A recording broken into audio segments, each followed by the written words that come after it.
Somewhere in the middle of the city, in one of the gray buildings, someone was shouting his disagreement. A soul suddenly entered the peacefully sleeping boy with ash-blonde hair.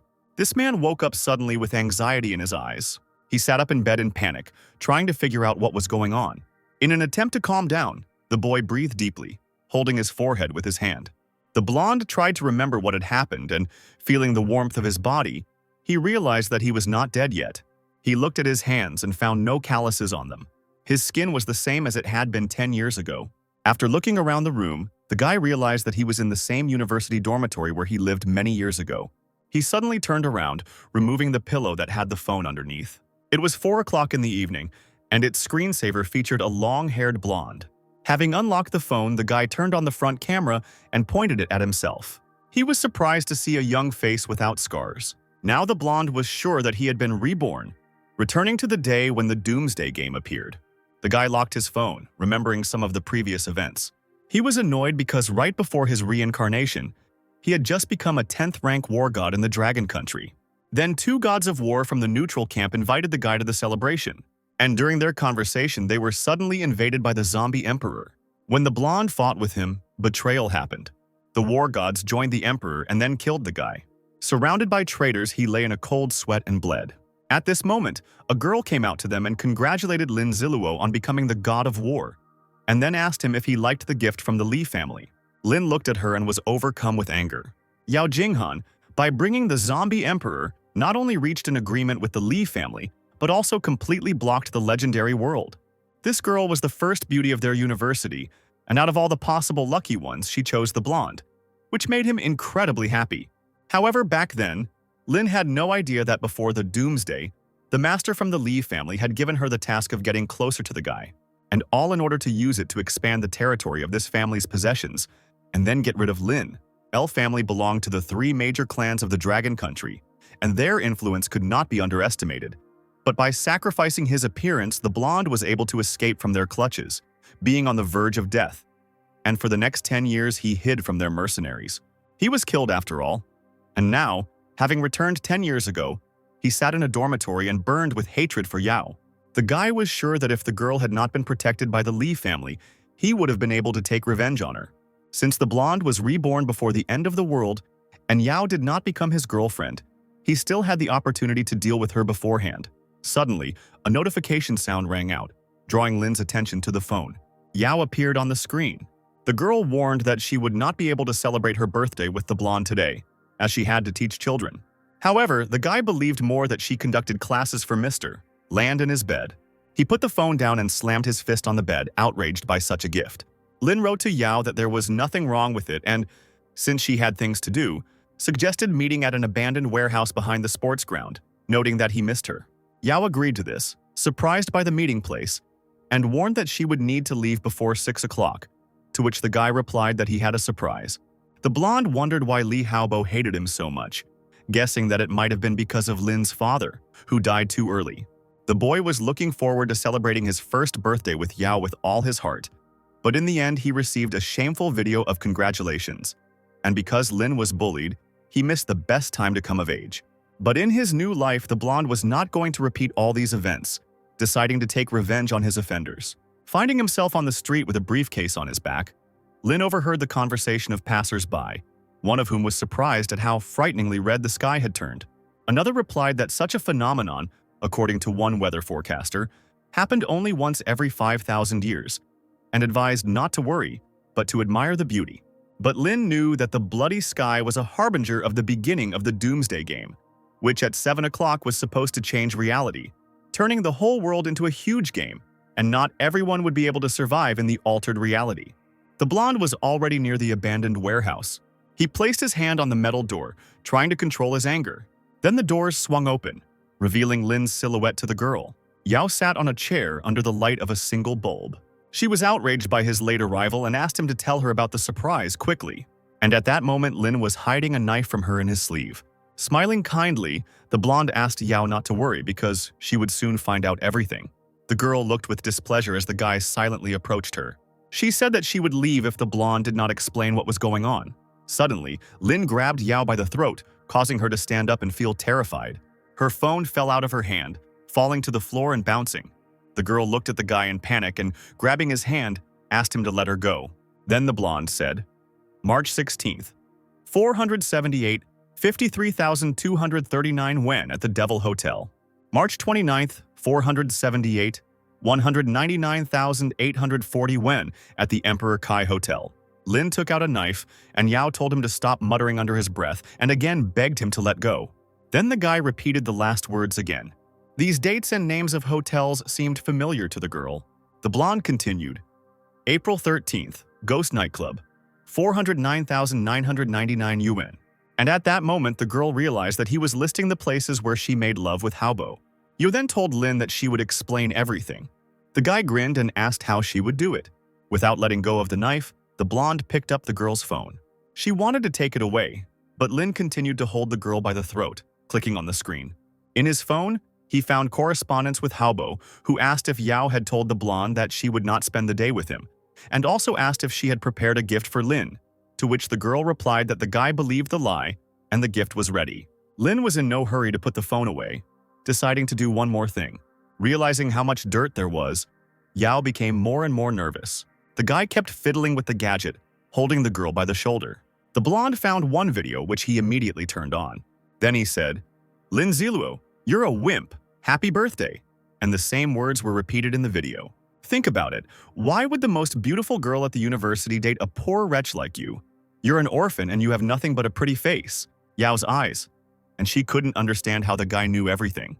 The blonde continued, If Mr. Lee didn't need you, I wouldn't even look at you. The girl was puzzled that Lin knew all the words from the video that Yao recorded for Haobo. Putting on the same happy face that she had on the phone screen, the guy said, If it weren't for you, then Mr. L wouldn't have chosen me, and I wouldn't be enjoying all this luxury now, so thank you very much. The girl sat back down in shock. The blonde's hand moved from his shoulder back to his neck. Lin then suggested that Yao was wondering how he knew all this. She trembled with fear as the boy's grip loosened. Then the girl tried to push his hand away, but the blonde shouted, Go to hell and think about it! After which he swung the knife, wishing her death. Then the blade passed straight through the girl's hair and throat. This didn't seem enough to the embittered Lin, and he struck again. The next moment, Yao's dead body fell to the floor, blood splattering. The guy shuddered, sighing heavily, and the backpack slowly slid off his shoulder. The shock made the blonde's legs give way and he fell to his knees. Looking at the floor, Lin muttered about the 10 years he had lived. And then he laughed with a hint of madness. As he laughed, tears of joy ran down the guy's face. He was happy that he was finally able to deal with Yao and avoid many years of torment. However, the blonde understood that this was not enough. After all, his list of enemies also included Haobo and his family, who were hiding in their estate. Suddenly, a blue transparent square appeared, in which it was written, Congratulations to the owner on his rebirth. The trainer system of the game, Doomsday, is activated. Lin glanced at his phone, which showed the time was 6 o'clock. But the day of judgment was to come at 7 o'clock. And now the blonde was wondering where this system, which he had never heard of before, had come from. This system provided data about the Doomsday game and also brought the owner of the system a better gaming experience. Everything around suddenly turned blue and running numbers and letters appeared. The next rectangle indicated that the introduction to the system was complete and the first game reward could be received. Then a loading screen appeared showing how much of the reward had been downloaded. She had the skill Absolute Explosion, that is, when killing any zombies. The benefit from the explosion of objects increased from 1 to 100%. The system reported that when killing one zombie, it was necessary to detonate one item, which synthesized 1%. Killing a large number of monsters was equal to a low probability of survival. But Lin was sure that his own experience couldn't compare to all these numbers, so it sounded unconvincing. The guy wondered if this could really be trusted. He clicked on the levitating flat rectangle, and a new list appeared in front of him. It contained information about the blonde's level 0, with a note that with every 10th level, one super trainer of the system could be activated, while Lin already had Absolute Explosion, but did not have a regular trainer or any task. Seeing all his parameters, the guy was amazed. The system stated that every time the owner completed a task from it, he would receive a regular trainer in the form of a weapon, item, and other rewards. After this, the blonde became interested in whether he would be able to overthrow the L and family thanks to this system. These people could not be underestimated, because they had not only a huge number of well-trained warriors, but also secret techniques for hardening the body. So, after the Day of Judgment came, they were able to extract a lot of benefits and strengthen their power. Lin was never able to find out why Haobo hated him, and the only way to do that was to infiltrate his family. The blonde planned to kill this man and then gradually strengthen his powers. But since the guy now had a system, he could become much stronger in a shorter time and then destroy all his enemies. Yao's bloody body in the warehouse. Lin left the warehouse, planning to exterminate the Lee clan. People on the streets admired the beauty of the scarlet sky as a gloomy blonde man walked past them. The couples smiled sweetly, took photos, and planned how they would spend time together. Lin looked at them with displeasure, knowing that these people were enjoying love now, but would soon start killing each other. The guy arrived at one of the hotels to rent a room by the hour, and also to buy 3 bottles of water and 5 buns. The blonde wanted to prepare right away and stock up on food in case the system turned out to be unreliable. The hotel manager, looking at an erotic magazine, said that a single room would cost 40 yen an hour, buns were 3 yen, and water was 2. While taking out the money, Lin also asked for girl number 3 to be brought to him. Time passed, and the guy was already waiting in the room, lying on the bed. There were only 5 minutes left until 7 o'clock. Last time, girl number 3 became the main zombie boss in this area. And after she transformed, Lin killed her right there. This time, he could figure everything out faster and get the reward, while also checking the system. Approaching the door, the girl announced that she had arrived, and the blonde allowed her to enter. When she saw him, she was glad that the guy was handsome, after which, swaying her hips, she came closer to Lin. The girl sat down on the edge of the bed and asked why the blonde hadn't undressed yet. She began to take off her pink top, asking the guy to be faster because she had to serve another client. Continuing to lie calmly on the bed, Lin told the girl to go take a shower. She obeyed and went into another room, after which the guy sat down. He felt the girl smell like a zombie, as signs appeared before the end of the world, which could tell who would turn. Taking a knife out of his backpack, the blonde headed to the bathroom. Hearing his footsteps, number 3 looked at Lin, still standing with her back to him. She said she was confident that the guy should have wanted to play with her. Turning off the water and wrapping myself in towels, the girl invited the guy into her shower. However, he was in no hurry to approach, hiding a knife in his sleeve. Suddenly, number 3 shuddered, feeling something strange. Her veins were bulging, turning black, and blood was seeping through the towel. She grabbed her head and screamed, feeling the terrible changes in her body. And Lin at that moment calmly watched the transformation of the trembling girl. Number 3's eyes became bloodshot, his teeth became fangs, and his skin turned a greenish-gray tint. She went crazy, turned into a zombie, and tried to attack the guy. However, the armed blonde, without further ado, slashed her throat with a blade, after which the girl fell heavily to the floor. She didn't move anymore, being dead. Feeling relieved at having eliminated his opponent, Lin exhaled. A blue circle suddenly appeared under his feet, and the system welcomed him to Doomsday. The game had already begun, and stopping was not possible, and all players had to develop independently. The zombies in this world had keen hearing but poor eyesight, so they could only spot moving targets. 80% of the people in this world were turned into zombies, while the rest were much luckier, and the main goal of the game was survival. And after death, it was impossible to continue the game.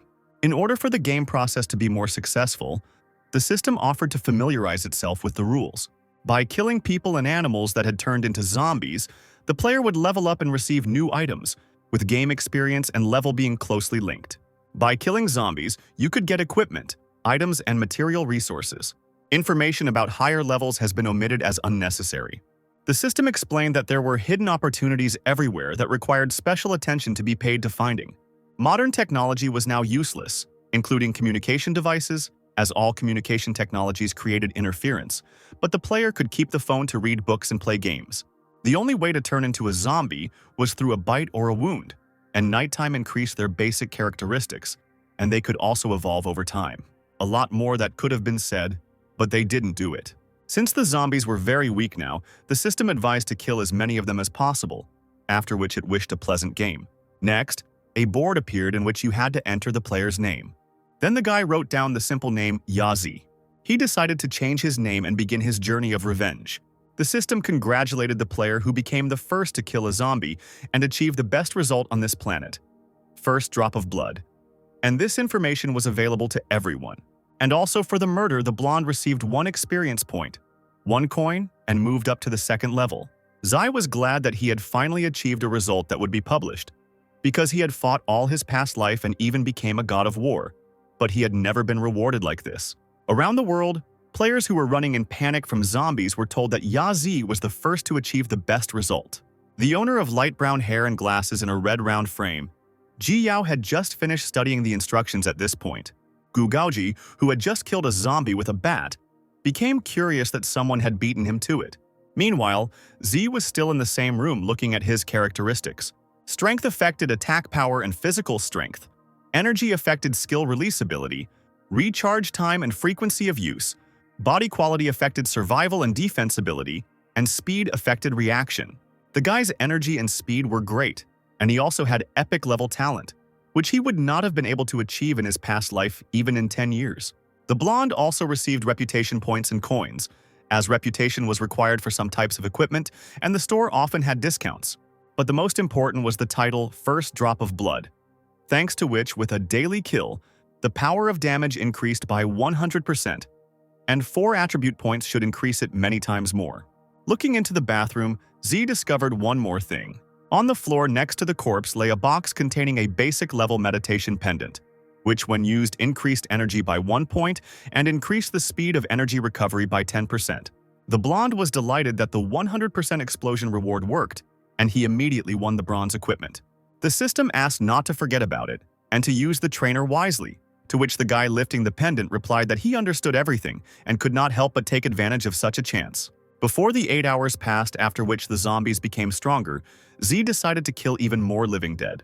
And he decided to start with other rooms in the hotel. That's why the blonde walked along the corridors with concentration, not letting go of the knife. And at some point his attention was drawn to a sound coming from one room. The guy approached her slowly, on bent knees and trying to make as few sounds as possible. Then the guy grabbed the door handle, listening to the noise, and the next moment he kicked the door, behind which there was a zombie. After conversion, people retained some of the characteristics they had during life, and this one seemed to do a lot of physical labor. Even though the enemy's stats were a couple of points higher than those of other zombies, Z was confident that he could easily deal with him. Waving his arms, the living corpse attacked the guy, who managed to dodge. Then the blonde crouched down, and the zombie continued to try to attack. However, Z immediately stabbed him in the neck with a knife, pinning him against the wall. The zombie groaned but was not about to give up, still having the ability to move. Then the guy gave him another blow to the throat. And for a better effect, he twisted the knife, causing the blood to flow out many times faster. Contorting his face, the zombie jerked his hand one last time and fell dead. And the blonde received 1 experience point and 1 coin for the kill. Zai was unhappy that he had not done very well this time, as he was unable to kill with 1 blow. A box with a material resource appeared next to the zombie. Inside was a card of beef fillet steak prepared according to a special recipe from Donglan County, with the addition of specially prepared soy sauce, and when activated, the steak should appear in the player's hands at the optimal temperature. Now this material resource was valuable, but when the store opened it would only cost 100 coins. The guy opened his backpack and a board with empty squares appeared in front of him. Then he placed a stake card in one of the slots. Leaving the zombie lying in a pool of blood, the blonde entered his room. There lay the dead man's bag, in which Z began to rummage in search of something useful. He pulled out a photograph of a once happy man who had later turned into a zombie, holding his little smiling daughter in his arms. Also in the bag was a hammer with a sticker of a pink rabbit, which suggested that the deceased was a repairman. The blonde continued to examine the rooms one by one. However, he still couldn't come across a zombie. Approaching room number 206, the guy heard sounds that belonged to the living dead. Happy to have another job, Z began to break the lock with a hammer. Then he kicked the door open and said, "Open up, this is a fight against prostitution." What he saw in this room somewhat puzzled the guy. 2 zombies were on the bed, clearly engaged in obscenity. Out of embarrassment, Z even left the room, closing the door. During this time, he forgot that he was in a love hotel. Looking into the room again and annoying the living dead, the guy was surprised that, even though they had turned into zombies, they had not forgotten how to do this. The presence of the blonde man outraged the male creature, and it attacked Z. The guy jumped back, concluding out loud that he had disturbed the couple. This zombie's stats were 2 points lower than the workers. But he was so desperate to deal with the blonde that Z thought he was being too daring. And then he hit the living dead man's head with a hammer, and he completed the attack with a knife blow to the eye, after which the zombie fell back due to the death that had overtaken him. With one deft movement of his hand, the blonde changed the position of the knife, after which, without turning around, he stuck it into the throat of the zombie girl, who was very close. For the double kill, Z received 2 experience points and 2 coins. 2 boxes materialized nearby once again. Seeing the double reward, the blonde was overjoyed, realizing that the system was telling the truth about a 100% explosion. In his previous life, after killing 100 zombies, he could only get half a bottle of water, but this time, he was incredibly lucky. Opening the cases, the guy was happy that he was lucky. Z's boxes, which were bronze-level disposable tools that could help explore the environment within a radius of 10 meters, and one use was enough for 10 hours. Rejoicing at such a reward, the blonde was already thinking about how he could use the item. The hotel administrator, climbing the stairs, was outraged that someone was making noise upstairs. Seeing the guy in the corridor, the pot-bellied man expressed his displeasure at the fact that some poor guy was making such a noise. He demanded that Z kneel down and beg for forgiveness, or the administrator would throw him out. But the guy didn't react in any way, and the man tried to hit him. But the blonde calmly dodged this waving of his arms, causing the man to fly past. At the same time, the guy hid his knife behind his back. The administrator was angry that some scum dared to hide from him, and declared that he would find him and deal with the blonde. However, when he turned around, he was faced with Z's predatory gaze. The blonde was thinking out loud that it would be worth waiting an hour until the administrator was bitten by a zombie, and only then kill him. However, in that hour, the guy could have killed much more, so he didn't want to waste time on the man. Then Z slashed him with a knife, splattering blood everywhere. He understood that in the new world, the one who had the stronger blow survived. And this was not at all about the administrator of the Love Hotel. Knocking on the door of one room, Z said that he had come to clean the drains, but there was silence. Knocking on another door, he said he had to fix the bed, but there was no answer there either. There was no one in the third room either. Ruffling his hair, the blonde began to worry that no one was answering him. Continuing to wander the corridors, Z finally heard another zombie. The guy was glad that he was finally able to find another living dead person. He didn't hesitate and immediately knocked down the door. There was a 2-meter-tall zombie in the room, showing the blonde his aggressive smile. Z attacked him with a knife, but the dead man managed to dodge. Because of this, the guy couldn't stay on his feet and fell on all fours. Although the zombie was quite large, it still had good speed. The blonde delivered his next blow with his feet, standing on his head, after which he deftly turned over, assuming a sitting position. He then stabbed the living dead man hanging over him. The zombie growled in pain and the dead body fell to the floor. This time, Z got Fijian vodka. The guy took it, smiling and thanking the dead man for his help. Then the blonde began to carefully search the room, but did not find anything he needed. He walked through a few more rooms and stopped at room 201. It was here that Z was planning to spend the night today. The guy sat down on the bed with white linens and took off his sweater. He had already relaxed at the moment when the system announced that he needed to gain 6 experience points to advance to the 3rd level. The blonde quickly took out his phone to check the time. Seeing that 8 o'clock would arrive in 20 minutes, he became alarmed. Zai quickly descended the stairs, hoping to find 6 more zombies to move on to the next level. He ran past the reception desk, where a curious sign was displayed. It said, "Girl number 3 will serve you at any time you wish." This announcement made the blonde stop and think. If there were only 3 of them, and the guy only killed 2, that meant there was still 1 girl left. According to the game settings, zombies came out towards the sound. So Z decided to make noise with a hammer to attract the attention of the living dead. The sounds of zombies came from a room whose entrance was curtained with fabric. Pushing her aside, the blonde entered the room. However, after looking around, the guy didn't find anyone. But suddenly, knocking sounds were heard from the closed hatch behind him. Z opened the small square door in the floor, indignant at how far the last girl had gotten. A pair of zombies were climbing up the wooden stairs from the basement. But at some point, the first zombie's hand slipped, and the dead man flew straight down, knocking down his girlfriend who was crawling after him. Smiling nervously, the blonde noted how hard the dead men were trying. Then the guy, not caring about the presence of the stairs, jumped down. Z stabbed the zombie girl with all his might, and she had no chance to escape. However, from behind, another living corpse was reaching out its dead hands towards him. The blonde reacted instantly to this, stabbing the knife into his opponent's neck. Turning around, the guy pressed harder on the weapon to make sure the zombie died. The system announced that the slain dead had brought 2 experience points, and in order to move on to the 3rd level, 4 more points remained to be obtained. Z noted that his knife had become dull, and hoped that the game would give him a new weapon as a reward. Suddenly, a bright light shone nearby, alarming the blonde. This is how the Tang sword appeared, and it shocked the guy, who thought that his thoughts were material. Having picked up his new murder weapon, he was also pleased that, in addition to the stake, He would have 2 flavorful buns without filling for dinner. The Tang sword was a bronze-level weapon developed during the Tang dynasty in the Dragon Country, with a length of 70 centimeters, as well as high durability and the ability to pierce armor. This sword, which added 1 point to strength and gave the ability to weaken the enemy's defense by 10%, gradually recovering after the battle, could be acquired later, but now the thing was only for Z's benefit. Now there were already 3 items in his backpack. There were only 10 minutes left until 8 o'clock, so the guy hurried back up. Then he walked out of the building, looking around the area with satisfaction. 4 zombies walked past the blonde man on the street.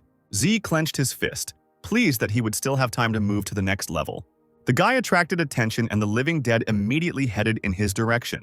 Wanting to taste his delicious flesh, they quickened their pace. The blonde stepped back a little into the building, and 2 zombies suddenly stumbled in the passage. Another couple of zombies came up and also fell to the floor, and Z realized that he had overestimated the mental abilities of the first day's dead.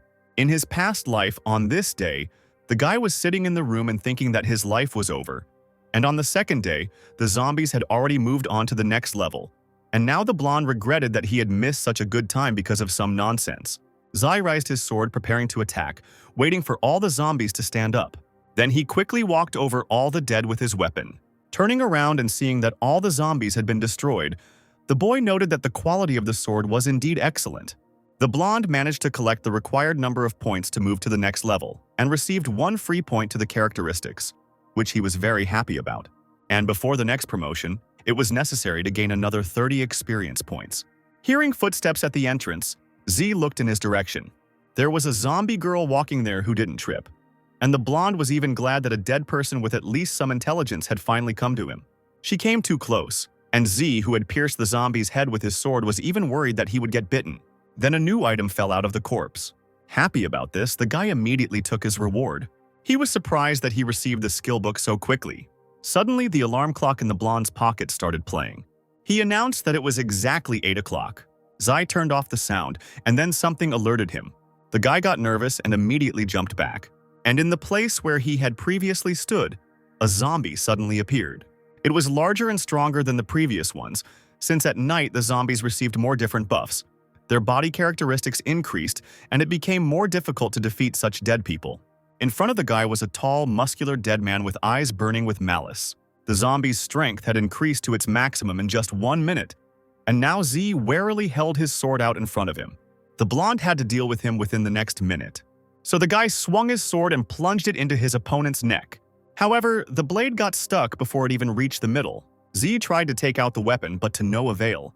The dead man's eyes widened and his mouth began to open. Fearing a bite, the blonde jumped back several times. Then he quickly took out a hammer from his backpack. Pulling his hand back with the tool, the guy shouted for the zombie to die. After this, Zichi threw the hammer straight at the dead man. The tool hit the zombie right in the head, spraying blood. While the living dead was distracted by the hammer, the guy tried to grab his sword, and the next moment he managed to pull the weapon out of his opponent's neck. The tool fell, and with it, the zombie ended up on his knees. Bleeding, the dead man stared at the blonde with his burning eyes.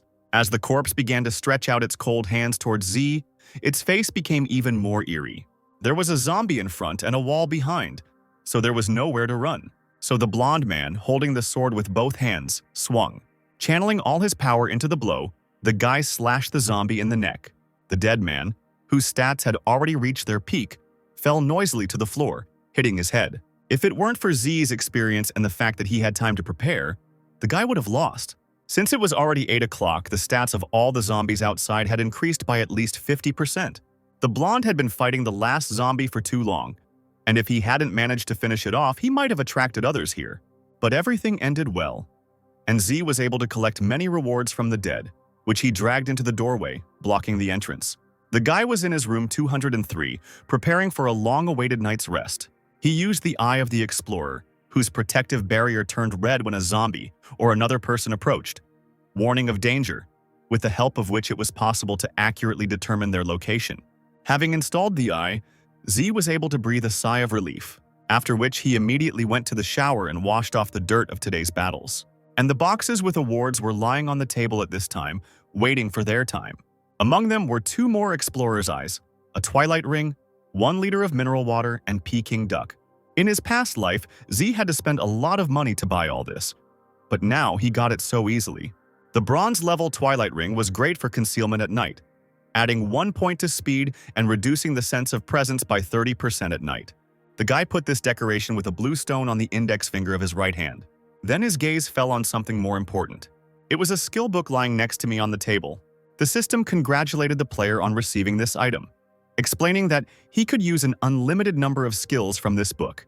The blonde believed that it couldn't be otherwise, since the explosion coefficient of this object was also unlimited.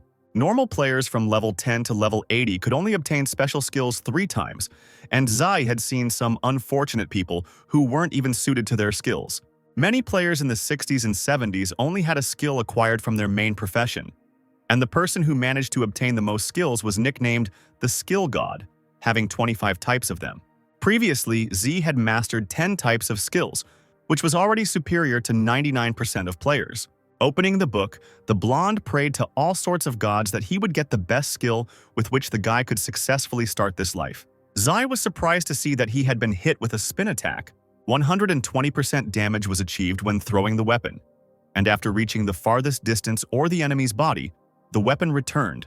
The flight distance of the weapon to the target and back was the same, and if it touched the enemy during the return flight, the percentage of damage was 80%, but if it encountered an obstacle, it did not return back. It was a rare skill that allowed the weapon to be returned back and increased the enemy's hit percentage, but the skill's cooldown was quite long, so the guy should increase his energy level to speed up the reload. The blonde man was looking at the book when the system asked if he wanted to learn the skill Spin Attack. The guy agreed without delay, clicking on the pop-up window, after which he immediately decided to try out the new skill. However, his stomach began to growl furiously, demanding food. It was then that Z realized that he should have eaten first. Opening the bag, the blonde took out all the food that was there. As he began his meal, he enjoyed the taste of the dishes, which were just like those in 5-star restaurants. After dinner, the guy began to clear the table. Zai collected all the trash and threw it into the trash can, after which the guy went to the window, looking at the city at night. Since he wanted revenge, he understood that he could no longer follow the game's plot as in his past life, so as not to step on the same rake. Using the system, the blonde took out paper and a pen. On the piece of paper, he wrote 2 words: warrior and magician. Then, he began to write down his knowledge about them. When a warrior leveled up, his strength and body quality increased by 1 point, and 2 points were added to any desired characteristics. When choosing the path of defense, the body quality increased. On the path of a warrior, it was necessary to increase strength. For a hired killer, it was worth increasing speed. When choosing a shooter, it was necessary to increase the probability of hitting the target, and warrior specialists could notice changes in the energy of speed. But the most important thing was to go in accordance with their real strength. When a mage leveled up, he would gain 1 point to energy and speed and 2 points to his optional stats. Most players would mainly increase energy, and if they needed to increase their body quality or strength, they could become a warrior mage. Only 1% of players belonged to the secret specialty, and the probability of activating a top-class secret specialty was very low. The blonde believed that if he could do it in his past life, then everything should work out in this one too. Unlike normal specialties, only 1% had a secret specialty, and there were even fewer players who had obtained a top-class secret specialty. After reaching level 10, a player could activate experience in the system and choose a suitable scenario for themselves. And although the tasks for a secret specialty were extremely dangerous, the reward was also great. Ghost was the highest level of the assassin specialty and increased speed to the maximum, and also gave a huge percentage of enemy damage before changing the specialty when increasing the level, speed, and strength increased by 2 points, and any characteristics were increased by 3 points of choice. If Z hadn't activated this specialty in his previous life, he wouldn't have been able to hide from the Lee family for 10 years. And besides, everyone who received higher specialties would become gods of war or gods of magic in the future. As he continued to take notes on paper, the boy began to think about how he could best distribute points between the characteristics. In the end, he added 3 points to strength and 2 points to speed. The boy then tried to remember where he met the Holy Knight. He wanted to find a diamond-level sword, but he completely forgot where the item was. The impregnable estate of the L family was illuminated by the morning rays. The blue-haired guy angrily broke and threw all the objects around him. He screamed that he couldn't calm down because his plan went awry because of Yao. Jinhan. The guy was unhappy that the girl was still not there, and because of her, he was unable to finish collecting the material, and the video was not sent to Lin Ziluo on time. Haobo was even more angered by the game that had begun, and the young master's personal butler asked him to be quiet, because many of his guards were already mortally wounded, and if they were attacked by zombies again, it was unlikely that they would be able to withstand it. Then, smiling maliciously, the boy asked the man if he killed Lin, would he meet his father? At that moment, the good in the butler's head was asking whether the master had deliberately raised the young man in this way, and the evil answered that he could not be mistaken, because if the L family had only one capable heir, then this should help avoid civil strife. However, the man understood that with such a character, it would not be easy for the young master after the end of the world. Addressing Zhao Bo, the guy said that he would not calm down and asked if his father had told the butler a couple of days ago that a company of hired hunters was supposed to come to the young man. He wanted to know if the time had come when they could be sent to those two. Haobo wanted to find Yao, alive or dead, and also to drive Z to a nervous breakdown. Bo said that these mercenaries had been specially trained for the young master since childhood and were sure to be able to complete his mission. In response to this, the guy only laughed madly. At this moment, while still in the hotel room, Z sneezed. This made the blonde think that someone was remembering him again. Wiping his nose with a paper napkin and picking up his backpack, he jumped out of the window. The guy landed quite quietly among the dead on the street. Z looked around, making sure he hadn't drawn attention to himself. Then the guy pulled his sword from behind his back, and the next moment the weapon was already flying at one of the zombies to instantly deprive him of the rest of his life. Continuing to destroy the walking dead one after another, the blonde moved to the 4th level, and to get the next one, he needed to gain 40 experience points. Once again, G threw the sword, which on its way back ended up in the zombie's neck. Holding the corpse with his foot, the blonde pulled the weapon out of it. Admiring the sword, the guy was happy with how useful the acquired skill turned out to be. However, he would be truly satisfied after raising his energy level, since the recovery time of the blow was too long for him. As he collected the cases of objects, Z decided that he had killed enough for today. This time, the prizes included a clean men's shirt, spicy chicken rice, and a super accurate watch. And in one of the boxes, he found a new tool. It turned out to be a bronze-level equipment enhancement scroll. The blonde noted that he had finally come across something truly useful. The equipment after strengthening also increased in characteristics, and when using the scroll, strengthening was guaranteed, after which its quality depended on the increase or decrease in level. The guy used the enhancement on his weapon, and now the sword added 2 points of strength, had the ability to reduce the enemy's defense by 15%. With consecutive strikes, the strength increased by 10%, and after the battle, it was able to restore damage. Then Z used the trainer, revealing his personal characteristics. On the contrary, a plus sign appeared, which the guy happily clicked on. The blonde was putting items into his backpack when he was congratulated on receiving the Mask of Concealment. It was a bronze-level item that allowed you to hide your nickname, level, and other basic information for 30 minutes, and you could use it twice a day at most. Z scratched his head, looking thoughtfully at the mask, after which he finally applied it to his face. Having successfully activated, the mask began to disappear quickly. The guy lay down on the ground, leaning on his backpack, and decided to rest a little first and then continue later. He thought that if he reached level 5 today, he could go straight into battle without wasting time on quests. Quests were the best way to earn experience points, food, and equipment in Doomsday. The player only needed to find one of the many portals in the quest. There were also separate special quests where you could get a big reward. The blonde eventually decided to go straight to the Lee family's estate. Before setting off, he took a super accurate watch out of his briefcase. And then, with a smile, he put them on his left wrist. Zai was the only person walking along the road strewn with corpses.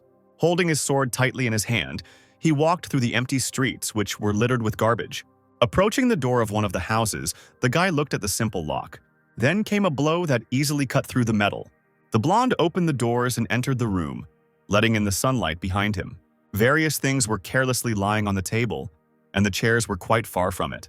Zai carefully scanned his surroundings for enemies. Suddenly, disgusting sounds of zombies were heard from one room. The guy cautiously approached the door, getting ready to enter it. But all of a sudden, dead hands tried to grab him. The blonde recoiled and at that very second cut off the zombie's limbs, after which they fell loudly to the floor. Suddenly, somewhere behind Z, he heard a blow. Turning around, he saw more zombie hands sticking out of the door, and the next moment the living dead man, groaning angrily, destroyed the obstacle. However, his journey was short-lived, because the blonde immediately finished off his enemy. Then Z entered the room from which the dead man had just tried to escape. One photograph on the windowsill caught his attention. On it was the same tanned man who had just been finished off by the blonde. And next to him on either side stood an unremarkable guy and a girl with red round glasses. The blonde froze in place, looking at the people in the photograph from afar. Dissatisfied with what was happening, the guy suddenly began to grind his teeth. And then he left the room, deciding that too many people had turned into zombies to sympathize with everyone. Z sat down on the sofa behind the table and began to examine the contents of the backpack. There was such an incredible variety of food that the blonde simply chose it at random. And then he began to actively absorb the tasty food. Having finished his meal, the guy assumed a reclining position and began to rummage through his phone. Thanks to the map, he knew that he was currently on Pingshan Street, and after lunch, Z was going to head east towards his destination, and along the way, he still needed to kill a few zombies to reach the 5th level. Having rested enough, the blonde stood up and stretched, after which he cleaned up after himself and walked through the rooms. Somewhere behind the door, Z heard the whisper of unfamiliar voices. He crouched nearby, unhappy that he had allowed himself to forget about the rats, thinking only about food. Strangers whispered about whether the blonde man had left the house. 2 of the 3 were the same people Z had seen in the photograph, while the third had a distinctive feature in the form of a bandage on his nose. The latter asked if his comrades had smelled food, concluding that the blonde certainly had a lot of food cards. Meanwhile, Z was climbing out of the house through the window on the other side. Nervously, the girl in red glasses said that taking food by force was not good. Then the indignant guy with the bandage said that they would just threaten with a knife, and the man himself would give them his cards. The blonde was already behind them, behind the bushes, and the conversation between these 3 did not please Z at all. Kaiji decided to think logically and said that since the blonde man broke down their door, it was a burglary. The girl thought about how, as soon as their father became a zombie, she and her brother immediately ran out without taking anything with them, and so they hadn't eaten anything since yesterday, but this guy had food. Since there was no other choice, she agreed to take the food from the blonde. But at that moment, drops of blood splashed on the girl. They belonged to the guy with the bandage who was struck by Z's sword. The girl fell down and screamed out of fear. The blonde said he wanted to save some energy, but he couldn't let the trio attract zombies to him. After that, Z threw a rotating blade towards her. At first, the sword flew past the girl, cutting her neck, and then it flew to her fleeing brother, hitting him in the back. Having destroyed all targets, the weapon returned safely to its owner. The guy looked at the dead people without a drop of regret. Then he said that there was no reason for the young man to live without his little sister. The blonde believed that since they wanted to rob him, they got what they deserved. In his opinion, the dead should have thanked Z for stabbing them and allowing them to die quickly. Otherwise, they would have suffered in this game. As he walked away, the boy said that he had done good again, for which the state should reward him. On this day, the family was destroyed in the same way as the frame with her photograph was broken. It was already getting dark, but zombies filled the entire street. Some of them even tried to climb the wall of the red brick house. The girl with the bob urged her lover to look out the window, where, in her opinion, there was a superhero. The guy didn't understand what she was talking about and explained that they locked the door so the zombies couldn't get to them. However, she asked him once again to look down, where the masked man was skillfully fighting the zombies. She tried to see information about him, but was surprised when she couldn't do so. But the girl still wanted to call him as soon as possible in the hope that he would help. But her boyfriend did not support this idea, saying that in this way they would only show their location, and then a bunch of zombies would come to them. The guy also noted that this person, moreover, hid his information, which means he did not want to reveal his identity and would hardly help the couple. In another room, the girl was actively broadcasting live. Looking out the window, she immediately began to call out to the blonde. Smiling, she asked if the guy would save the poor girl. However, Z didn't care about this and didn't pay attention to the lady's cries. What was more important to him now was collecting the rewards he got from killing zombies. Faced with such indifference, the stranger became indignant and began to declare that she had 30,000 subscribers on the internet. Rich men gave her cars every day, and some simpleton in her mask ignored her, which infuriated the girl beyond belief. She decided to show what she was capable of, so she picked up a heavy flower pot. And the next moment, this object flew down straight at the guy standing with his back to the window. However, the blonde immediately sensed something was wrong. He reacted instantly, taking a couple of steps forward, after which, a pot fell from behind with a clang, breaking into many pieces. The blogger started screaming again for the guy to save her, because she was scared because there were several zombies behind the door. Unhappy that some beggar decided to play games with her, The girl said that she would become his wife if he saved her. However, Z was not at all interested in this proposal. He took out from his backpack meat with a zombie virus, which was called Zombie Seducer, because the dead people who were within 100 meters immediately ran to it. And the blonde threw this meat with a surprise into the blogger's room. Enraged, she screamed that what she needed was not food but a safe place. However, the girl became wary and turned back. The door of the room was broken down by a crowd of zombies, which made it impossible to slip past. Since the blogger was weak and didn't know how to fight, she didn't have a chance to resist the dead. All that was left of the girl was a broken phone with drops of blood on the screen. And the live broadcast continued, accompanied by various comments. This was the first lesson of the end of the world. It consisted in the fact that there was no need to ask for help from just anyone. The lonely Z calmly continued on his way, despite the corpses crawling behind him. While in the Devil's capital, he reached the sports center. It was in this building that the guy's target was supposed to be located. There were 2 hours left before nightfall, and that should have been enough for the blonde. There was a special silver-level treasure chest hidden in this sports center. Quests, robot merchants, or treasure chests appeared in significant places of the city. Treasure chests fell straight to the ground and could be opened by anyone. In order for a boss chest to appear, it was necessary to kill the main boss, and the value of such chests was higher, but they were very difficult to get, and silver chests contained silver-level equipment and weapons. When the guy entered the building, the system gave him a new task. 1 is worth 100. Zai had to show his true strength by killing 100 zombies of any level in the sports center in 24 hours. And the reward for the task was 1 simple trainer and 1 bronze-level item. The blonde was annoyed, because now most of the zombies had already moved to the 2nd level. The guy just wanted to find a chest and hide, not kill zombies. But now suddenly he came across such a building, and the blonde became interested in what would happen if he refused it. Then the system explained that there was nothing to worry about, because it was created to help the player and to ensure that he got pleasure from the process. So there was no punishment for refusing tasks or not completing them. But on the contrary, the player received 100 consolation coins. This pleased the blonde, and he accepted the task, realizing that even if he couldn't complete it, he wouldn't lose anything. As far as he remembered, the silver chest was supposed to be hidden in a warehouse on the 3rd floor. Z decided to get there by the safest route. The guy was planning to spend the night on a bed in the first aid station on the 2nd floor, where he was supposed to get by 8 o'clock, and tomorrow he was going to continue his journey and reach the warehouse on the 3rd floor around lunchtime the next day. After finding the chest, the blonde man was about to leave the building by jumping from the outer floor. Having finished making a plan of action, Z found the right door. Then with 1 blow of his sword, he tore off the lock. Opening the door, the blonde found a zombie in the dark room. Hearing the guy, the first dead man was in no hurry to attack him.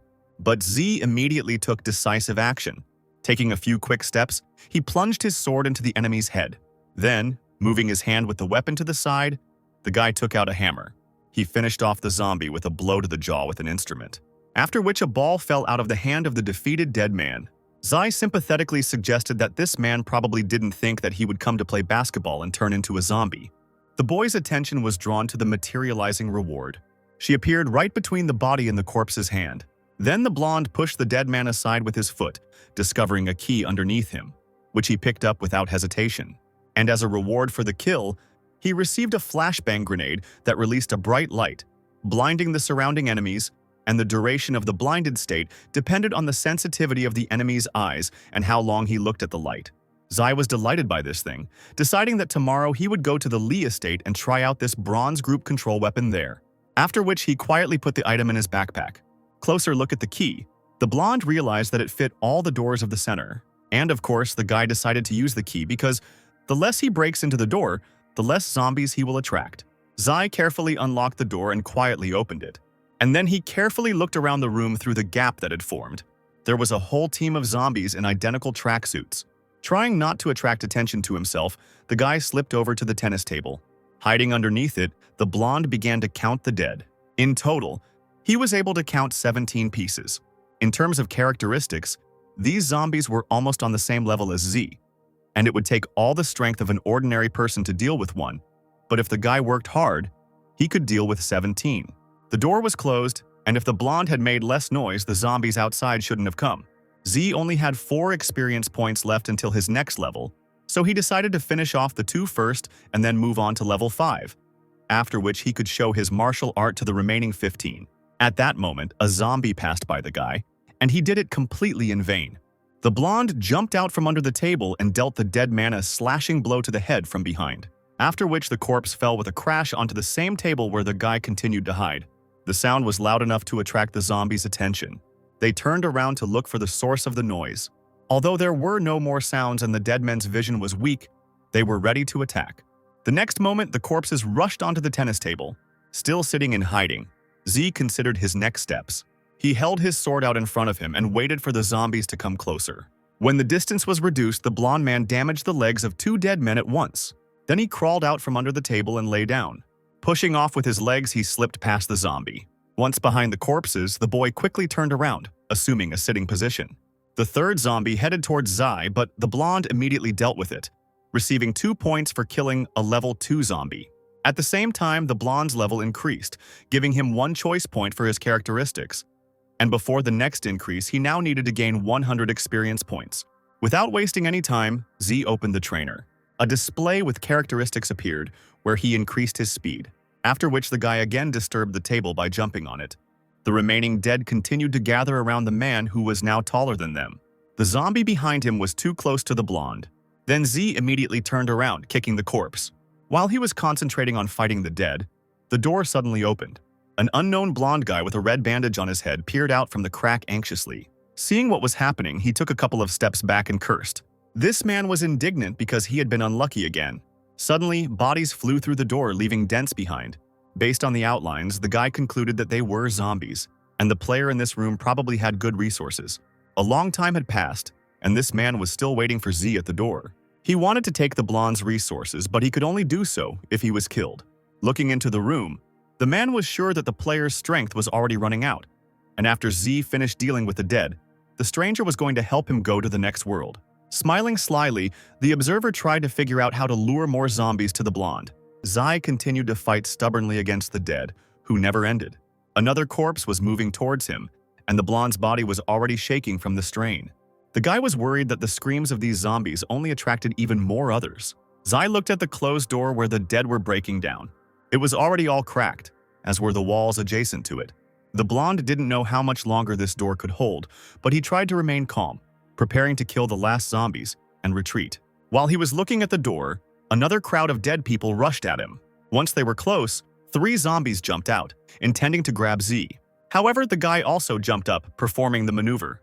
As a result, the corpses fell in the other direction. The blonde, having turned over, was able to land successfully on his feet. 4 zombies responded to this noise and immediately rushed towards the guy. With 1 blow, Z was able to pierce 3 dead men at the same time. Having finished with them, the guy looked at the floor, wiping the sweat from his face. Nearby, as a reward, a stamina potion appeared, after taking which 20% of strength was restored, with 5% of strength being restored every subsequent minute, and the duration of action was 5 minutes, but the freezing time after use was 30 minutes. The guy drank this potion, and it was as if he got a second wind. He threw the sword at the zombie on the other side of the table. The weapon destroyed the dead man, knocking the reward out of him. The blonde had a free minute and began to collect the cases.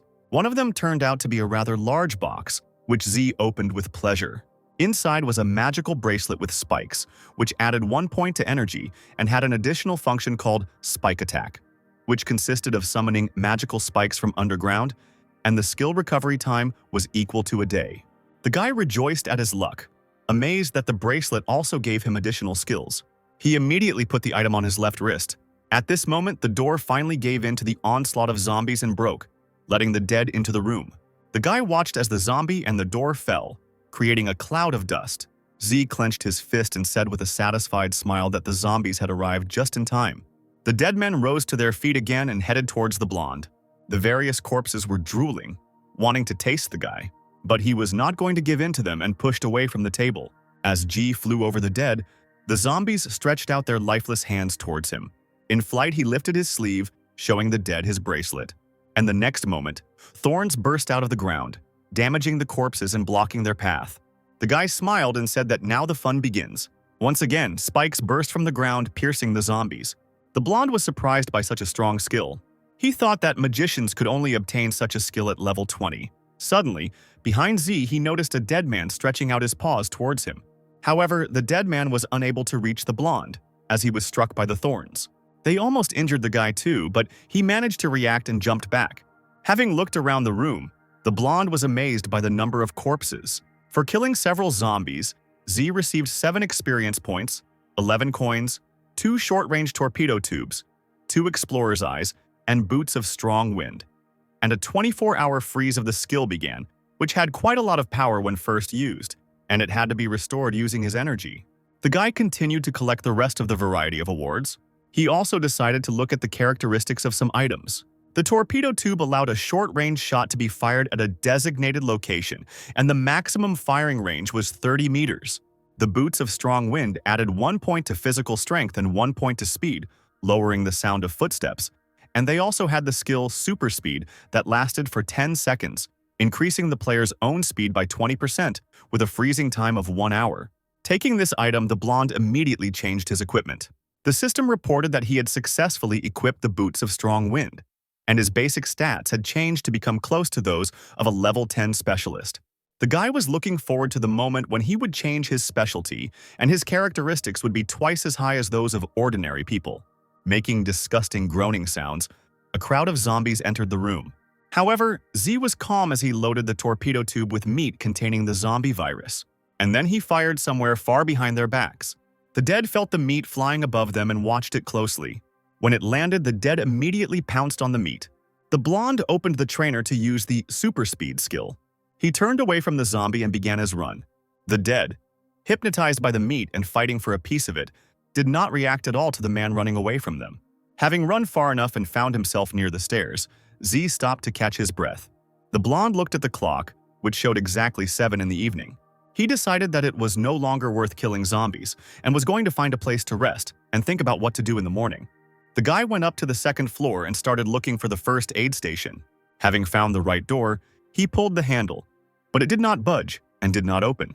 Then Z began to rummage through his pockets in search of the key. Having taken it out, the guy stuck the key into the keyhole and tried to turn it.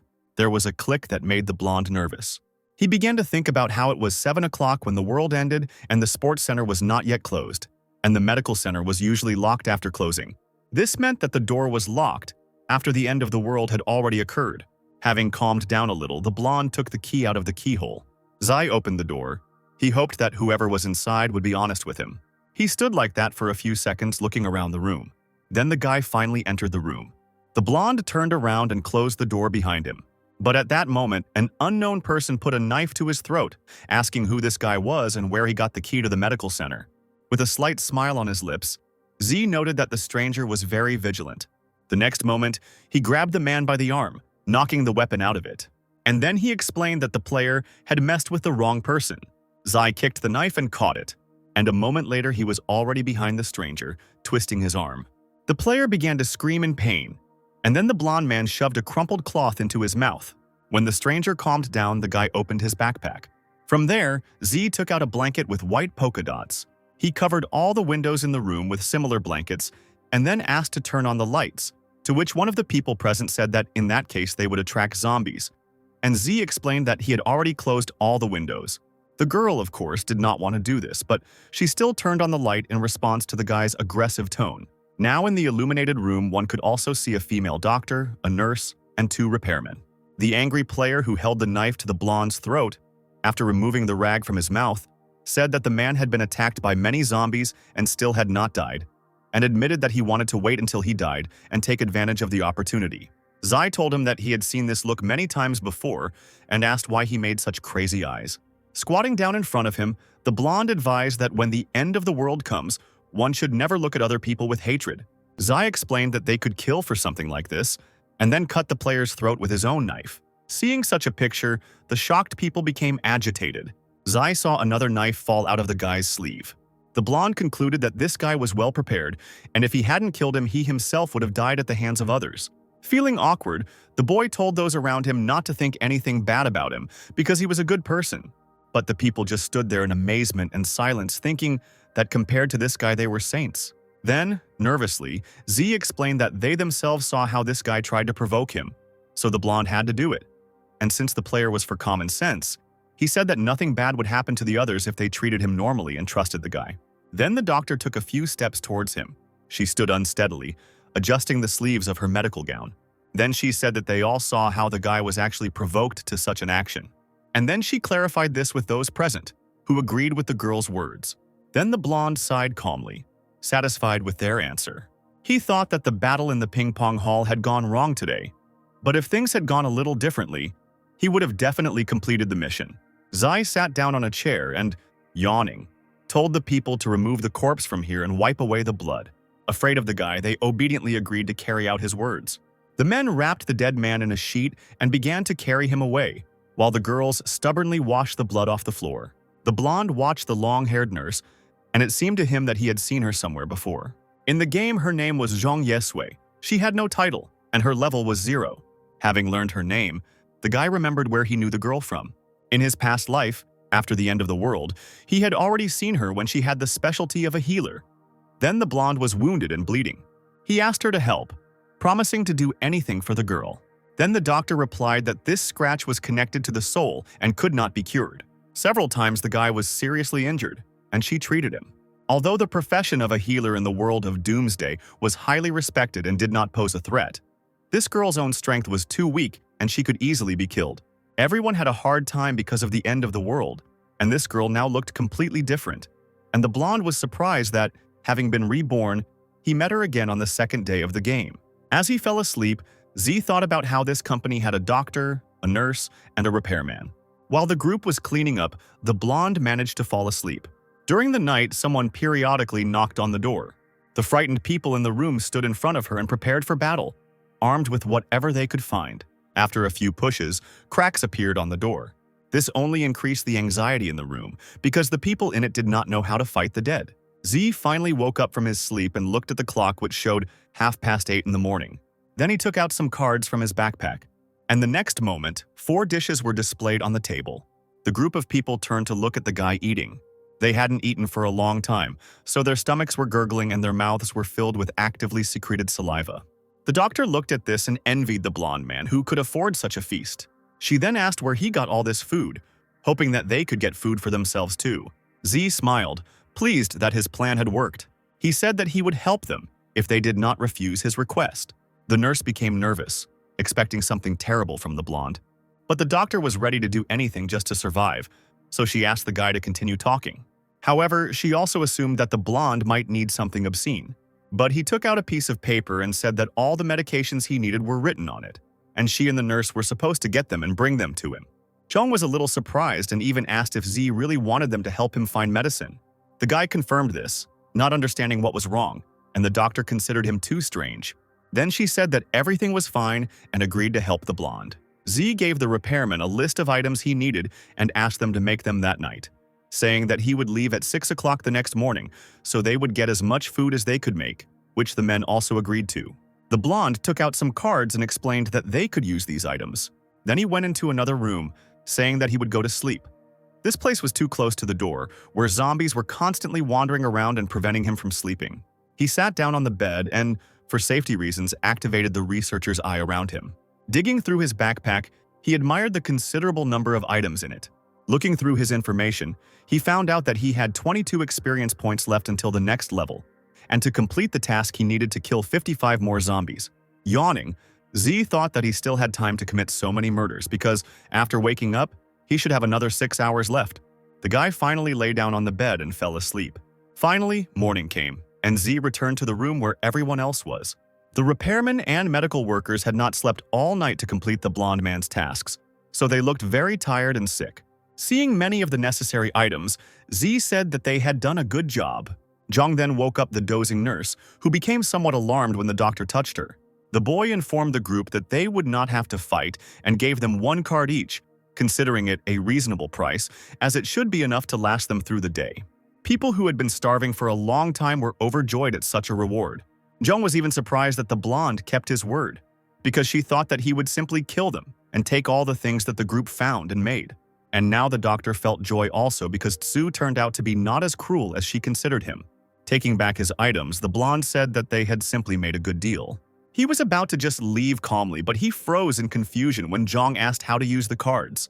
The guy forgot that this game didn't even have an introductory tutorial, and in his past life, he himself had learned to open his own warehouse for several days. Z decided to do the girl a favor and demonstrate how the cards work. The blonde took one of them and poked his finger at it. In an instant, delicious food materialized on the table. The pleased guy sat on a chair and listened to the doctor's gratitude. Then the nurse, doctor, and repairman took the cards that the blonde man gave them and activated them as he showed.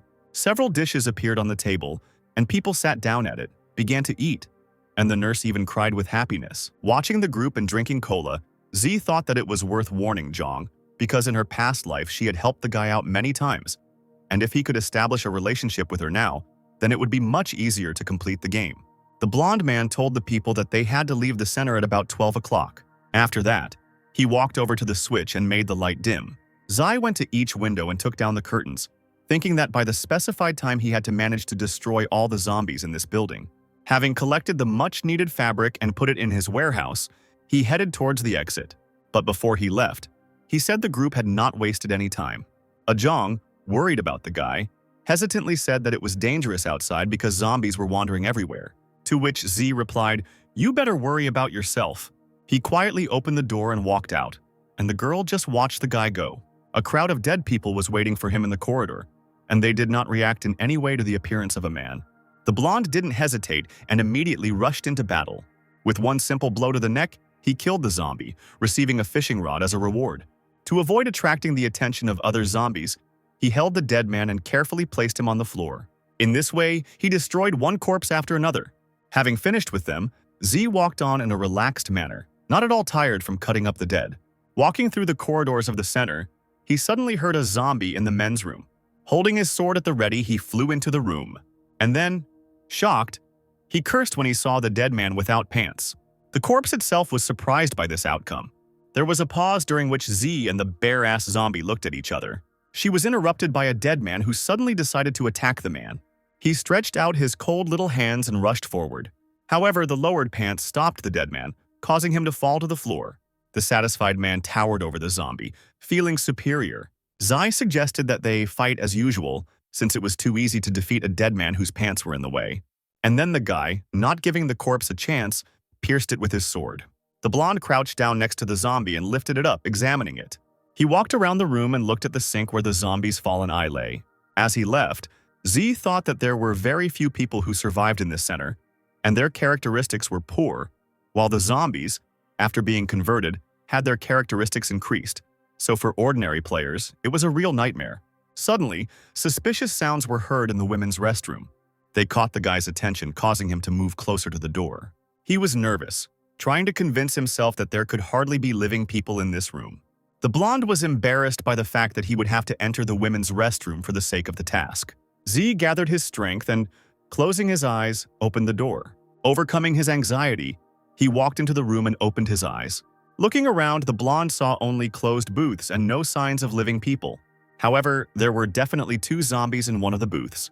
The guy walked up to the right door and destroyed it with his sword. And then he saw another dead man pressing himself against the zombie girl from behind. Zai was shocked at how this game was becoming more and more interesting. The disgruntled corpses began to growl at the guy who interrupted them for fun.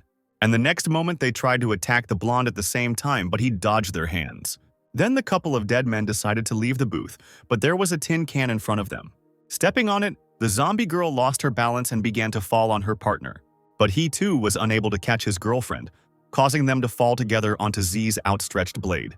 Such a stupid situation raised many questions in the blonde, who looked at the dead people who hung on his sword like shish kebab.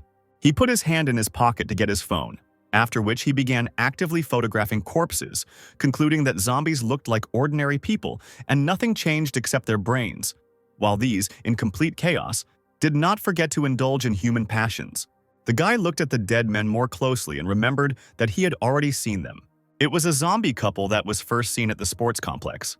They were inseparable and understood each other without words, and their strength was so high that together they could confront the god of war or the zombie king.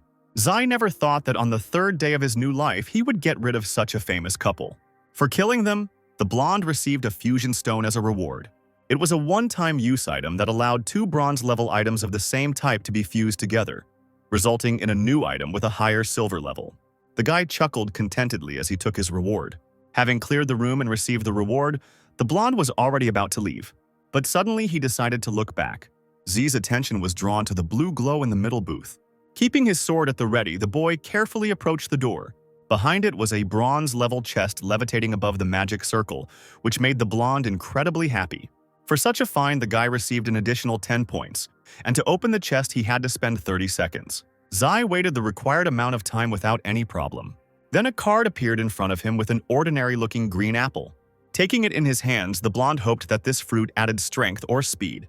As it turned out, the chest contained a bronze stat fruit, or immortal fruit, which was a rare item that could permanently increase basic stats. The information about the increase in characteristics raised the guy's spirits. Without thinking twice, Z began to wash the apple in the sink, after which he immediately took a small bite of the fruit. He chewed the pulp thoroughly, trying to better taste the apple. And the taste that the blonde felt was incredible. This fruit was the best he had ever tasted. Opening the stat board, Z discovered that they had indeed increased by 2 points. In addition to this apple, the guy also received a regular large carpet. Whistling a certain melody, the blonde dreamed of quickly killing the last zombies in this sports center full of surprises. Coming out onto a more open area, Z encountered a huge number of dead people. Right in front of him, he laid out that same large carpet. The zombie immediately rushed at the blonde, stepping on the soft surface. Zai was confident that he would not disturb the dead in other places like this. The blonde began to quickly cut down zombies, gaining experience points. So the guy was able to move to the 6th level and get 1 point to the characteristics of his choice. And to move to the next one, he needed to gain 200 experience points. In addition to the new level, Z received several resource cards and a bronze-level super flashbang grenade. Using the trainer, the guy added 1 point to his strength and learned that he still had 38 more dead people to kill to complete the task. Thanks to one of the killed zombies, the blonde received bronze-level lion wristbands. They had the strength of a lion, which could make others tremble in fear. And this equipment also added 1 point to strength and body quality, increased attack power by 10%, and had a frightening effect that would reduce the enemy's coordination. And if they used a skill, the skill would be blocked. Zai opened the equipment board, and the system announced how to put it on correctly, and also explained that the player could only activate the effect of one item. Each equipment had different properties, and the player could put on these items depending on the needs. The guy put on the wristbands, and his strength increased by 2 points. Having dealt with the zombies, the blonde headed to the 3rd floor. He sipped a drink from a plastic cup through a straw as he opened the door. Z looked around the room and didn't like the picture he saw. There were 6 bloody corpses lying in the corridor. The guy knew that ordinary zombies didn't have such strength, and the most they could do was bite a person and turn him into one of themselves. True, if they were in a bad mood, they could eat the brain, but only 2 could do this, and the first of them was the zombie boss. He was on a higher level than ordinary dead people, and therefore had more strength, loved to feed on people, and if there were none nearby, he could eat his own kind to get his fill. And second on this short list were zombie animals. Stronger animals turned into zombies more easily, while weaker animals, such as mosquitoes, turned into living dead extremely rarely. Zombie animals had a particular weakness for people and loved to eat their brains, but they also did not miss the dead. After examining one of the corpses, the blonde suddenly became nervous. There were many scratches on the dead body, which suggested that a zombie cat had been there. The blonde hated them, because they had high sensitivity and excellent hearing. So this creature knew for sure that Z was here. The guy wanted to see if this cat wanted to attack from behind or directly. He listened, trying to determine the location of his enemy so he could strike first. Zai felt that the cat must have appeared from somewhere behind. And indeed, a zombie animal quietly crept up from behind. The cat tried to attack, but the blonde managed to dodge. And the next moment, he threw his sword at the creature. A zombie cat with sharp claws, whose body would turn into a ghost state when attacking, was a boss, as it had an additional property in its name. This boss had excellent abilities and surpassed Zai in speed and strength, and also had the ability to terrify people with just a glance, causing the enemy's main stats to decrease by 20%, affecting their combat strength. Because of the animal's talent, the speed of wound healing decreased, and the bleeding time, on the contrary, increased.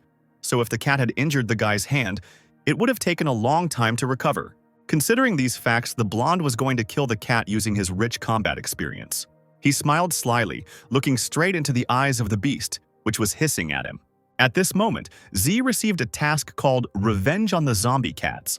Cats with special talents were frequent guests on the 3rd floor of the sports center, as people who loved to feed the furry creatures came there every day. However, after the onset of Judgment Day, Animals infected with the zombie virus immediately began to kill people, and their sharp claws dug into the skin of the victim, who died in agony. For killing the beast, the reward was 100 reputation points, 200 coins, 100 experience points, and 1 bronze item. 8 hours were given to complete the task, and for failing it or refusing it, there was a penalty in the form of a decrease to the first level and a decrease in all characteristics by 1 point. The trainer system stated that it would optimize related questions related to the task. After a few moments, the loading bar finally reached 100%, and then windows appeared notifying that the time for completing the task had increased to 24 hours, and there was no penalty for failure to complete it. And at that moment, it dawned on the blonde that he could complete the tasks an infinite number of times. In his past life, all the tasks he completed were of a high level of difficulty, and it didn't matter whether Z lost or refused, the game severely penalized him. Only 1% of players found the quests easy, but when they encountered a bronze-tier boss, only a few were able to win, and the reward for completing it was 50 coins. Although the blonde thought that it would be better if they didn't exist at all. Now, this task of killing a cat brought a big reward, and also did not carry a penalty for failure to complete it. Without a moment's hesitation, the guy accepted the assignment. Zai stood calmly in front of the animal, which did not even try to attack. The cat sat peacefully and licked its fur. The guy knew that if he fell for the boss's provocation, he could lose, so he decided to wait for the zombie to attack first. The cat was surprised when Z simply sat down nearby. He took out his phone and started reading the manhwa. At some point, the blonde laughed casually at the contents. His indifference angered the cat, who was unable to deceive Z. She took a step and pushed off the floor. The next moment, the dead beast was already flying towards the blonde, releasing its claws. During the flight, the creature wished death on the man. It tried to scratch Z, but the guy managed to dodge. He held one of his cards behind his back. The guy used it, and a sword immediately appeared in his hand. The cat bared its teeth and, turning to Z, clicked its claws on the floor. The animal then jumped, making a loud meow. The beast failed to grab the blonde man with its paws. He raised his sword, intending to attack the cat standing with its back to him, but it did not escape her attention. The creature grinned slyly, guessing what the enemy would do next. The guy swung his sword and the cat dodged, saying, "You treacherous man! Didn't you expect me to know everything in advance?" However, the blonde was not as simple as she thought. He thrust his sword forward and struck again. The animal, not expecting such an attack, became nervous.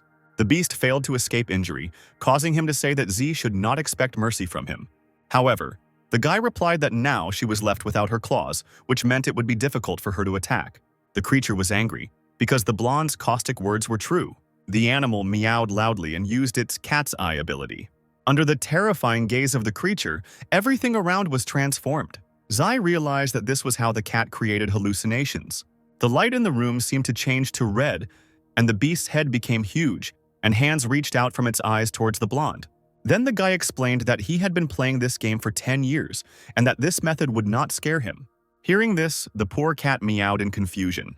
The illusion created by the zombie was scattered across the room in small pieces, and the animal itself was subjected to another blow. Because of this, the cat plopped down on the floor away from the guy and growled indignantly.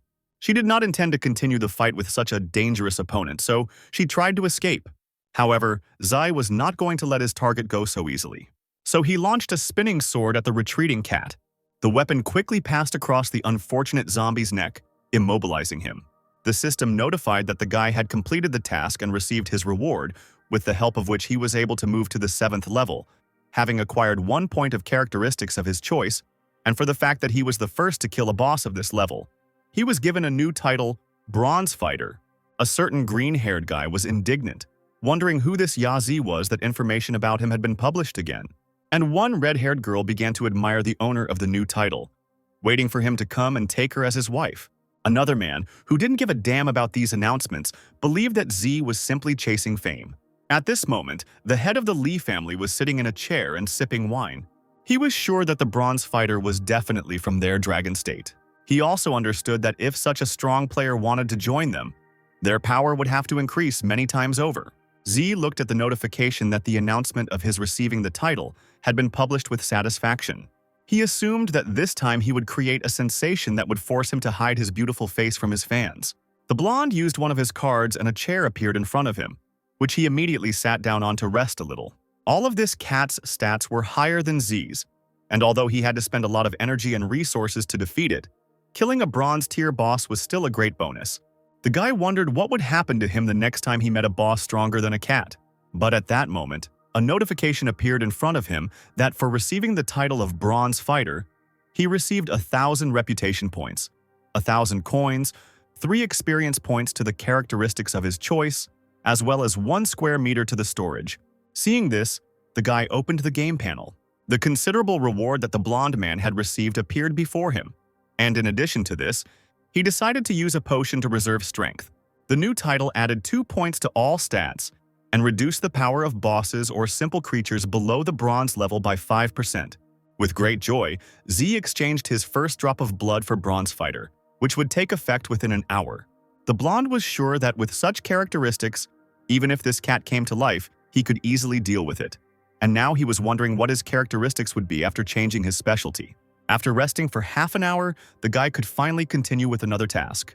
A box suddenly appeared above the defeated boss, forcing Z to come closer. Inside was a forge of zombie cats, with the help of which it was possible to summon the corresponding animal and control it in battle for half an hour. While the cat could take over 60% of the player's characteristics, and the experience of killing and coins of the beast passed to the owner even after the death of the cat. The freezing time was 2 days. Zai was incredibly happy that he now had an eternal assistant. In addition, the fur, meat, and claws could be turned into gloves, food, or a weapon. So the cat was a real treasure from the ears to the tip of the tail. Zai placed the beast, for whom he was a real devil, in storage. He then calmly continued his way through the corridors of the sports center. The boy remembered that the silver chest was supposed to be in the warehouse. Having found the right place, the blonde opened the door without any problems. There were several skulls and many eyes in the room. Z noted that these cats had unusual taste. Any person would be overcome with fear from such a picture. But such a stacking of eyeballs was fully justified by the end of the world. The guy was sure that he could find something valuable in the warehouse and began to look through the boxes. There he noticed a treadmill with a small dumbbell tied to it. The blonde imagined how the cat played with this rather unusual teaser. Everything else in the room was trash. But Z still didn't lose hope. The guy was going to finish the job by finding something worthwhile, and all that was left for him to do was to look at what was hidden under the white sheet. The blonde removed the cloth and saw a silver chest in front of him. Zai was even surprised at how easy it actually was to find him. For this find, he received 20 reputation points. To open the chest, it was necessary to spend 60 seconds, which the guy just had in reserve. Upon opening the chest, the blonde received an additional reward in the form of an expansion of the square meters of storage, as well as 360 coins, 50 experience points, a winged cape, and a skill book. Also inside were explosive swords that allowed 2 attacks to be carried out simultaneously, each of which was equal to 70% of the power of the characteristics, and it was also possible to cause an explosion with the same power. The difficulty level of such an ability was quite high, and a beginner would not be able to master 2 attacks at the same time. But the blonde was confident that his abilities should be enough to master this skill. The system processed the skill and asked whether Z wanted to learn it. And then she congratulated him on his successful mastery of the explosive swords. Now the guy had 2 whole skills in his repertoire. He took a winged cape made from the feathers of rare birds, which covered his back, and also had special magic, giving him the ability to fly for a short time and increasing his body quality and speed by 2 points. An additional feature was the ability to freeze time for a short period in the event of a jump or fall, with a recovery time of 20 minutes. The blonde was shocked by such incredible equipment and immediately used it, increasing his basic characteristics. Zai was surprised that he had become so rich by defeating just 1 cat. Tonight, he wanted to deal with Li Haobo, but now that goal seemed too small for him. Now the guy wanted to deal with his enemy's entire family at once. In this sports center, the blonde had only 1 last task left to complete. 1 is worth 100. Once again, Z found a crowd of zombies who had once played tennis. Leaning against the door, the guy knocked on the wood. The zombies immediately all turned towards the source of the sound. Additionally, the blonde stamped his feet, calling the dead to action. However, this time he was going to attack first. So Z began his run towards the corpses, and hungry zombies rushed towards him. Finding himself too close to the dead, the boy jumped, and then the running corpses lost their target. At that moment, the blonde was flying above them, raising his sword above his head. He then pierced the head of one of the zombies. The defeated enemy had no choice but to collapse to the floor. While he was falling, Z continued his flight. The guy turned around in the air and looked at the pathetic zombies. He targeted one of them and said that he was just about to try a spin attack and that this dead man was the best fit. Showing off his appearance, the blonde aimed his weapon at his opponent. Then he put his hand forward and pulled the sword back. The next moment, Z launched a flying strike without releasing his weapon. The boy was amazed by the amazing skill that created a wave of air. This allowed the dead to be destroyed from a distance without the risk of being bitten from the other side. However, killing the zombies in this manner caused an explosion. The blonde, unprepared for such an outcome, covered himself with a cape. He screamed as the shockwave hit him too. Z didn't want to fly into the wall, so he tried to stop his uncontrolled flight. He raised his sword and thrust it into the floor, barely keeping himself in place. The attacked corpse had stats that were at least 30% higher than the others, but he was unable to withstand the blow. The effect of the explosive sword was much better compared to the rotating one, although the speed of these attacks was the same. Everything around calmed down and the guy's trials were over. Now the blonde was ready to get down to business in earnest.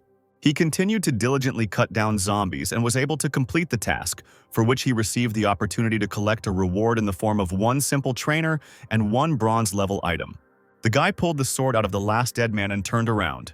He was even surprised to realize that everything ended so quickly. Since the zombies were no longer advancing, the blonde began to collect the cards. However, all of them were only with material resources, which made Z somewhat upset. The guy decided not to worry about his luck suddenly evaporating and decided to rest a bit before looking for something else. He was already sitting on the couch and thinking about what item to take as a reward for completing the task. The blonde considered taking the piece of equipment first, hoping that he would get a better trainer if he waited a little longer. Having decided on the subject, Z clicked on the pop-up window. The system then congratulated him on receiving the blood-absorbing ring. It was able to take away the enemy's strength during combat and added 1 point to the strength and quality of the body. And thanks to it, 5% of the enemy's damage was transmitted through the weapon and transformed into strength. Zai was even glad that he got an item with such an excellent ability. He took advantage of the system and put on the given equipment. The guy thought that since he got such a good thing, the trainer could have been worse. Then the system explained to him that all simple programs had a practical effect and were useful to the owner. In that case, the blonde nevertheless decided to immediately take the second coach. Zai was eagerly awaiting what would happen to him. The blonde got the first-level automatic collection. It allowed collecting items from killed zombies within a half-meter radius, which were then placed in storage. But if the storage was full, then collecting could not continue. That is, now the guy could not only get a 100% explosion coefficient from killing zombies, all dropped cards could automatically collect items. Zai jumped off the sofa with unspeakable joy. Initially, he was afraid that there would be many problems due to the high explosion coefficient, but now they have been solved. The blonde checked with the system to see if this first-level trainer really belonged to a simple program. Then the system explained that with the receipt of another automatic collection trainer, his level increased, and along with this, the radius of collection of items expanded, and other functions could also appear. And tasks from the trainer appeared in accordance with the situation and the player's condition, while he himself could not set the place and circumstances. Zai became curious about what functions the other trainers had and what he would get next time. There were still a lot of undead around that hadn't been looted, so this was a great opportunity to test out the new ability.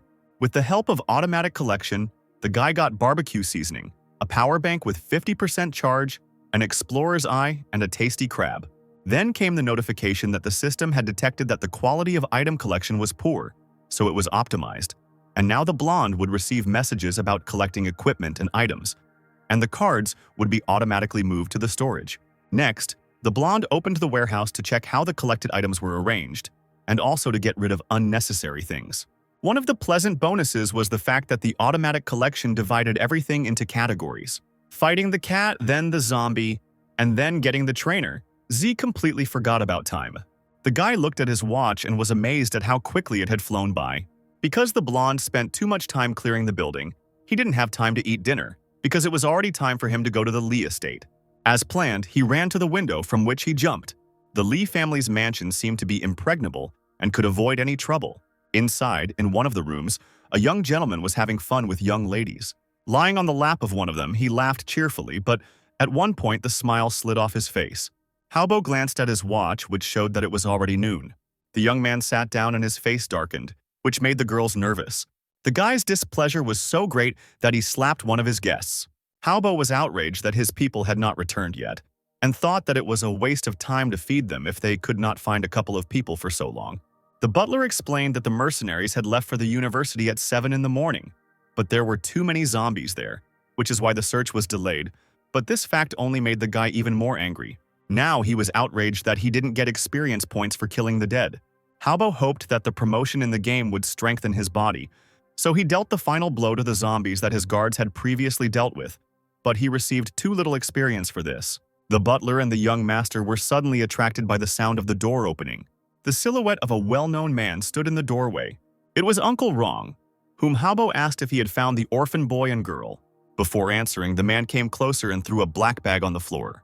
Then he reported that he had found the girl, but the guy had disappeared somewhere. The impatient young man, dissatisfied that the girl dared to hide from him, asked where his uncle found her and demanded that she come to him immediately.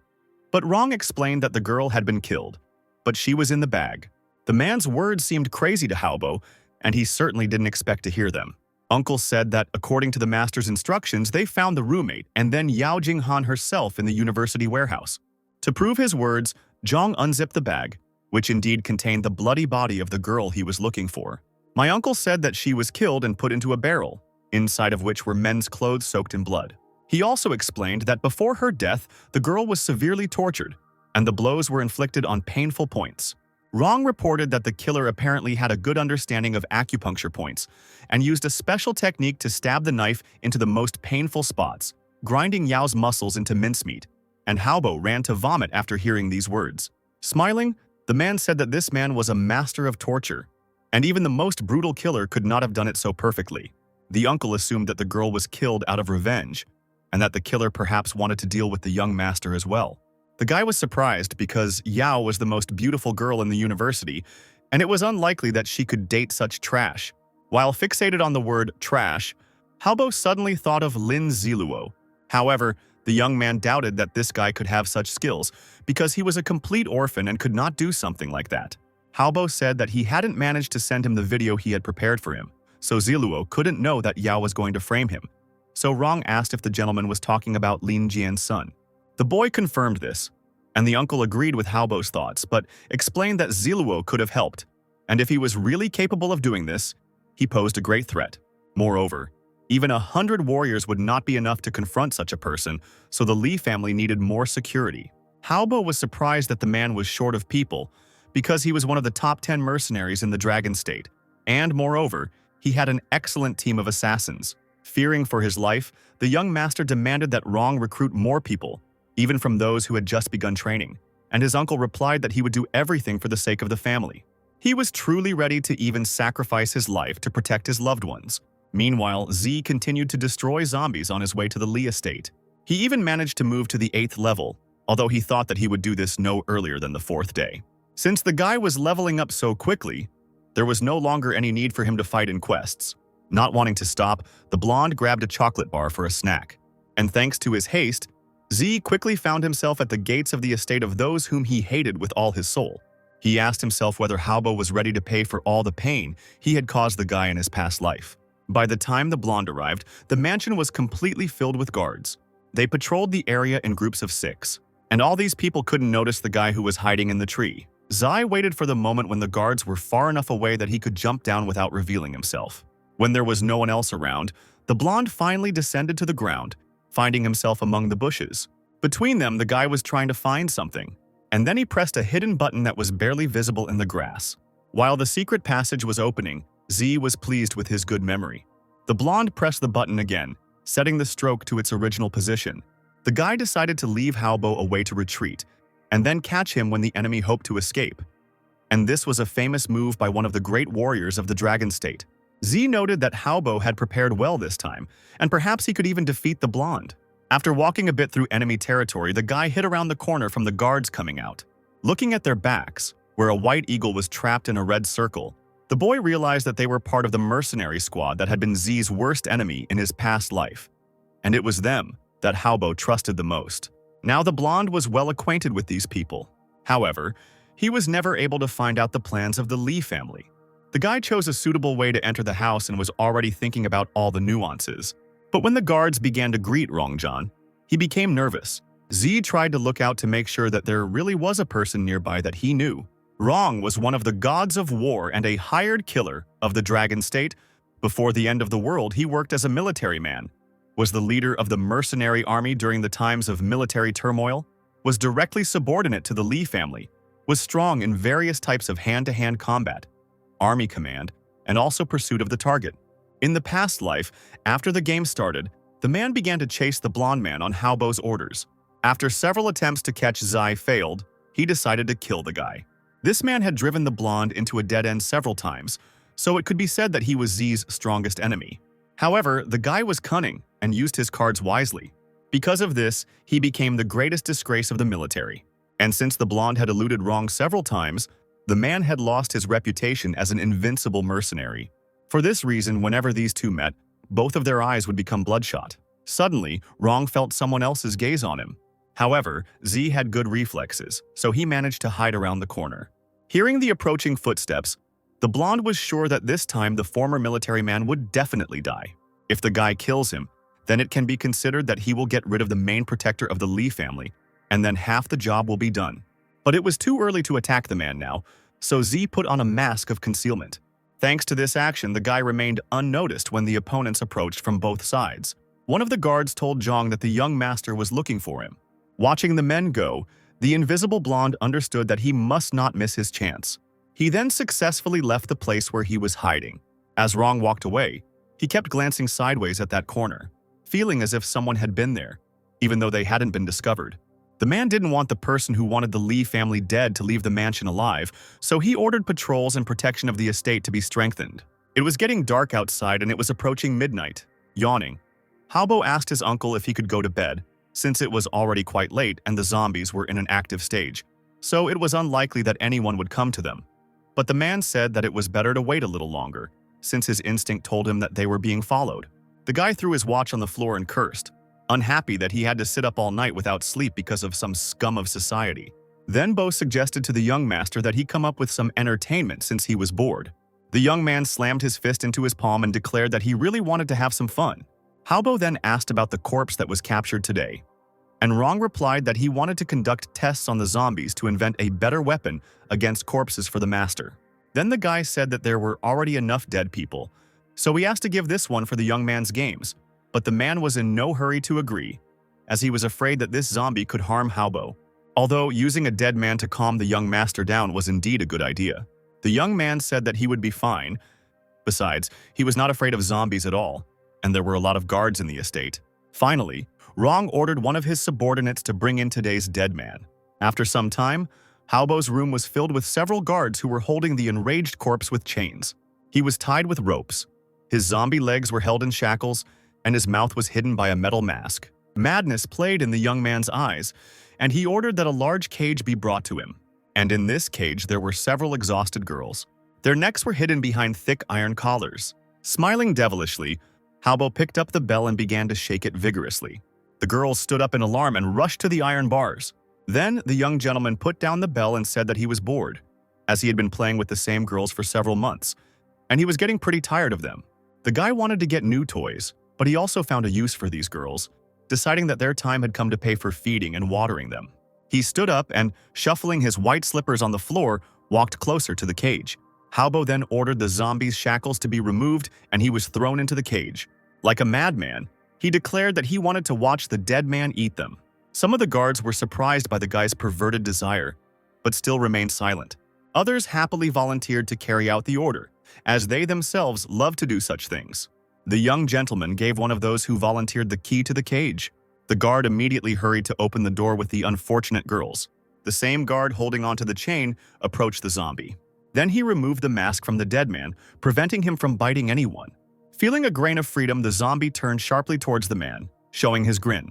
Haobo ordered the other two mercenaries to hold the corpse until his shackles were removed, and then to put him in the cage. At this point, some guy asked Mr. Lee if this was too cruel and suggested that he let the girls go.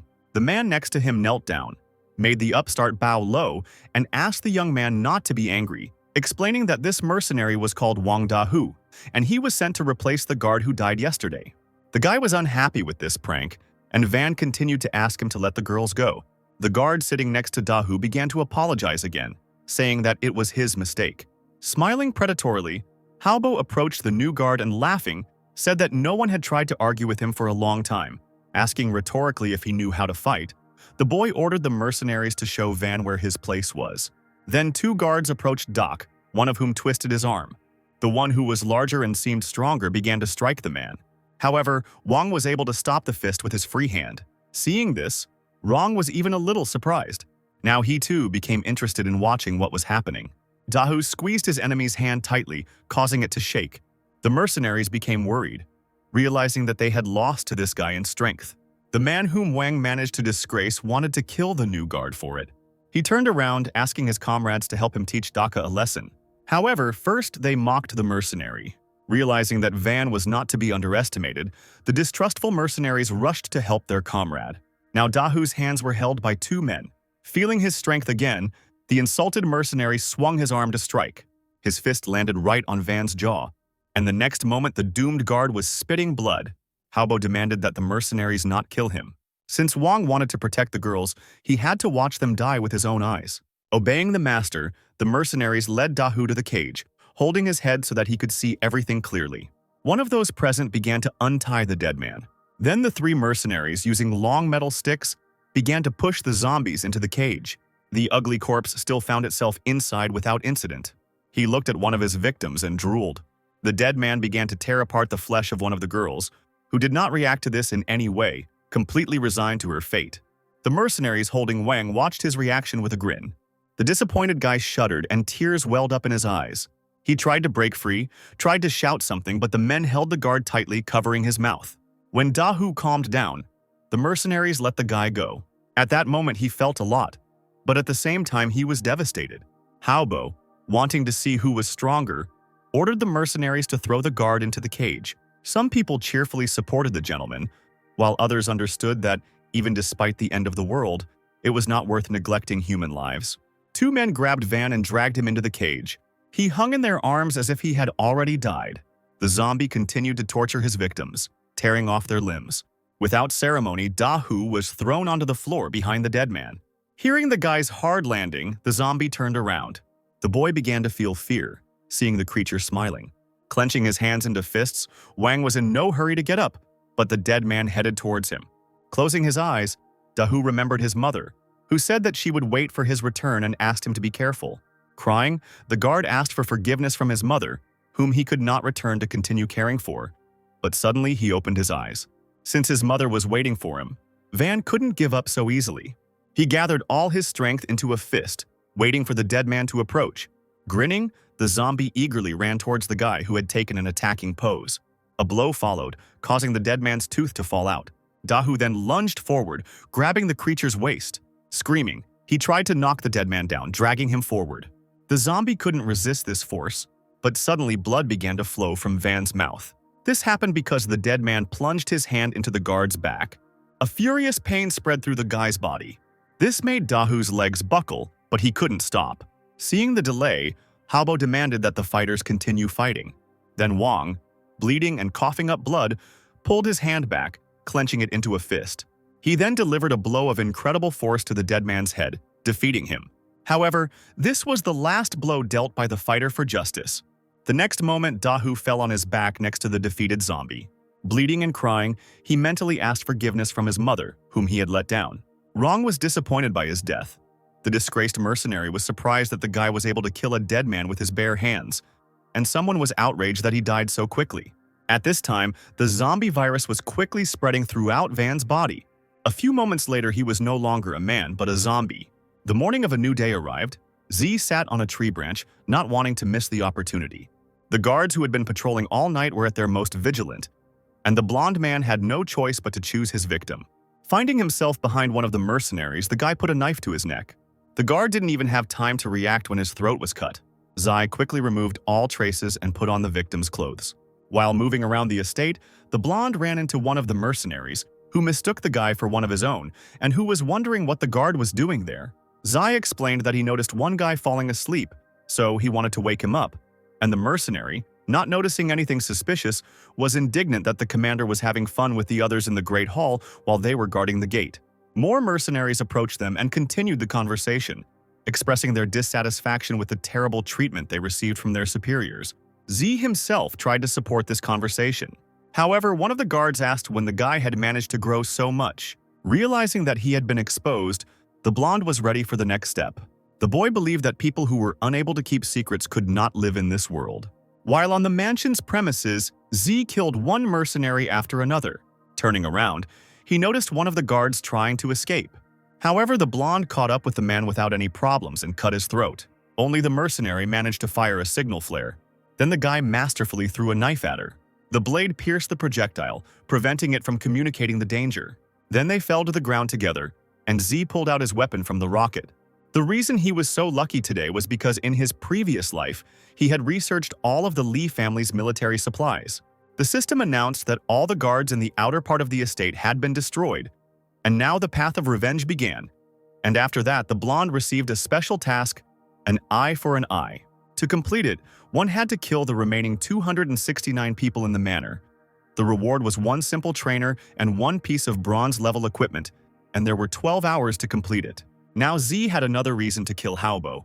Having accepted the task, the guy went into a magical barrier of revenge, which meant that if after killing 269 people one got out, the blonde could use the equipment to find the target. Zai wanted to know more about this barrier, and the guy decided to look at its characteristics. It was a high-level tool that placed people in a barrier, and if someone went beyond it, the owner of the barrier could see the location of that person, and the minimum duration was 1 month. In his past life, the blonde encountered this thing when the Dragon State placed a barrier of revenge in the capital of Japan, and those who escaped from it were killed within a few days, so they were able to destroy the whole of Japan. And today, Tsu himself had the opportunity to use this thing and find out how useful it is. The system wished for a successful execution, but something was wrong.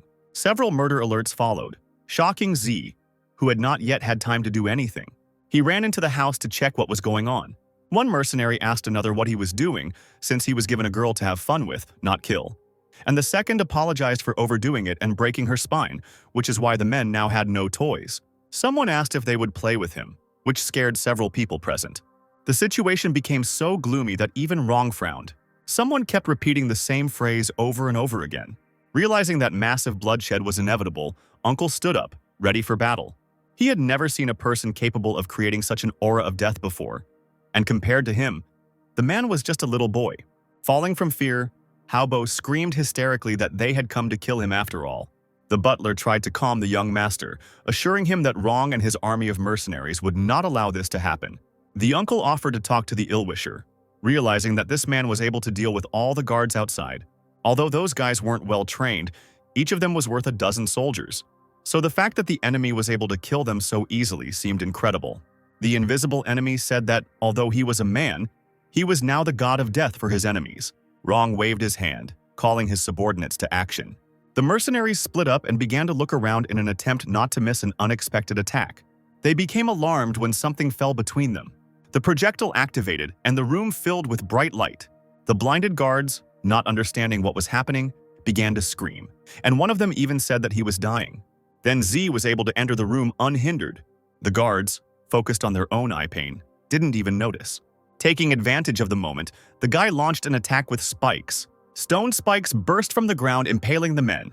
The blonde struck his other opponents with spinning swords, cutting off their heads. Noticing the enemy's figure behind him, Rong was horrified. Once again, Z threw a grenade at his haters. It broke when the guy was far enough away. The man tried to get a better look at the blonde, but his back was turned to the soldier. While covering himself from the explosion, Zhang was indignant that he could not see the enemy's face, and his entire team had already fallen. He stood among the many corpses of his subordinates in shock. One of the mercenaries said that the enemy used magical spikes, which killed almost all of the young master's servants and guards. And those rotating swords even killed the crocodile, bear, and wolf. An angry Rong demanded to know how many people were left, and the mercenary replied that besides him, Haobo, Zhaobo, and the squad leader, there were still 66 guys left. Among them, 10 were seriously wounded, and several still had not recovered their sight. The nervous youth screamed, asking who the man was who was ruining his plans and spoiling his fun, and also demanded that his uncle take revenge on the enemy and show him his corpse. The angry man then ordered the remaining survivors to find the killer, saying that the enemy could not cope with so many people alone. Rong asked Bo to take the young master and Skinny to the secret tunnel, while he and the remaining men detained the assassin outside, and the butler agreed to this, but said that he suspected that the enemy had not gone anywhere and was still watching them. Then Rong walked up to Bo and just put his hand on his shoulder, as if saying goodbye. Then the butler, without further ado, went to carry out the man's order. Z stood nearby and sipped his cocktail, mentally noting that this servant was unexpectedly smart. As the blonde thought, the commander-in-chief decided to split up and go outside to protect Haobo, and the guy himself was going to first deal with the remaining mercenaries to make sure that he could leave without problems. He used the system to view information about his opponents. Z found out that in such a short time, Rong had already managed to obtain 3 pieces of bronze-level equipment. The mercenary began to call the blonde to come out, and the guy considered this a stupid attempt to buy time for Haobo to escape. However, Z couldn't allow this to happen, so he opened his vault. From there, he took out the horn of a zombie cat and summoned the animal. The guy also took a knife from his warehouse. Then he took aim and threw the gun up. The blade flew over the chandelier, cutting through the mount. Then she fell to the floor where Rong stood, barely managing to jump away. Glass shattered across the room, injuring the mercenaries. However, this was not the only danger that reached the men. The number of guards capable of fighting became fewer and fewer due to the cat, which successfully gnawed their necks. Zai also actively slaughtered his opponents. Soon, most of the mercenaries were lying on the floor in their own blood. The commander-in-chief tried to look up information about the enemy, but was unable to do so because of the concealment mask, which angered him. The man was angry and demanded that the blonde reveal his identity. Zai saw that the mercenaries' technique was weak, their stats were low, and even their personal qualities left much to be desired, and they would only reach a good level in a few years. Turning to the survivors, the blonde said that he now knew what disappointment was. After that, holding the knife at the ready, he rushed towards June. Several guards tried to block his path but were brutally killed. Now all the mercenaries were dead, and the commander-in-chief was left alone in the face of death. The man was so frightened by this situation that he began to tremble, temporarily losing his speech. And then, out of despair, he fell to his knees. Z ordered his cat to track down Haobo and the others. The beast immediately ran to carry out the order, and the guy, looking at the magical barrier, knew that his target was still in the estate. The blonde put his foot on Jun and tried to get him to talk. Zai also added, "Almost all of your people died. Can I still call you commander?" The boy knew that he had stifled almost all of the man's will to resist by killing all of the mercenaries before his eyes and destroying all of his work. Having come to life a little, Zhang asked the blonde to tell him who he was, admitting that otherwise he would not close his eyes after death. Then, smiling, Z said that it sounded good. Realizing what this meant, the mercenary pressed himself against the wall in horror. One sharp wave of the hand, and life left the man's body. Rong fell to the floor and hit the ground, making a soft sound. The blonde stepped on his head and said that he remembered the day when the man insulted him by trampling him into the ground. While mocking the body, he confessed that the mercenary taught him not to talk nonsense in front of someone you were going to kill, because actions were better than talk. The killer found it funny that the commander actually did not close his eyes after his death. With the Lee family's main protector dead, it became much easier to take revenge. Having finished torturing the dead man, Z moved on to his next target. Behind him, he left corridors strewn with corpses. While in the secret room, Haobo was nervous that assassins would soon come for him. The butler tried to calm the young master down, saying that Rong would deal with these people. Suddenly, someone's body crashed into the wall, leaving a dent. The boy was overcome with horror and was sure that this man had been sent after him by Ziluo. But Bo said that there was nothing to worry about since they had passed through a secret passage. Haobo then asked how this guy knew about his relationship with Yao and where he found such a strong mercenary, and the butler suggested that it was Lin Jian who might have left an assistant for his son. But the young master objected that this could not be, because when Jian was killed, they destroyed everything that the Lin family had. He admitted that if the leader hadn't ordered them to leave someone alive, then this Zilo wouldn't exist. At that moment, a blonde man was standing behind the door. He overheard the entire conversation and now knew that he had been followed for a long time, and then he only said, "This is how." Haobo heard a familiar voice and wondered how Ziluo could come here. The blonde himself, sighing, realized that there were many more stories behind his back. The young master said that the boy should have died by his hand many years ago, and Z said that he was interested in knowing who Jian was and why the Lins destroyed the Li family. Then, Haobo laughed at the fact that the boy didn't even know his own father's name. He explained that Lin Jian was going to report his father just when he was about to get promoted, which would destroy everything their family had worked towards for many years, and that was why the Lin family was reduced to ashes. The young master said that if it weren't for the leader, Z would be dead, and also asked who helped him.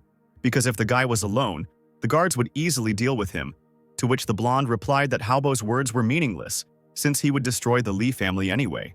The young gentleman said arrogantly that the boy had overestimated himself. The door swung open and a masked man with a zombie cat appeared in front of Haobo. Then the butler tried to hit the killer, but the blonde dodged. Then the man was attacked by an animal that had crept up from behind. However, Bo successfully fought off this attack, and the cat began to disappear just at the time that Z had expected. The guy grabbed his mask and began to take it off. The butler was surprised when he saw a blonde man behind her, and Haobo was covered in cold sweat from fear. Bo couldn't believe that such an orphan could enter the Lee estate and kill the commander of the mercenary squad. And Z replied that the old school people would not survive the Judgment Day, because once the first 7 days of the game passed, their well-trained soldiers would not be able to cope with even one zombie on the street. The young gentleman nervously asked how the boy had managed to become so strong. But the blonde did not reveal his secrets, saying only that he could easily deal with them alone. Zai then engaged in a fist fight, trying to hit the butler. However, the man was able to successfully block the attack. He staggered but managed to stay on his feet. The blonde concluded that Bo was quite strong, since even Rong fell from such a blow. Since it came to this, the butler had to use another method. The man then clenched his hand into a fist, tensing all his muscles. Suddenly, the man's clothes tore, revealing his muscular torso. This caused the blonde to arm himself with a sword to gain an advantage. Z tried to hurt the butler, but he dodged it with the words that the guy doesn't understand anything about the morality of wushu. And the blonde replied that he wants to cut off his head and should not ask anyone for permission to do so. Zai then threw his weapon at the enemy using the skill Spinning Swords. The first time the man managed to dodge.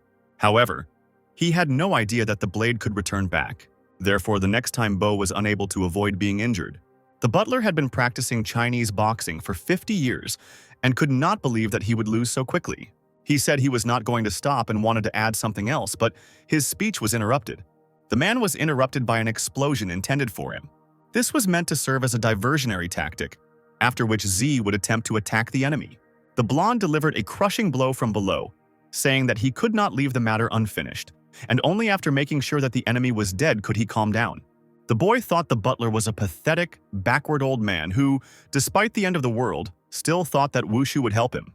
Killing Bo proved that strength alone was not enough in this world, and it was necessary to change one's technique and develop speed. Otherwise, the road was only to death. Looking at Haobo, Z saw him lying unconscious. Because of this, the boy considered the young master useless. Then the blonde came closer and stabbed him in the leg with a knife. The young man immediately came to his senses and screamed in pain. Z grinned and asked, "Are you awake, or were you pretending to be dead?" Then, with particular pleasure, the blonde continued to pierce his enemy's limb with his sword. Haobo started calling for help and telling the killer that his father would deal with him. In response to this, Z only smiled without saying a word. Then he pierced the leg of the man he hated once again and twisted the sword. Tormented by pain, Haobo asked to kill him faster, but the blonde only verbally mocked the martyr. The killer opened the vault and took one item from there. It turned out to be a dull, convulsive knife that Z had saved just for his revenge. He then tried to thrust the blade into the enemy's hand, causing him to scream. The blonde apologized for not being able to thrust the weapon inside because it was too dull. And then he raised the weapon over his victim again. While piercing the young master's hand, Z said that this knife reflected his essence. It also reflected his 10-year journey full of risks. And now the killer felt sorry that Haobo's suffering did not make up even 1% of his. The young master was shocked to hear about 10 years. And then he admitted that he only started thinking of ways to torture him 3 years ago, when he found out about everything. A devilish smile adorned Z's gloomy face, saying, "This is for my suffering." He once again thrust the blunt knife into the victim's hand. And the next time the blonde stabbed the young gentleman because he was having fun. Haobo stuttered and asked him to stop, but the blonde man only continued to smile, once again causing pain to his victim, who was bleeding all possible bodily fluids. Z said that this was for his entire family, for whom it was necessary to avenge, although he had never seen his ancestors. Stopping for a second, the blonde realized that he could no longer find a reason to torment the victim. However, he continued to do it for fun. When the assassin got tired of stabbing Haobo, he took out the crucible pliers from his storage. Zai extended his hand towards the victim, clicking his pincers, causing the young master, scared beyond belief, to ask what the boy was doing. The killer admitted that he had to thank the young master because it was he who came up with the most cruel methods of torture, sending many people to the next world. However, Haobo was surprised because he had never done anything like this before. The blonde swung the knife, cutting into the victim's skin and causing her to scream. After this, Z stuck the pliers into Haobo's mouth and pulled out the tooth. The young gentleman tried to resist somehow, but the killer was much stronger and continued to confidently pull out the teeth. So the blonde guy stripped the guy of the entire bottom row and then asked, "Is that not enough for you?" Zai said that in his previous life, Haobo had learned a huge number of new methods of punishment, and the blonde man had not done even 1% of all the tortures to him. The killer felt sorry that he couldn't use the things the young master had researched on the victim now, because torturing Haobo was no longer interesting since he was practically dead. Thinking that the victim might be faking, Z stabbed her a few more times as a test, but Haobo really didn't react to anything anymore. The guy realized that he had overestimated his enemy's acting skills. The blonde had killed the young master's psyche, meaning his body was no longer capable of withstanding any more torture. As he left, Z threw a spinning sword at Haobo. Then he took out an umbrella and opened it behind him. Blood flew in all directions, staining the fabric, but not the killer himself. A clock tower towered above the mansion, illuminated by the light of the moon and small lanterns. Stepping out onto the balcony, Z noted that the Lee estate looked good under the night sky. The system suddenly notified him that changes had been detected in his mental state, and he now received the talent Thirst for Revenge. The guy was surprised that he was able to activate the talent. Wanting to learn more about this, the blonde took advantage of the system's capabilities. Talents could be activated under certain circumstances, mental state, personal experience, and personal characteristics, while skills could be obtained through a special book. Thanks to Thirst for Vengeance, once the blonde deemed someone as an enemy, he could increase skills according to the degree of hatred he had for that person, with the highest percentage of stat increase being 20%. Zai never thought that such talent would be so useful. After all, the higher his stats were in the game, the more he could increase them with this talent. This meant that such talent could be improved infinitely. The system notified that the guy had completed the quest, receiving one simple trainer and one piece of bronze-level equipment, and was now asking if he wanted to take it now. After thinking for a bit, the blonde decided to take the equipment first. He was given a piece of equipment from the magician's specialty called the Magic Wand.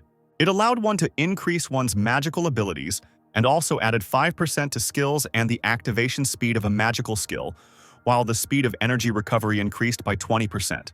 Z knew that he couldn't use such a thing, but this equipment was necessary for magicians, so the guy decided to take it to sell in the future. The blonde looked at his storage and was glad that he had automatic collection, and he also noted that the tools for killing people in this game were simply barbaric. When you killed a person, his storage disappeared, and you could not get things from there. You could only examine the corpse and find something interesting. But when players learned ways to kill people, a fight to the death began. Although the game did not encourage this, seeing the purification pendant in his backpack, Z became interested in the item and decided to look at its characteristics. It added 1 point to energy and had the ability to purify, eliminating negative states of the body, and the freezing time was equal to 12 hours. This thing could save lives during a battle, but the meditation pendant looked useless against its background, so it ended up in the storage. The guy sighed, thinking for a while longer. He then told the system that he wanted to get a coach. A window popped up showing the percentage of the program loaded. The resulting first-level trainer was called the Absolute Slave. It allowed one zombie to be enslaved, whose strength did not exceed the strength of the owner, while the zombie slave had to obey all orders of the owner, protecting him even under the threat of his own life. And the corpse also possessed a part of the owner's panel, so the player could develop with him. But if the dead man died, the trainer lost his strength. The guy was shocked that he could get a zombie as a slave. He even pinched himself to check if he was dreaming all this. Zai thought about the abilities of the dead man he could obtain. The blonde also realized that if this zombie was truly completely loyal to him, then he would be able to avoid all the dirty work. Ever since the boy found out that Yao had betrayed him, he could no longer trust anyone and was planning to be alone for the rest of his life. But since he now had a hard-working dead man to accompany him, perhaps his heart wounds could be healed. Zai asked the system if this trainer's efficiency would increase if he raised his level. She replied that with each new level, the guy would be able to get another zombie slave. The blonde imagined himself commanding an army of the dead, but dismissed the thought as too unrealistic. However, he still wondered how much he had to level up to achieve such a result. Z also thought about which zombies were best suited for slavery, and decided that the ones that were most suitable were the ones that were supposed to progress to the status of zombie kings. And although all the zombies had potential, It seemed to the boy that after they became his slaves, they would no longer be able to make as much progress as before. Leaving these thoughts behind, Z decided to go down to the Lee family's basement, where, according to rumors, many treasures were hidden. After walking down a long corridor, the blonde finally came across the right door. Entering the room, the guy saw a lot of precious jewelry and gold. However, now that the end of the world had come, all these things were worth nothing. In this place, as useful things, Z found dubious scrolls with some inscriptions and a knife in which precious stones were inserted.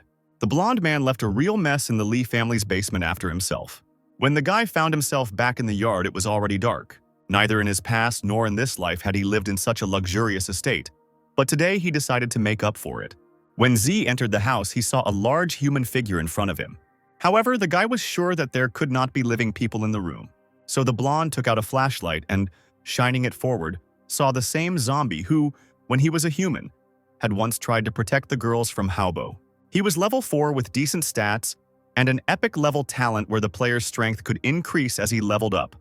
All strength-related items increased effectiveness, and the skills he used only consumed physical strength but not energy.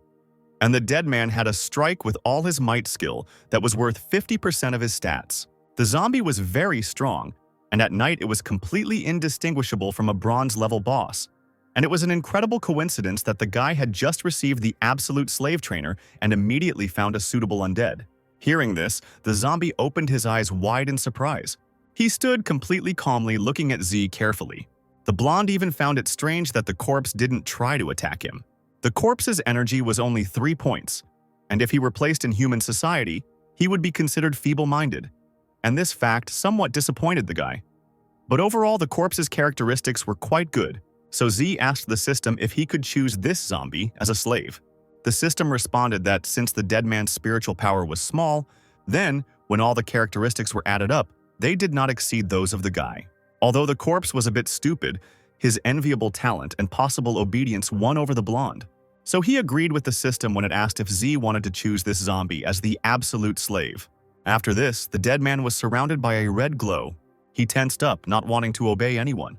The blonde was surprised that the zombie tried to resist.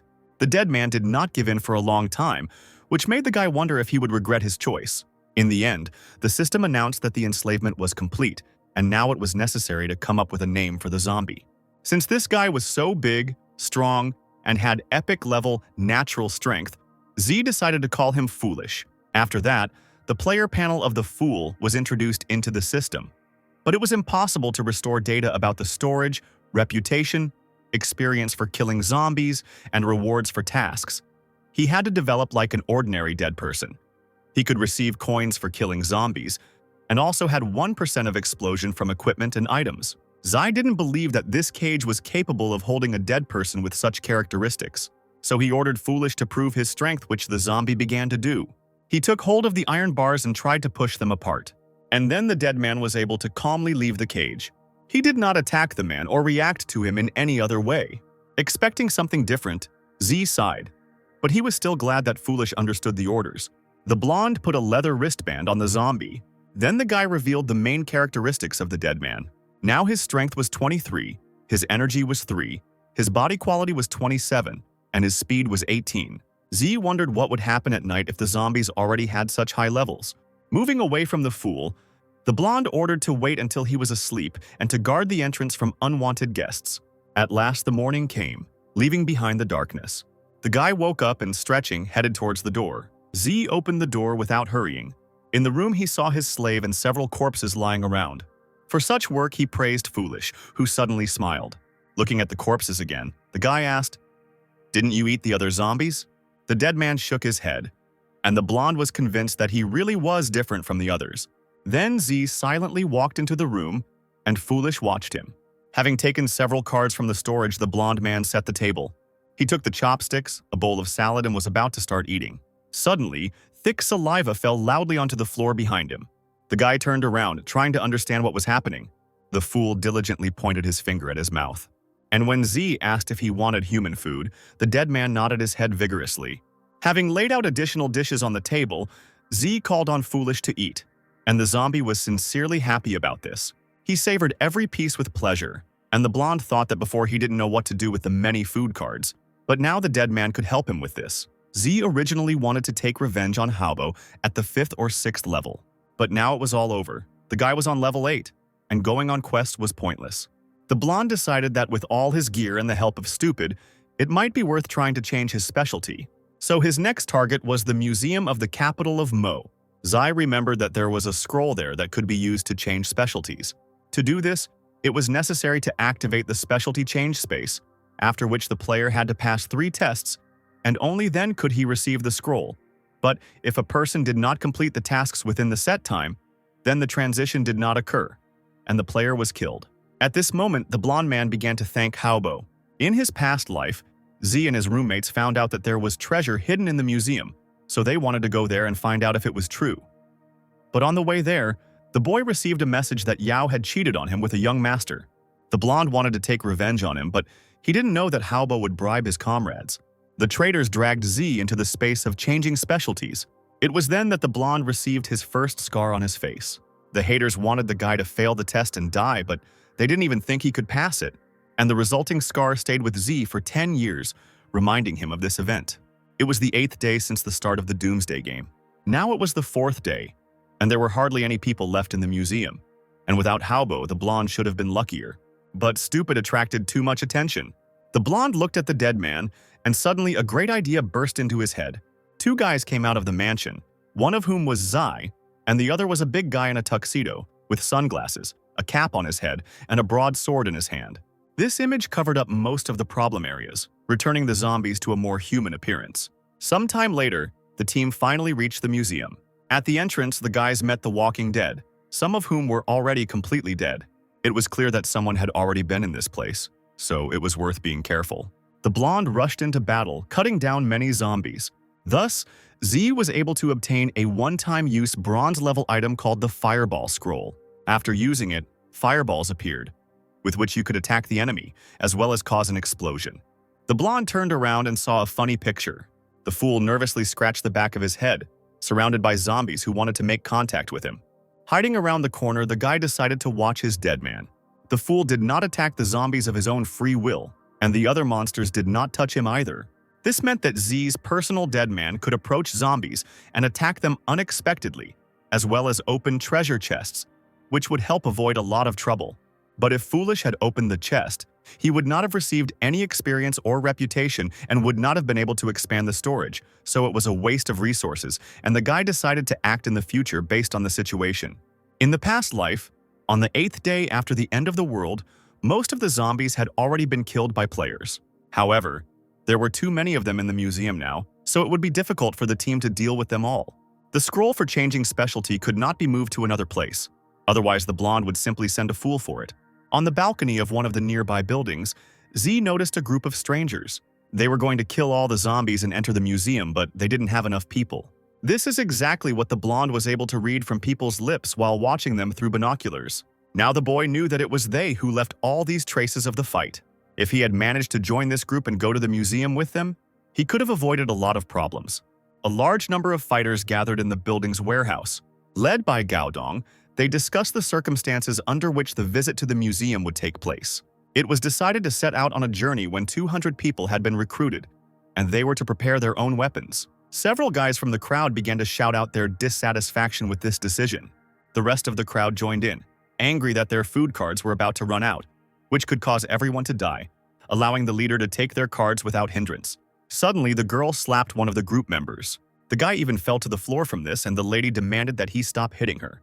Then the offender told Tian Ningjing that she had not become better than him because she had received a bronze-level weapon, and the guy also noted that if the girl was kinder to him, he would not quarrel with her. Extending his hand to Tian, the boy asked if she would think about it. The girl, holding the weapon in front of her, said that she knew what he was thinking, and if she was nicer to him, she would throw up, which would hardly suit the impudent fellow. Insulting Tian, the guy explained that he was a gentleman and would not kill her, but as soon as he had the opportunity, he would have fun with her so much that her own mother would not know. The girl answered him sarcastically, which made the guy angry and ready to fight with her. The offender asked to show him how beautifully her body bends during a fight, and someone from the crowd mocked the fact that this guy challenged Tian to a fight. At that moment, the leader asked them to stop arguing and listen to him. But suddenly the attention of those around them was drawn to the elevator. which took someone down to the lower floor. The doors opened and Z appeared before the crowd wearing a mask of concealment with his zombie disguised as a human. Seeing the head of the group, the blonde recognized him. In his past life, the boy saw him on the day he activated the scroll, but he didn't remember his full name. Someone from the crowd began to ask Z who he was and why he had come. But before answering, the blonde silently approached the group. Dunn stepped forward and said, "I don't know your name, but why did you come to the Death God Club?" People were worried, not understanding why they couldn't see information about the stranger. They also found it strange that the second player was called Stupid. Zai explained that he was passing by with a friend, and when they saw a group of people, they decided to ask if they could join them. Gao was delighted by this and welcomed the blonde into the Death God Club, introducing himself as the chairman. After such a greeting, Z feigned surprise that the leader himself was standing in front of him. Then the blonde man nervously said that his name was Lin Luo. He also introduced his friend Stupid, who was a bit dumb and mute and used to be a bodyguard for rich people. Dong began to shake Lin's hand, inviting him to join his club. The blonde accepted the chairman's proposal, and from that moment on, he and the zombie were part of the group. The guy was even surprised at how easy it was to join the club. Dunn and the new recruits moved away from the group and sat at a table, where the chairman admitted that Foolish and Lin were like old friends to him, so he informed them of his willingness to help them in any way. Then Z explained that he and his friend loved to fight, and their main goal was to become stronger. They loved to kill zombies and level up, and they came here precisely to develop. To this, the chairman replied that he had many books with skills, and he was ready to give them up for the sake of friendship. The blonde was amazed that Gao was willing to give away such items for free. The boy protested, saying that these books were probably very valuable, but the chairman said that since they were brothers, they should share. Dong actually put out the skill book, after which Z thought that he was doing something wrong. Or maybe in this life, all the players were so generous. The book contained the combat skill Blind Fury, and it consisted in the fact that after activation, the player was plunged into a state of loss of control and reason.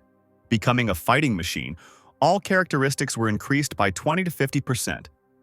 Depending on the degree of rage, the duration of the action was 2 minutes, and after this time, the player was placed in chaos. The time spent in which depended on the degree of rage. After reading the characteristics, the guy did not understand what difference a person had from a zombie when using this skill, although he knew that the combat power in a state of loss of mind was higher than with it. The chairman said that although the side effects were quite dangerous, this skill could save lives at the most difficult moment. Zai was mentally indignant that he was considered stupid and tried to be given such a bad skill, but at the same time he was amazed that Gao reacted so quickly. The blonde closed the book, taking it for himself. Pretending to be happy, he thanked the chairman for such concern and said that he liked the item. Zai then asked Gao if he had anything else he wanted to say, and if he didn't, he and his friend would go level up. Since the chairman, who noticed Z's fleeting smile, did not say anything else, the boys stood up and prepared to leave. However, Gao shouted at them sharply, trying to stop them. Turning back, the blonde asked what happened. Since the chairman was fooling the guy with that skill book, he thought he should give him something good as compensation. So he said he had a card with a bucket of fried chicken and suggested they eat together. But Z refused, explaining that he and Stupid would rather go and look for zombies to earn experience points. He already felt uneasy about taking the skill book, and if he had taken the food card as well, he would have died of shame. Putting the card in the blonde's hand, Gao said that if they were short of food and water, they could simply take it all from the warehouse. The guy admitted that in that case he should thank the chairman for both of them. Dong then dismissed the recruits, saying that if they needed help they could contact him at any time. The chairman smiled and thought that Z was not a bad guy, since Gao gave him such a bad skill book, and the blonde did not refuse it. Z and Silly left Dong's office and went about their business. 3 men walked confidently towards them. Ahead of the others walked a man with white fur on his collar, smoking a cigarette and folding his arms across his chest. Once he was next to the blonde, he said that he had not threatened him, but simply warned him not to have too much to do with Gaodong. The man then placed his hand on Z's shoulder and continued, "Otherwise, even if your friend knows how to fight." However, he stopped short when the blonde shook his hand off. The guy then asked the zombie why he was standing there and urged him to deal with the ill-wishers. The man noted that Foolish was a big guy, but he was only at level 4, like all his guys.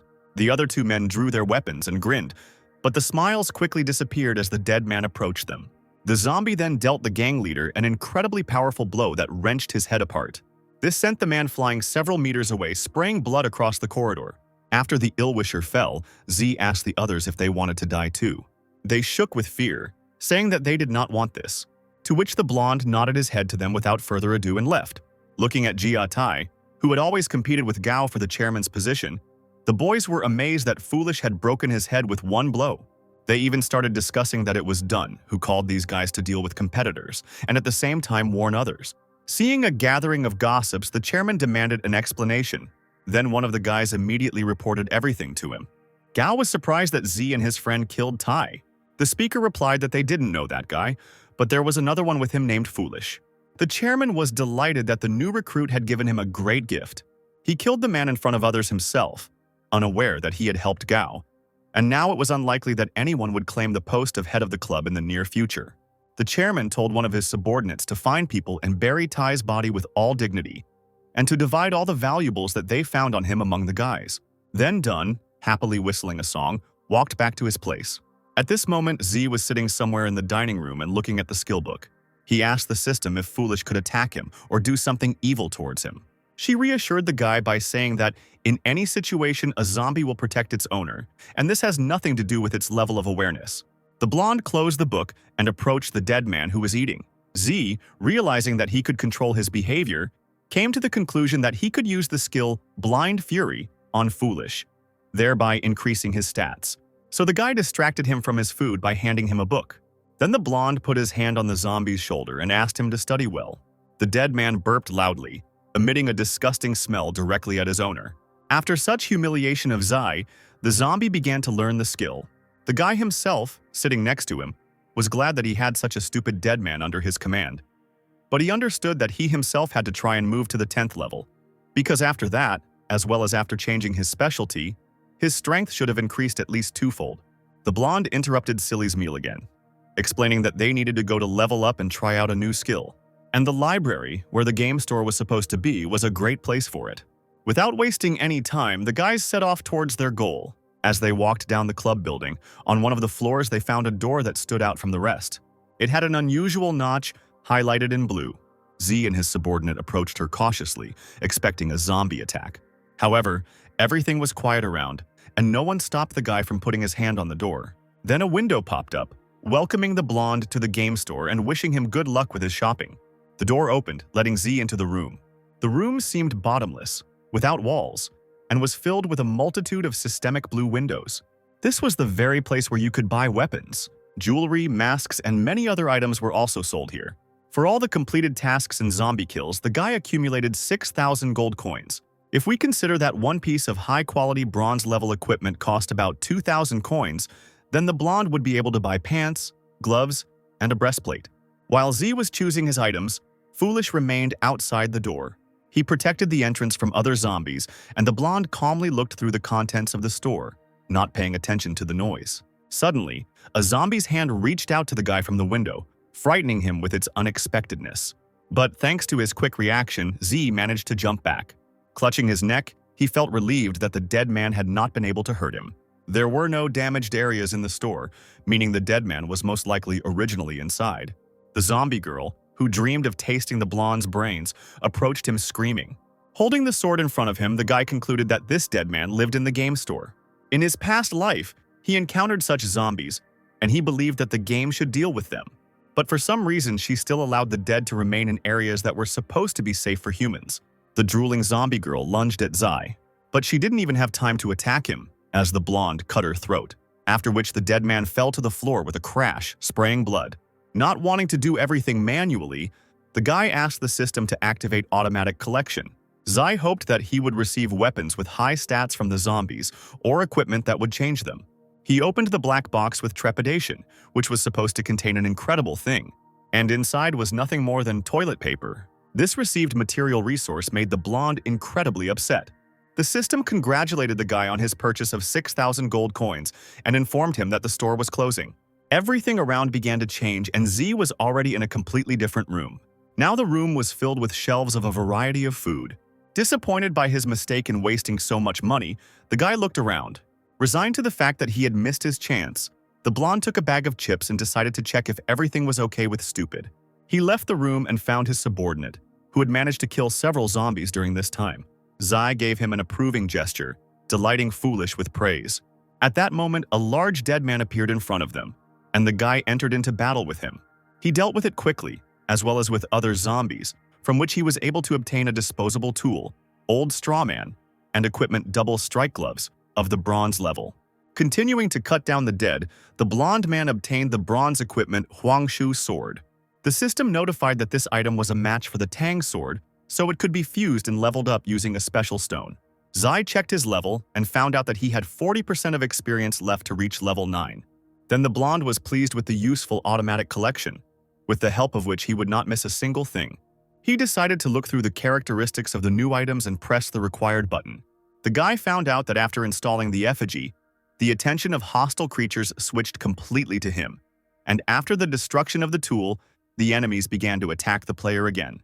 Double strike gloves increased the effectiveness of strikes by several percent when used, also added 1 point to strength and body quality, and after an attack with increased effectiveness by 5%, a second strike followed.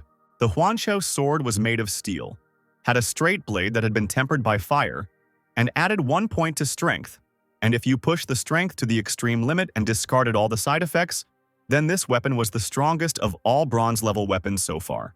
Zai decided to put on the double strike gloves and also fuse his swords. He was sure that it couldn't get any worse. The blonde understood that he had a system trainer that guaranteed the explosion coefficient, but it could not guarantee the rest. The boy sighed, wondering if he really should use the stone. At worst, he will break one sword. Z decided to carry out the merger anyway, and the system asked if he really wanted to do this, since after such a procedure the weapon would be impossible to restore. The blonde agreed with this, and the merging began, which took half an hour, and the guy decided to eat during this time. He set the table and the boys began to eat. Finally, the system announced that the fusion was complete, creating a silver tier item called the Demon Slayer sword. Zai was shocked that he succeeded. He immediately rushed to the system window where the merge was taking place. This sword added 4 points to strength and 1 point to body quality. It also had the ability to gradually restore damage after a fight. Its passive skill was called Decapitation, during which the speed increased by 20%, and after a successful attack, the player could get additional points to strength for 3 minutes. The maximum superposition was 2 layers. The blonde was amazed by such amazing characteristics and was sure that with this weapon, he could become the strongest player. Now it was time to take the scroll from the library, which he informed Foolish about. The guy then began to look at the map of the building to choose the right path. He explained to the dead man that this time there was no need to worry about protecting the owner, but to go on the attack head-on to enter the library. The zombie, as Z had asked, went straight ahead to the library, scattering enemies. The blonde followed stupid, finishing off the surviving zombies. Once in the right place, the guy himself began to kill the dead along with his subordinate, skillfully using his skills. Soon he was able to move up to level 10, gaining 1 free point to his stats. Z breathed a sigh of relief after killing the last of the zombies in the room. However, he was alarmed by something he had not noticed before, having focused on the murder. The boy looked at Foolish and asked in shock what he was doing. The dead man growled, clenching his hands into fists. It was noticeable that he had grown in size, causing most of his clothes to be torn. The fool looked like some kind of humanoid beast. As he was leaving, the blonde told him to stay here while he cleaned the toilet, and in 10 minutes to go up to the top floor, where the guy would wait for his subordinate. Half an hour later, the team was already on the top floor, teeming with the dead. There, Z ordered his calmed-down subordinate to activate Blind Fury. The fool obeyed and began to make a menacing roar, increasing in size. Taking advantage of his subordinate's state, the blonde pointed at the crowd of zombies. The guy said that those few dead guys ate all his fried chicken, so Silly Boy had nothing left for tomorrow. An enraged zombie rushed into battle to take revenge on the unsuspecting dead. Z himself sat down and began to drink Longjing green tea. He watched stupid, surprised that Blind Fury was so strong. His subordinate's characteristics doubled, and now the blonde admired the natural strength of the fool, who easily scattered his opponents. Soon, Blind Fury entered a frozen state. Stats were rapidly declining, as were his muscles. The transformation ended, and the tired dead man sat down noisily on the floor. There were many cuts on him from which steam was coming. Zai didn't expect that something like this would happen in the Doomsday game. Now the rate of feeding of the foolish increased by 30%, and the absorption of food corresponded to the severity of the wounds, and also compensated for the expended energy. Throwing a potion to restore strength to his subordinate, the blonde asked the system to activate automatic collection. So, his warehouse contained 4 equipment enhancement scrolls, 3 elixirs of strength, and 2 elixirs of energy. A bronze-level protective chest plate made of gold was also obtained, which had a protective function and added 1 point to the quality of the body and speed. This equipment also created a transparent protective layer for 3 seconds. But when struck with a force exceeding a certain degree, the armor could break, and the freezing time was 1 hour in case of damage, 12 hours. The energy elixir was a one-time use bronze-level item that restored 10% of energy after consumption, with an additional 5% being restored with each new minute. The duration was 4 minutes, and the freeze was half an hour. The guy was happy with the new equipment and put it on right away. Z also decided to use the scroll on his blood-absorbing ring. The boy waited for the enhancement to complete, hoping that the equipment would be equal in strength to the expenditures he had incurred during the battle. The process was completed, and the blonde smiled slightly. Now the equipment added 1 more point to strength and body quality. Everything worked out quite well for Z, and he put the ring back on. Then, the guy went on to actively crush the dead, testing the effect of the enhanced equipment. After that, there was a quiet minute, and he checked his characteristics where strength was equal to 20 points, energy 19, body quality 20, and speed 24. Having looked at this, the blonde went on, telling Foolish that the rest time was over and it was time to go upstairs. They were able to get to the right place without any problems. Entering a dark room lined with bookshelves, the team discovered a mess. Zai was sure that only the boss could do such a thing and possess such power. When the blonde came there in his past life, all the bosses had already been destroyed, but this time, the team made it in time. And now he was wondering who was the main zombie here. Walking even further, the guy found himself at a door with the sign, Mo Capital Store. Zai pressed on the handle and it creaked as it gave way. When he entered the room, the system congratulated him on finding the store, for which he received 10 reputation points. Each player could only be in it for 30 minutes a day. If the set time was exceeded, a fine would follow, but if the player refused to pay it, the system would destroy the person. Since the guy visited the store for the first time, he received a one-time discount of 50%. Pleased with the discount, the blonde ordered his subordinate to guard him, to which the zombie growled in agreement in response. Then Z entered the capsule where he could buy something. Inside, as expected, everything was blue with a system window. First, the guy was greeted in a store in the capital. He then clicked on the View Catalog button, after which a buyer's guide popped up in front of him. In the store, force could be used, but if the walls were damaged during a fight or if they or the floor were dirty, it was necessary to pay compensation for repairs or cleaning, and the amount was determined according to the situation. As he read this, Z hoped that no one would barge in while he was shopping. Then he decided to select instruments from the catalog. However, all the proposed items were already in the guy's stock in fairly large quantities. Therefore, the blonde was even a little surprised that he was too rich. Somewhere on the edge of the window, he saw a red cross, which he had never seen before. Z clicked on it, and the store informed him that since he was unhappy with the products on display, hidden products would be revealed to him. All the shops in each city had special hidden goods that were only available to players who had contributed heavily to the city. And the blonde man fit that description. The guy was even amazed by this, not knowing what contribution he had made. But still, the blonde decided to see what hidden goods were here. Then he saw a text in the window that completely shocked him. The text greeted the respected and devoted citizen. Z asked the system if it was sure it had made no mistake, and was told that he could verify this by going to the store's main page. There were the Badge of Honor of the Capital of Mo, the Coat of Arms of the Guardian, and the Imprint of the Protector. Taking into account the discount, the blonde had enough money for the last 2 pieces of equipment, so he decided to buy the more expensive policing officer costume. Instead of the stated 12,000, the guy was able to buy the item for 6,000, and next time he planned to buy the Imprint of the Capital. Suddenly, the store asked Z what product he wanted to buy, and the guy replied that he didn't need anything anymore. The blonde man came out and was thanked for his visit. Once outside, Z decided to check the characteristics of the item he had purchased. The Mo Capital police officer's costume was of diamond grade and excellent quality. After putting it on, thanks to metamorphosis, all the equipment was hidden, but the effect remained in force. And in addition to this, the suit had the function of self-cleaning, temperature regulation, self-healing, blood isolation, and others. Also, thanks to greatness, players with a bad reputation could not attack, and their stats were reduced by 10% for 5 minutes. With the help of the order function, it was possible to establish order in the capital, publish tasks approved by the system, while the rewards and penalties for them depended on the reputation level of the owner of the suit. The complexity of the task was determined by the content, while the one who gave the task did not have to pay a reward. Zai wanted to see what this suit was capable of in reality, so he decided to put on and activate all the equipment at once.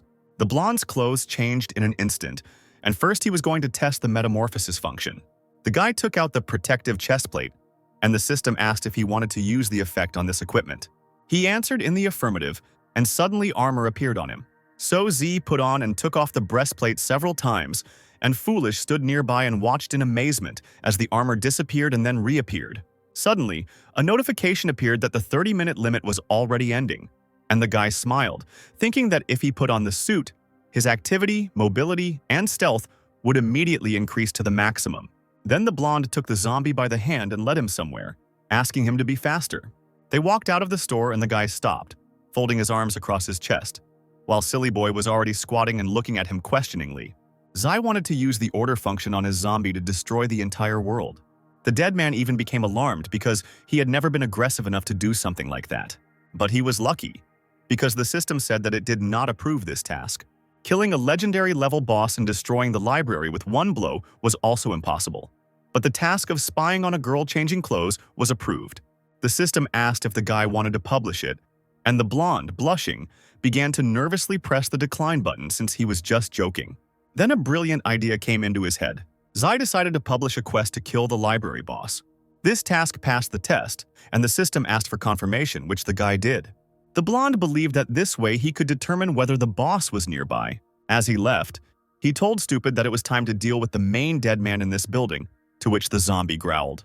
It was already night, and in a tiny room adjacent to the library, a couple was sitting.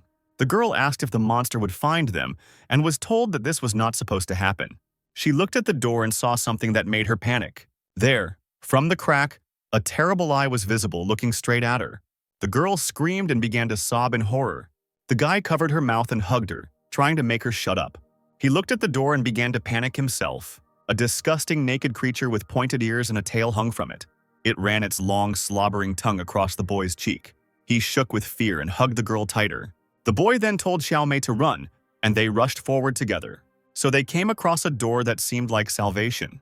However, the couple did not have time to run out, because the monster grabbed the girl by the leg with its tongue. He forcefully pulled the girl towards him, tearing her out of the guy's hands. The creature then began to devour human flesh. The guy wasn't going to run away. He saw a broom behind him, which he armed himself with. As he attacked the creature, he shouted that he would avenge Xiaomi. The night was in full swing, and all the zombies with increased characteristics were already rapidly destroying the poor souls who did not have time to hide. Zai entered the library with his partner. There they found two corpses, a girl and a guy, and next to them sat a zombie. The blonde knew that such people did not live long, even after going through the survival instructions, so it could be considered that they had suffered enough.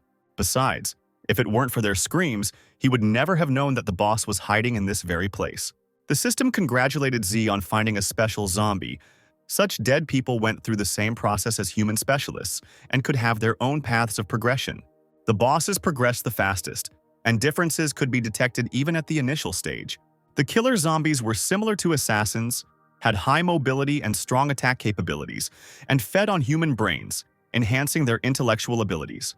And in front of the blonde there was now a climbing zombie, so-called because of its talent for crawling on any non-slip surfaces. He had the ability Backstab. That is, he could inflict a wound with his claws at 10% of the force, and if the attack occurred from behind, the severity of the wound doubled.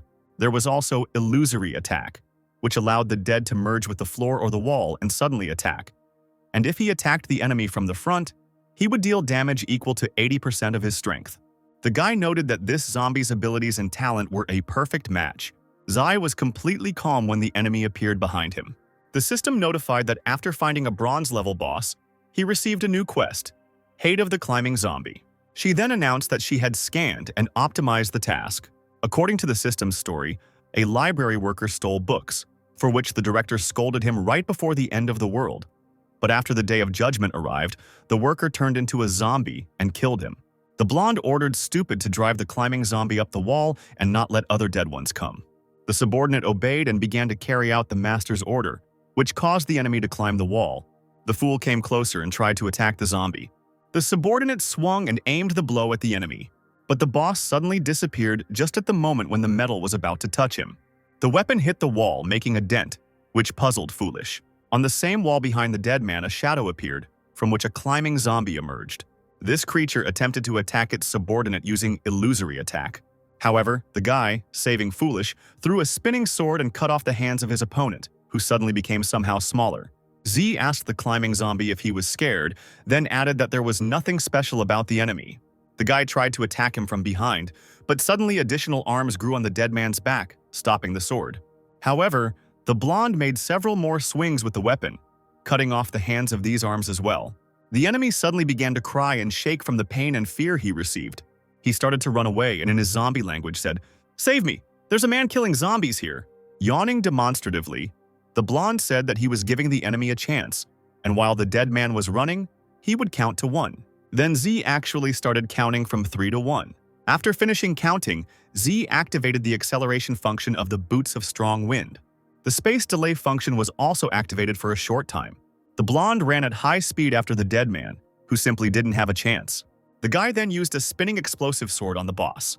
The zombie became nervous, feeling his end approaching. The attack quickly reached its target, creating an explosion and destroying the 10th rank undead.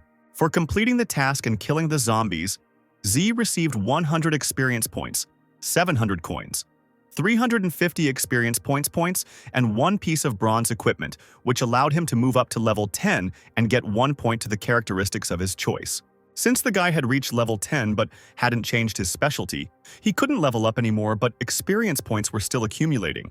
The system also asked if the blonde wanted to take 1 super trainer for a new level now, and Z himself was thinking that the rookie period would soon pass, and if he moved to another specialty first, then this would be announced to the whole world. The guy decided to take the trainer right away, and the system reported that it was loading.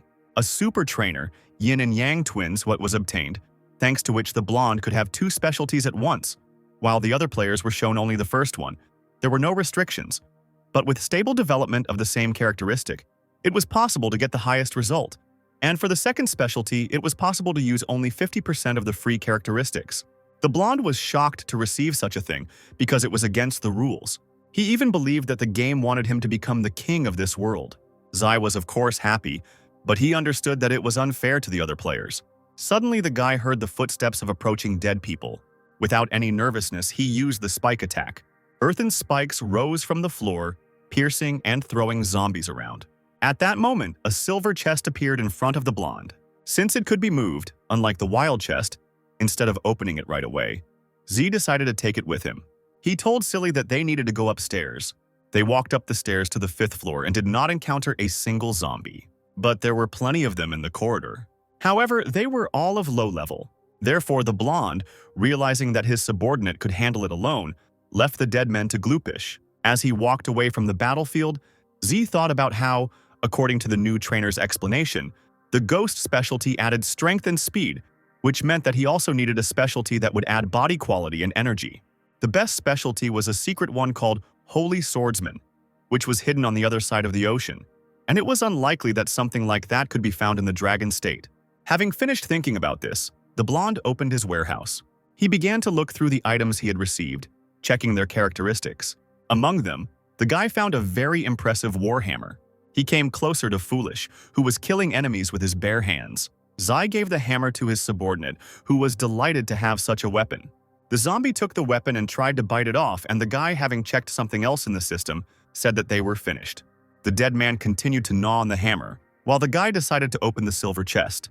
For opening it, Z received additional storage space, experience points, gold coins, and the durable combat pants.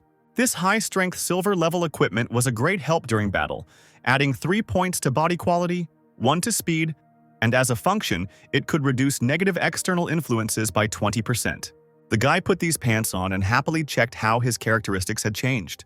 He then ordered his dead man to collect all the tools from the dead zombies and meet them downstairs. The rookie protection period had not yet passed, and the specialty change system was still closed. So the blonde decided to first prepare for the transition to the ghost specialty and think carefully about the second one. And Z also hoped that the Death God Club members would gather together, and he could make a punitive expedition to the museum early. The 8th day of the game had arrived, and the defensive period for the newcomers was about to end. The elevator in the building where the Death God Club was based suddenly announced its stop with a short signal. Z and Silly came out of it and immediately met the chairman with a megaphone in his hand. The blonde asked him when they would go to the museum, and Gao replied that they had attracted several people in the past few days, and since there were about 200 people in the club, they could set out tonight. Since the blonde man came, the chairman was going to go and call his brothers. Dunn was confident that if their campaign was successful, then no one would compete with him, and he also wanted to figure out how to keep Z by his side.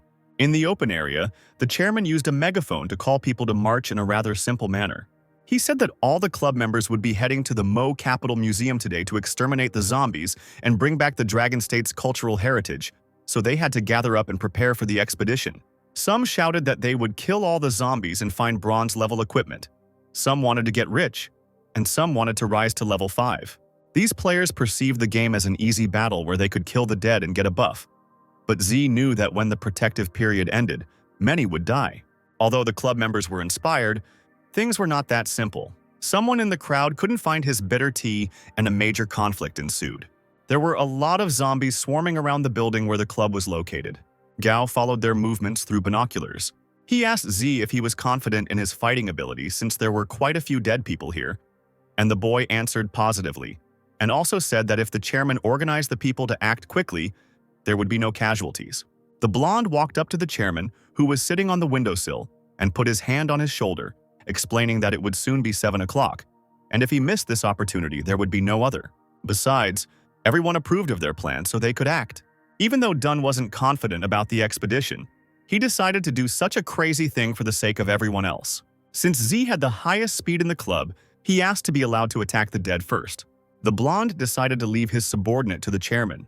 At that moment, the fool was playing with a hammer, swinging it up and down. The guy thought that this weapon, which the zombies clearly liked, really suited him. Not wanting to waste any more time, Z ran towards the zombie. Everyone admired his speed and dedication and supported the guy. He ran with a few other guys, holding the meat with the zombie virus in his hands and attracting the attention of all the dead. Now everyone else could calmly go outside to the museum without immediately encountering a huge number of opponents. Once close enough to the museum building, the blonde handed the guys the meat, telling them to keep running while he killed the zombies. Z also asked them to find Gao when the boys returned, and explained that the entire reward would belong to them. Admiring the blonde, they thought that this guy was a good person. However, Z simply deceived them. Because killing the dead was not his main goal, he had to find the scroll before someone else did it. The blonde accelerated as much as possible, throwing zombies around, and the guys were amazed at how fast he turned out to be. Finally, the guy reached the right room, and the door opened in front of him. In the middle of the room there was a pedestal, and on it was a scroll inside a glass box. It was the very thing that made many people chase after it, sacrificing their lives, which was more like a deception. Zai walked closer to the pedestal and began to stretch his arms. Then he hit the glass that separated him from the beauty. However, the barrier was not damaged in the least by one attack. Then the blonde began to actively strike with his fists. At some point, the glass began to weaken, causing it to crack. Victory was close, and the guy continued to wave his arms vigorously. And finally, the barrier that had made Z's fists bleed was broken. The system reported that he had found a strange scroll that clearly contained a big secret, and for this he received 500 reputation points. She also said that the scroll was calling for a guy, so she asked if he wanted to answer the call. The blonde agreed, and a bright light began to emanate from the scroll. Since Z answered the call of the scroll, he had to be placed inside. A bright light enveloped the boy, making his eyes hurt.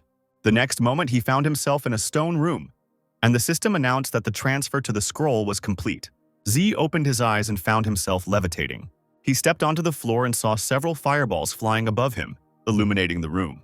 The blonde walked up to the wall, on which something that looked like outer space was glowing. The guy put his hand on that space and it started to fall through. Now he was sure that he was not mistaken, and this place was right here. Zai entered the space completely, and the system congratulated him on activating the test. Based on the description, it was necessary to complete 3 tasks without using equipment and skills. For failure, the player would die, and time here passed completely differently, so there was no need to worry about it. Suddenly, the system changed everything and said that if it failed, it would provide a safe exit from the space, and a new task, Ancient Test, was given. It said that this legacy, which had existed for several thousand years, was waiting for a strong player capable of inheriting it.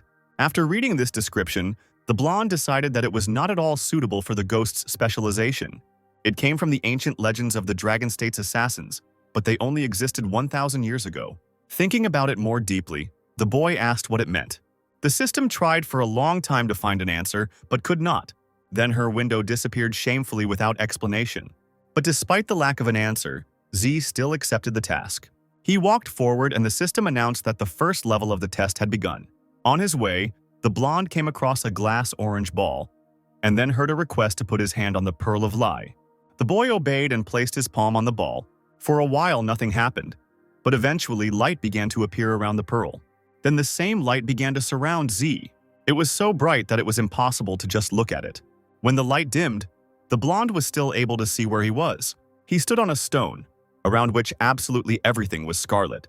The guy crouched down and put his hand down, and when he pulled it out, it became clear that there was blood around. He clenched his fist, knowing this was not going to be easy. It was unpleasant to realize that Z found himself alone right in the middle of a bloody ocean. Suddenly, a whirlwind appeared above the guy, at the end of which the sky acquired a purple hue.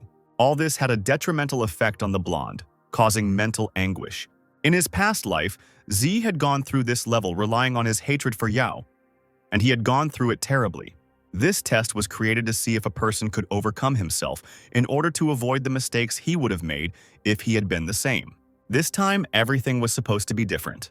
Many years have passed since the first time he passed this test, which was able to almost completely change the guy's personality. In his past life, he clutched his head and shook all over from the mental anguish he experienced caused by hatred. Now the blonde was completely calm and continued to stand steadfastly with his back straight. Suddenly, all the unpleasant sensations stopped, and Z realized that he had managed to pass the level. He was glad that he was finally able to prove his abilities. Then something purple in the sky said that the boy could come back. Everything around suddenly began to boil, staining the blonde with blood. Then he began to rapidly dissolve into thin air. Z appeared again in the stone space without a single drop of blood on his clothes. The ball under his hand shrank several times and lost all its shine.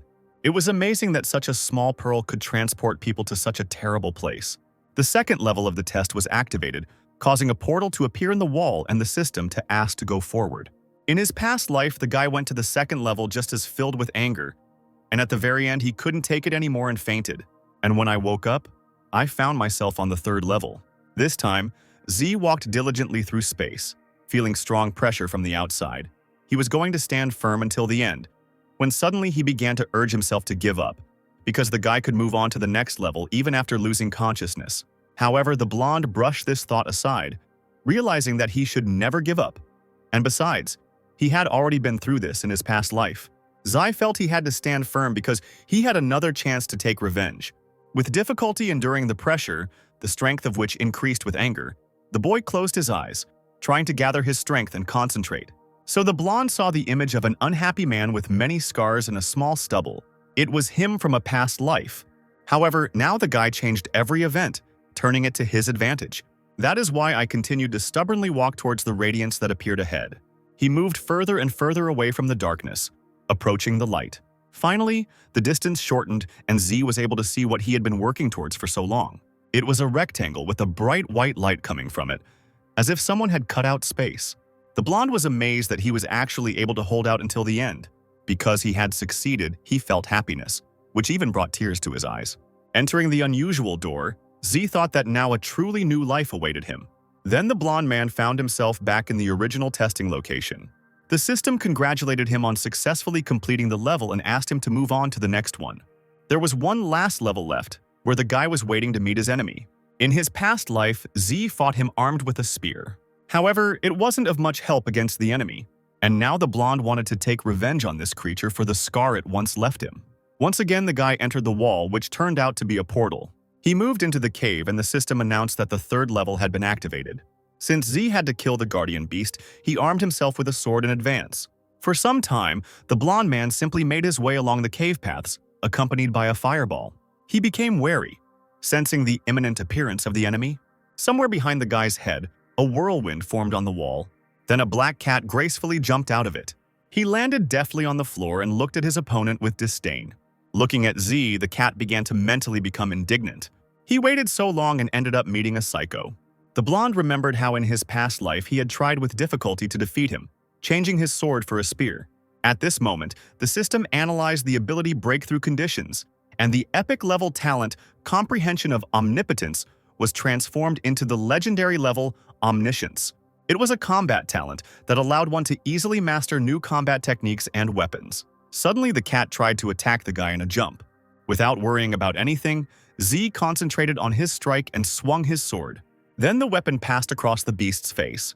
The cat received exactly the same wound that he had once inflicted on the blonde in his past life. Zai then dealt the beast a few more blows before it landed. The defeated cat, unable to fight any longer due to its many wounds, fell to the ground. And the system congratulated the blonde on killing the guard beast and passing the third level of the tests. For completing the mystical trial, the guy received a reward in the form of 1 level and a scroll of the ghost specialty. The system reported that after switching to a specialty, the reward for leveling up is summed up. Z seemed to have passed the test, but he was still in the cave, so he became worried. In his past life, after killing the cat, he immediately exited the test, but this time, nothing happened. The guy approached the rock and tried to find the portal, but it was useless. He began to think that it was probably not the game itself that had trapped him here. The system explained that it was necessary to pass the test, take the scroll, and receive its legacy. Then the blonde realized that it was precisely the inheritance that he had not received. Apparently, obtaining the scroll was only the first step in completing the quest, and the second step was to activate the scroll, after which it was possible to take its power. The system asked the player to move forward, and he was glad that he was not stuck in the cave due to a bug. Then Z asked where exactly he was supposed to go. However, he never received a response from his system. Surprised by the silence, the blonde even thought that she and the scroll were in cahoots. Or perhaps the system knew about everything that happened to the guy in his past life. There was no choice, and Z went forward as she said. However, he came across a wall that was impossible to pass through. The guy noticed cracks in it, which seemed to form some kind of pattern. The blonde ran his hand over them, and they suddenly began to shine. Silhouettes suddenly began to appear in this place, and soon the same drawing that was depicted on the scroll appeared.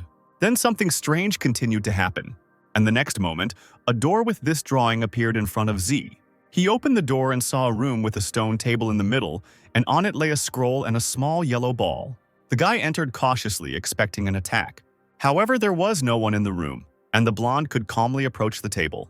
Then he took the scroll and unrolled it. The scroll, which seemed empty at first glance, suddenly began to glow. Its glow became brighter and brighter, illuminating the room. Only 2 words appeared on the parchment: Chi-Yu. Zai became nervous, not understanding what this meant. But then the text continued, saying that the ox and the bird were the totems of the Julie tribe.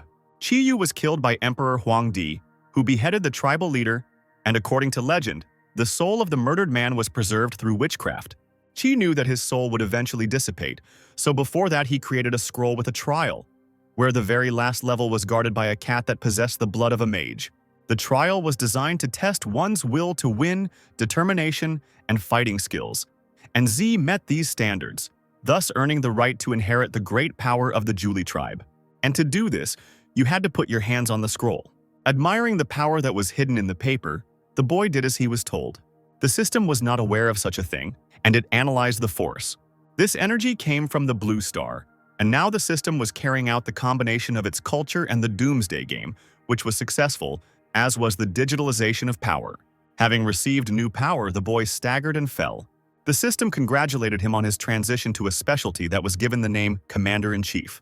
Initially, the blonde was going to get the Ghost specialty, but in the end, he passed Chi-Yu's test, which was a great success. The new specialty was unknown to Z, which aroused his genuine interest. He also became curious about the ball that was lying on the table. Suddenly, he stuck to the blonde's hand. The guy started shaking his hand, but the ball still didn't come off. The system then explained that it was the Julie ball that Chi treasured the most, because it was his weapon. It was attached to the player and then existed in his mind. It could change shape according to the player's desire and give him special abilities, and also absorb power, increasing the power of equipment and characteristics. Zai concluded that this thing could grow without limit. The guy was looking closely at the ball when suddenly it flew straight into his head, where it disappeared. The blonde rubbed his forehead from these unpleasant sensations, considering such a weapon to be very specific. As Z was finally ready to return, the boy pressed the button to end the test. The first to appear in the area were dead zombies. Then everything else returned, including the pedestal with the scroll. The system announced that the test was prohibited, and the blonde's specialty was undergoing digitalization. At first, without using equipment and title, his characteristics were not so high, but digitalization was completed, and now, with each increase in level, 3 points were added to strength, body quality, and free characteristics. Zai had reached level 13, and thanks to the specialization he had received, his stats had increased significantly, which left the blonde incredibly amazed. The system congratulated the guy on receiving the title of Discoverer and published this news for all players. Z opened the specialization panel and learned information about several abilities. As the leader of a 10,000 army, he could turn the ball into a military weapon and thereby obtain the skills of a warrior specialty. The player could pour power into the ball, increasing its characteristics and level, and there was also a third unknown ability that had not yet been activated. When the guy read this, he was shocked. He didn't believe what was happening, so he pinched himself hard to make sure it wasn't a dream. The new level of skill was truly incredible. Having calmed down a little, Z decided to test his abilities. He took the bat and let the ball swallow it. The ball glowed and began to suck in the weapon, so the guy continued feeding things to the gun. The system notified that the ball had absorbed enough power and had become a silver-level instrument. It grew in size and contained strange matter inside it. Zai stared at the weapon, wondering what he wanted to get. Matter suddenly began to move, trying to take on a certain form. Thus, the sword Julie appeared in the hands of the blonde, adding 4 points to strength and 2 to body quality, and also had the property of penetrating 10% of armor. He also had various abilities. Julie attack released the power of the sword onto the enemy and could deal damage at 130% of its strength, and the pain from the blow reached 200%. With repeat strike, the sword saw off the enemy, dealing damage at 200% of its strength, but it could put the owner of the sword into a state of numbness for 2 seconds. But it was impossible to obtain skills. They could only change together with the ball. The ball's ability was so amazing that the guy couldn't even describe it. Zai did not stop there and wanted to see the bow and arrows in his hand. The red matter began to change again, forming a bow capable of collecting energy and transforming it into arrows. Flame arrows had a power of 120% of the stats, and when they hit, the enemy would go into a state of continuous combustion, while ice arrows had the same power. But when they hit, the enemy would slow down. Then Z began to transform the matter of the ball into a weapon of an assassin, a tank, and a swordsman. When the boy decided to get the bow again, the ball blurred. Then he plopped down on the floor and looked like some kind of jelly. The blonde grabbed his head, feeling pain, and the system warned that his energy was depleted, and if he continued to change the state of the instrument, he would feel dizzy. Zai took the ball and, yawning, left the room. The world announcement stated that the blonde man had become the first player to reach level 10 and advance to a specialty. The next notification said that his speed was amazing, and he was the only one to receive the title of Discoverer and a huge reward. But other players should have worked harder. One of the players was unhappy with these messages because they were preventing him from sleeping. Another was shocked to hear Z's name again. And the third player at level 6 really wanted to try harder. The blonde himself was trying to get rid of his dizziness at that moment. To do this, he drank the elixir of restoration, and the necklace of meditation also helped him. The system announced that everyone now knew the player as the Discoverer, and also congratulated him on the reward of 1,000 reputation points, 2,000 coins, 2 free attribute points, and 2 cubic meters of storage space. Then, the guy decided to check the characteristics of the new title. It gave 2 points to each stat, and it also allowed him to suppress 5% of the stats of players who had received the specialty, which was of no use to Z.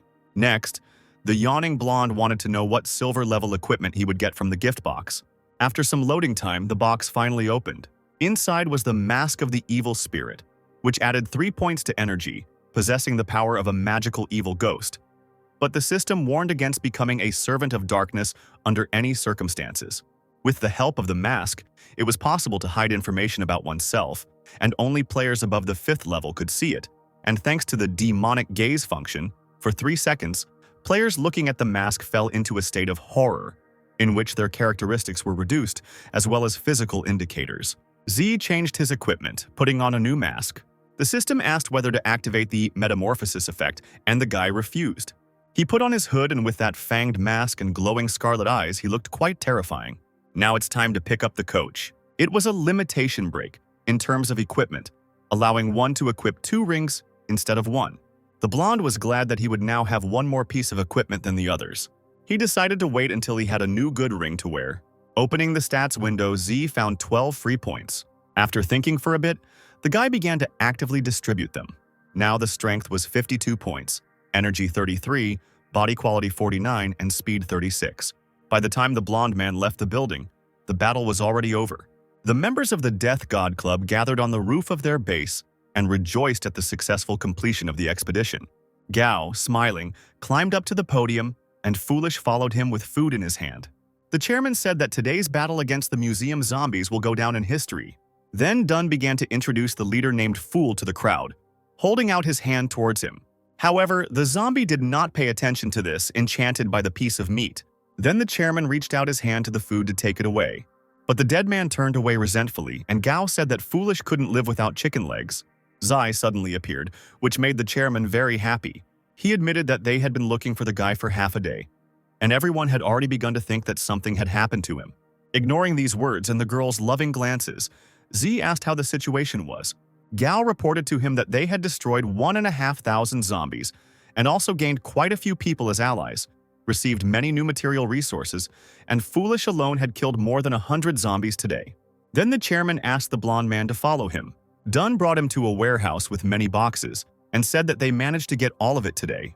The chairman explained that they had a lot of new guys, and it was all thanks to him. So Dunn asked if the guy had any free time to say a few words to them. Gao gave the blonde a friendly hug and whispered in secret that the more people they had, the greater their strength. And now they could achieve greater results. Zai thought that since there were more people, it would be possible to find more equipment, and the Julie Ball could advance to the diamond level. Perhaps he could exchange the cards for coins from new people, or even for equipment and tools. And all of this was precisely what was needed to increase the level of the ball. So the blonde man suggested to the chairman to discuss the deal. Putting his hand on the guy's shoulder, Gao asked what he was talking about. The chairman explained that Z and Foolish had helped the club a lot in this battle, and so he could give him everything he needed if he just asked.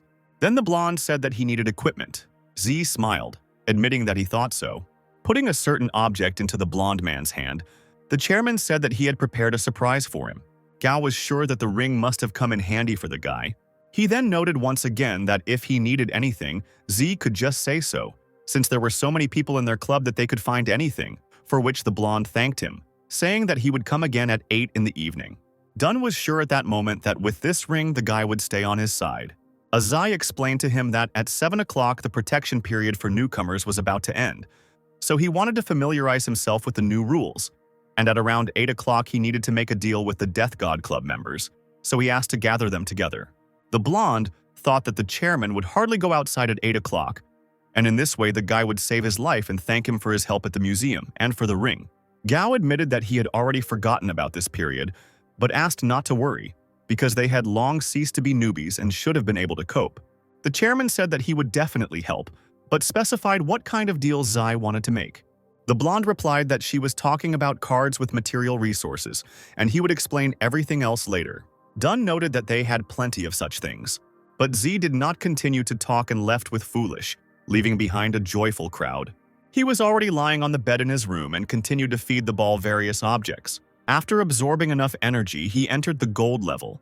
The guy didn't expect that everything would work out so successfully because he thought that he would need to go to level 30 and kill a silver boss before getting such a tool. Having summoned the Julie knife, the blonde noted that the weapon's characteristics had almost doubled. While examining the sword, he suddenly heard the growl of a zombie outside the window. Z looked out and said that they had arrived just in time, and then he threw his untried weapon at the dead men. During the flight, it unexpectedly split into 3 parts. The blonde was even a little surprised by this turn of events. The knife parts swirled among the zombies, killing each one in turn. Then Z himself jumped from the window into the slaughterhouse. He called Foolish to follow him, and he obeyed without question. And now the team together cut down hordes of zombies. After some time, many corpses lay around the area, and the blonde was able to reach level 15. The guy looked at his watch, where it was 10 to 7, and realized that there was little time. He ran to the nearest building, urging his subordinate to hurry. Zombies were running from all sides, pursuing the team, but the guy still managed to reach the building, avoiding the fighting. The fool slammed the door in front of the zombie, not letting him in to see his owner. However, they began to break in, hoping to have dinner. The blonde looked at his phone, where the time was 7 o'clock.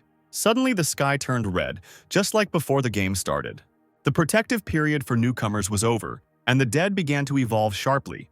The system explained that the game was based on the principle of absolute equality, so the players were responsible for their own progress. The time of easy play had come to an end, and everyone had probably already become familiar with the fun environment, so now the real end of the world had arrived.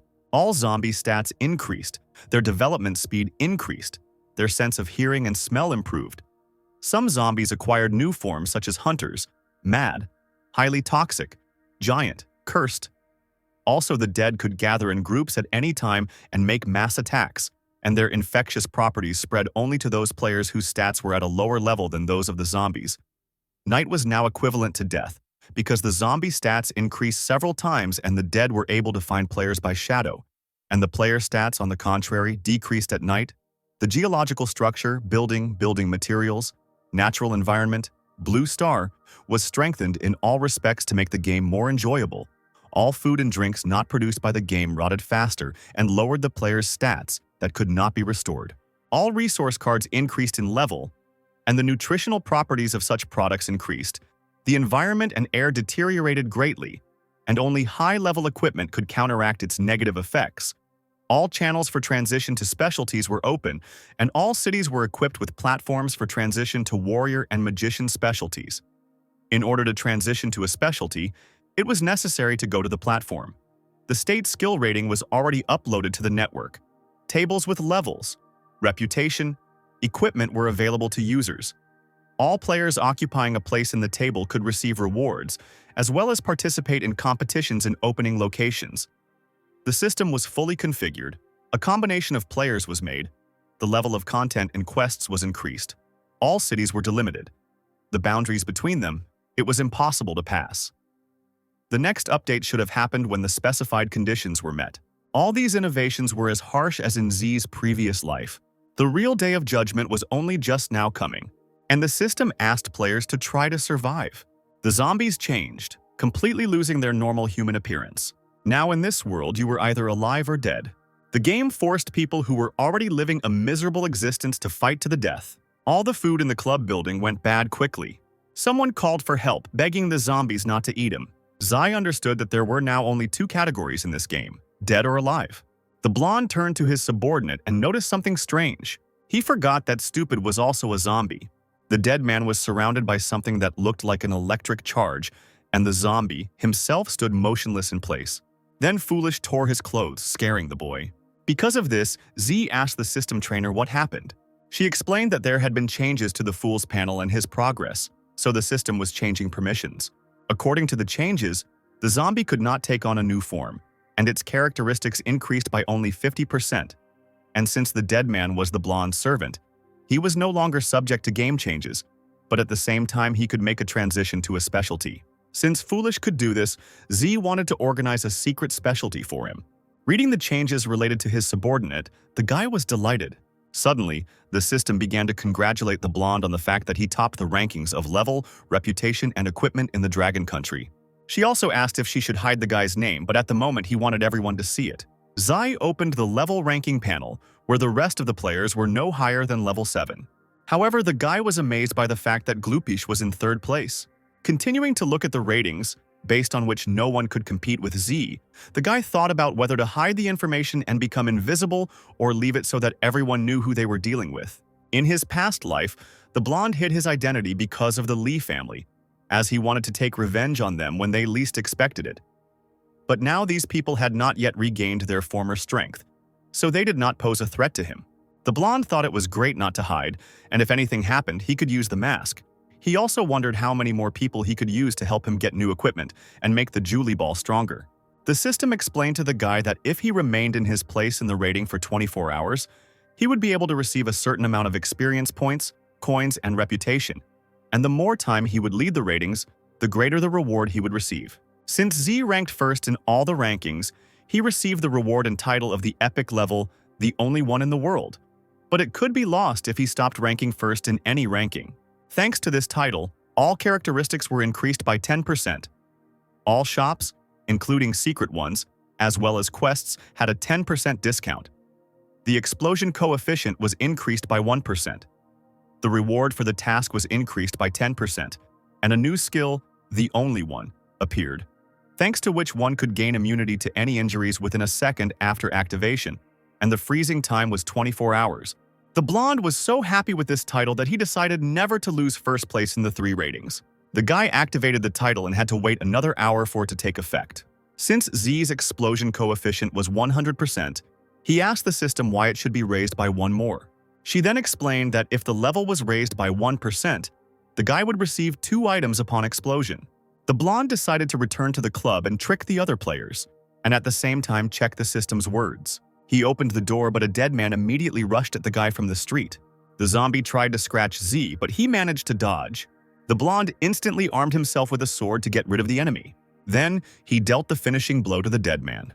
Bleeding, the zombie fell noisily to the floor, which the blonde did not want to look at. It was a big shame that the team went out and immediately ran into a zombie hunter.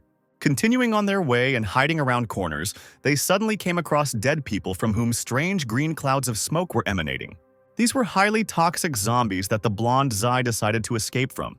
He didn't have the strength to fight them now, and even their saliva was toxic. However, there was no point in simply running away from them. First, it was necessary to break away. To do this, Z ran around the building with Stupid, and this really helped to break away from the toxic zombies. Now the team could safely return to the club building. To avoid being caught by the zombies on the lower floor, the blonde decided to climb through the second floor window. Down below, in front of the headquarters, people were screaming as they were being eaten by giant zombies. In the building itself, many people were also dead. As he rode the elevator to the top floor, Z heard people losing hope. They worked hard for half a day. But after the announcement, they could no longer kill zombies, unlike the undead themselves, who killed people at any time. And in a few days, the club could run out of resources, condemning everyone to death. One girl suddenly shouted that she had food and suggested that they all eat together while they still could.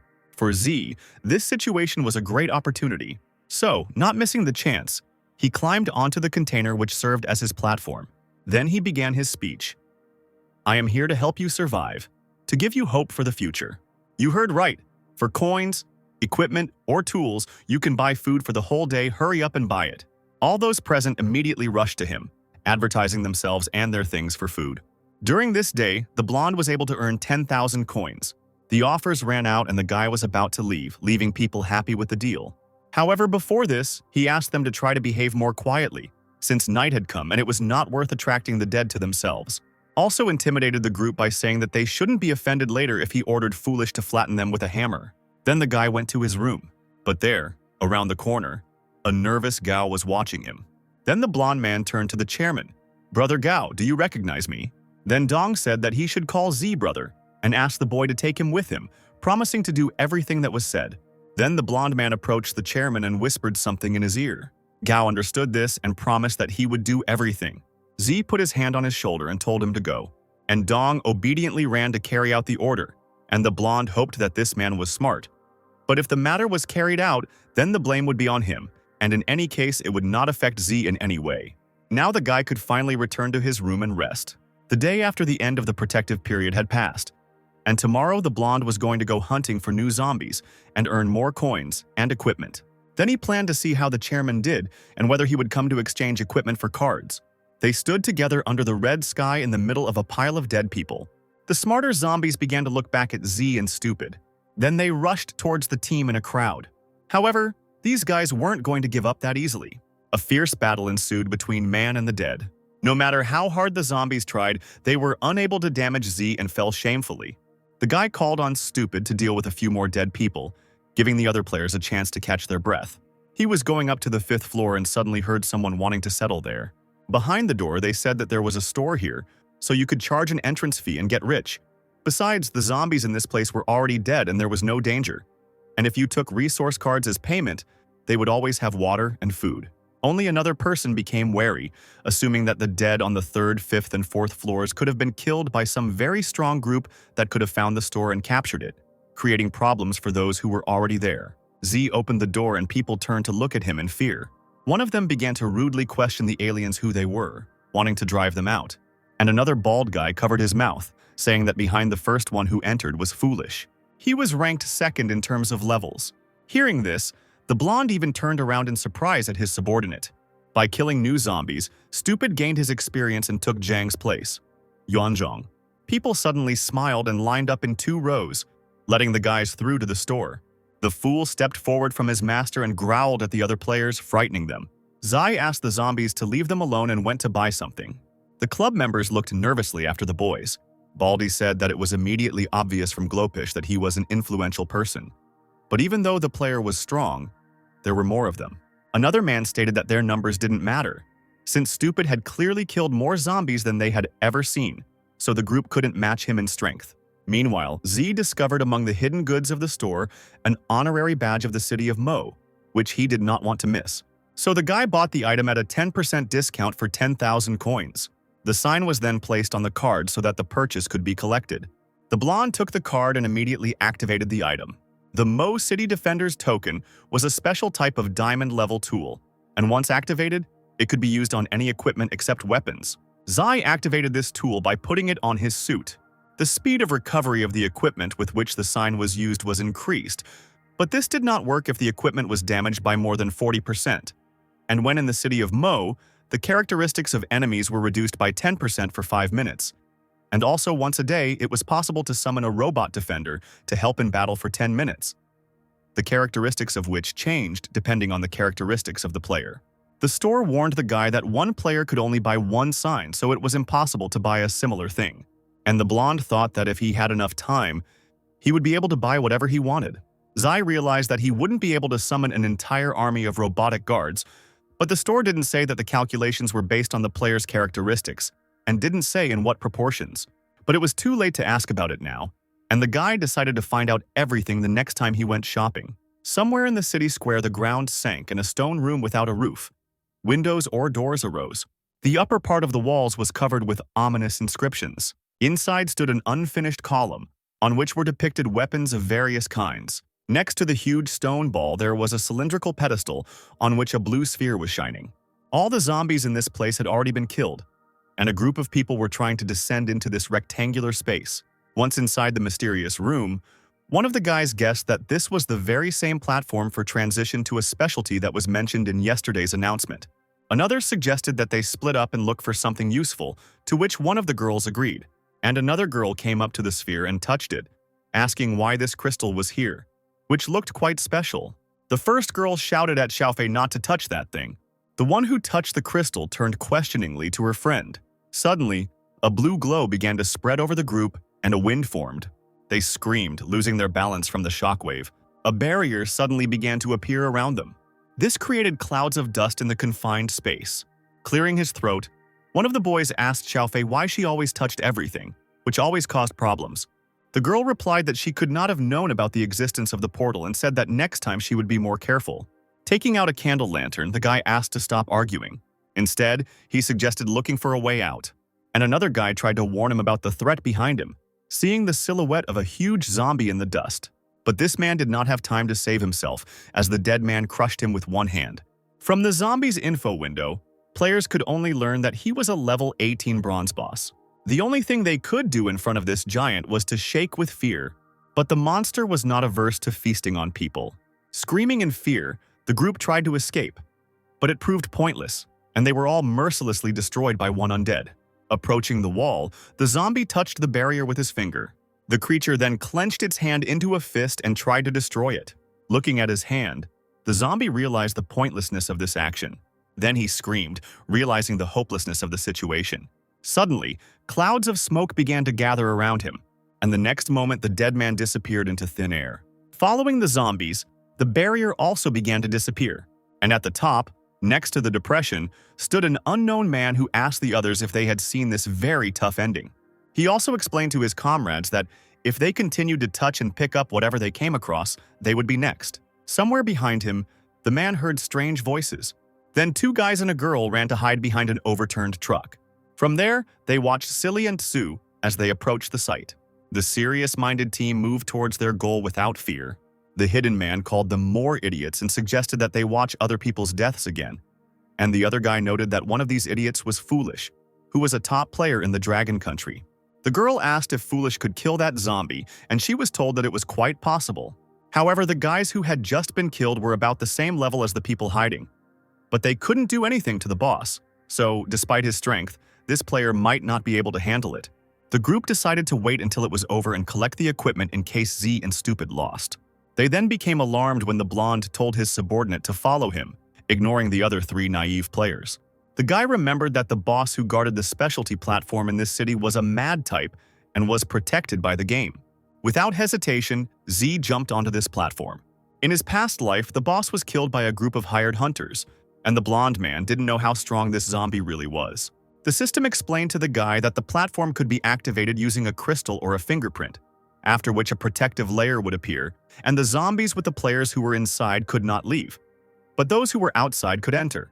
And when 30 participants were reached, an automatic forced isolation would occur, while the boss, absorbing the players, would increase his level. Zai remembered one zombie who had raised his level to 40 in this way. As a result, no one in that city could get a specialty, and only when the borders between the cities were opened were the players able to leave. Blondie and Silly Boy moved closer to the shimmering sphere. And behind the podium, the guy noticed 2 cards. Looking at them, he thought that he might not have activated the task, and there weren't 30 players here. Then, continuing to look at the cards, Z leaned against the crystal. A protective layer formed, and a group of people remaining in the safe zone began to carefully observe what was happening. The system explained that the blonde man had received the task of activate the Mo Capital Specialty Change platform by touching the spiritual crystal of the mage specialty. The reward was increased due to the fact that there were 2 players on the team and the boss guard was about to awaken. The system detected that Z had started the task, so it began optimizing. The quest description stated that, in order to resist the terrible zombies, specialty change platforms for players appeared in each city. And in order to make the transition, you need to prove that there are already people with sufficient abilities in this city. As a reward, there were 500 reputation points, 2,000 coins, 1,000 experience points, and a secret scroll of a high-level specialty. The completion time was 12 hours. There was no penalty. The blonde told Fool that he would take the magician's scroll for himself and give him the warrior's scroll. Finally, the giant mad boss woke up and appeared in front of the team. His strength was 56 points, energy 30, body quality 55, speed 30. Thanks to his talents, zombies broke through their strength and body quality, received injuries were reduced by 10%. At the same time, the ability to recover increased. After the attack, a dizziness effect was created. With the help of skills, it was possible to create an earthquake by hitting the ground, due to which enemies were injured in 120% of their characteristics, and the wave from the roar, heard over a long distance, increased their own characteristics by 20%, and the enemy's characteristics were reduced by 10%. The guy suddenly started making approving gestures to the zombie and praising him. This undead had only eaten a few people, so his level had not yet increased, and he had almost no combat experience.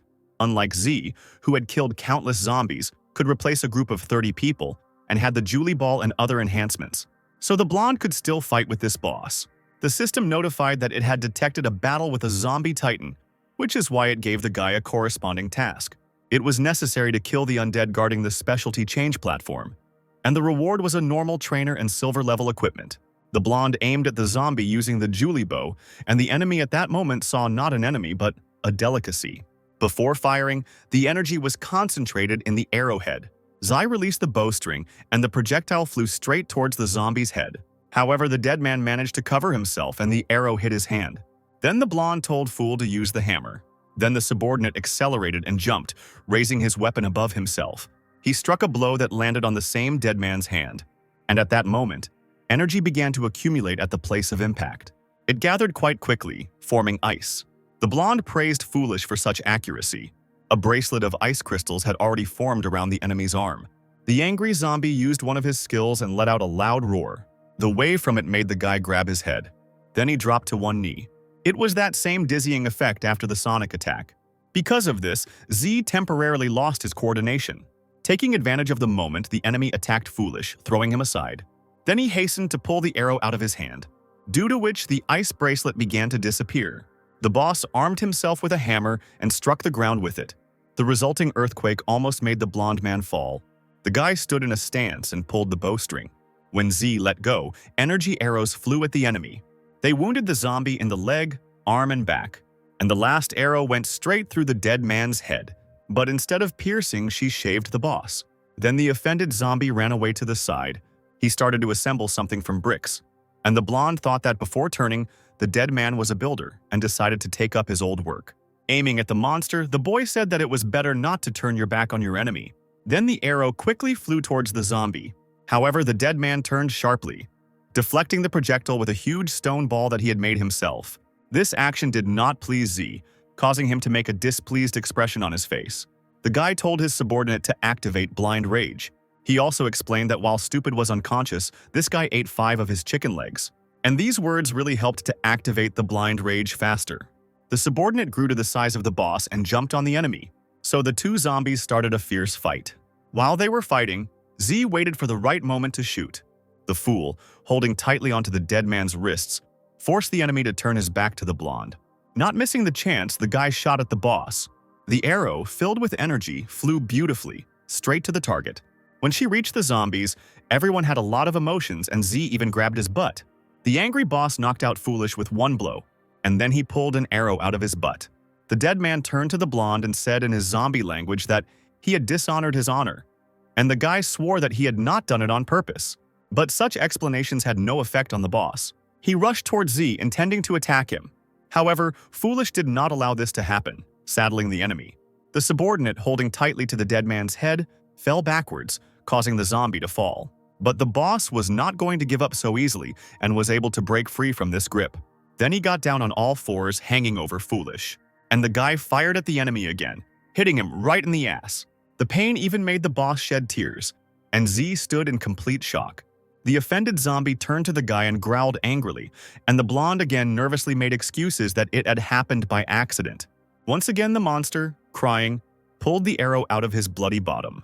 Blind rage entered a frozen state, and Foolish shrank in size.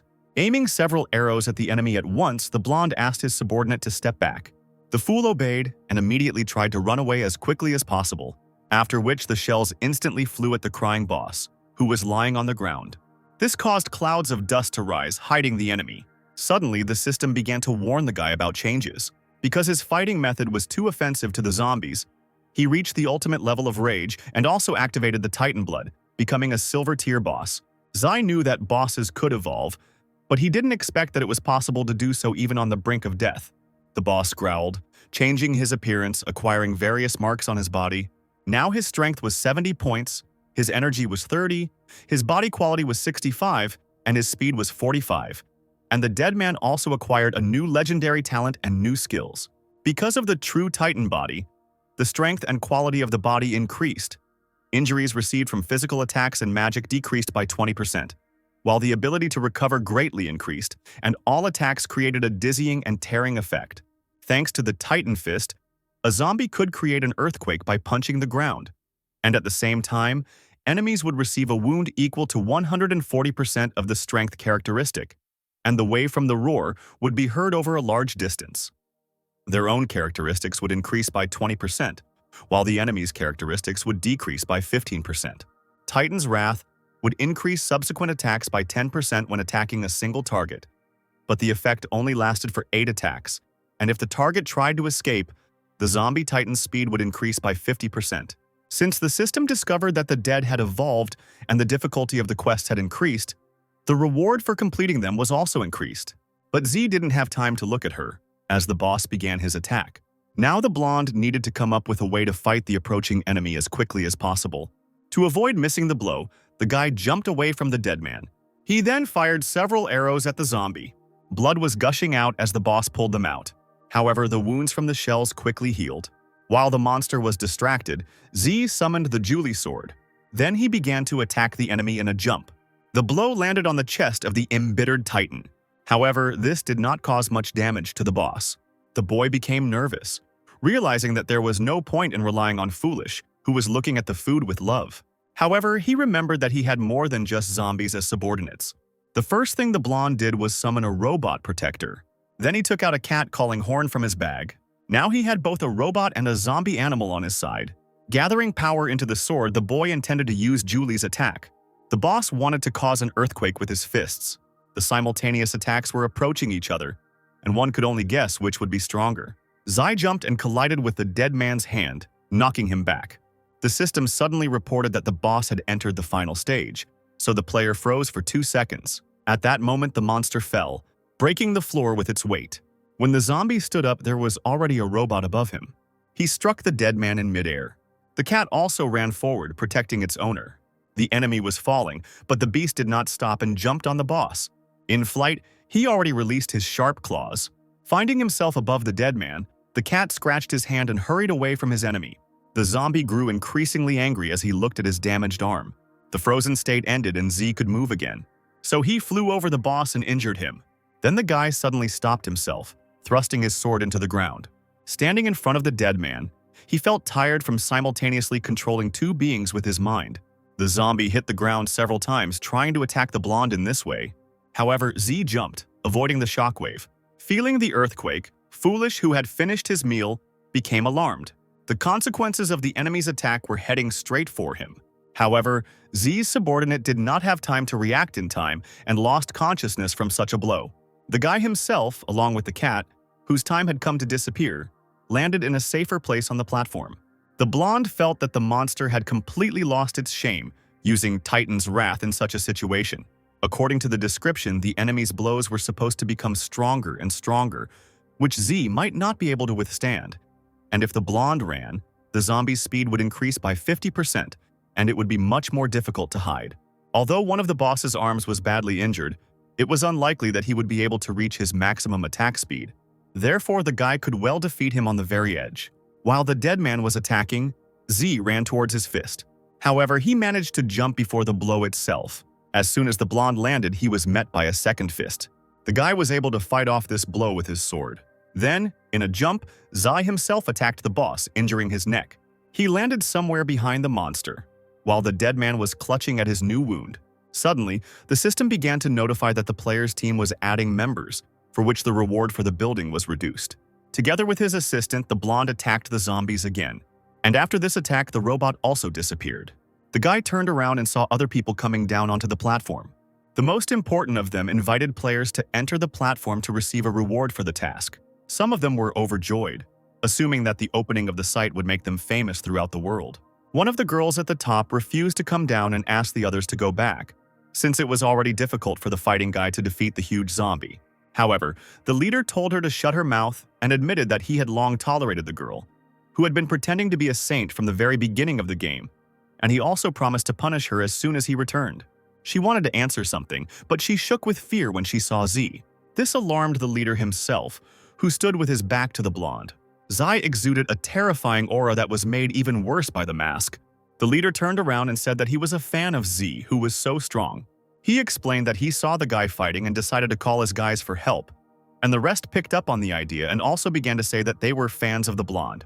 Then the guy asked again, "Fans, have you come to help?" He then noted that these people had been hiding nearby from the beginning, so it was strange that they had only come now. The leader became nervous, trying to find some kind of justification for this, but Z didn't wait and simply killed the man. And before this man finally died, the blonde called him a liar. Someone from the crowd screamed in fear, while the guy demonstratively splashed blood from his sword. Then Z confessed that he hated liars the most. He looked at the players using his demon mask skill. The alarmed people looked at the blonde man for a few seconds. They were afraid of being killed as well, and then the anxiety gave way to a state of horror.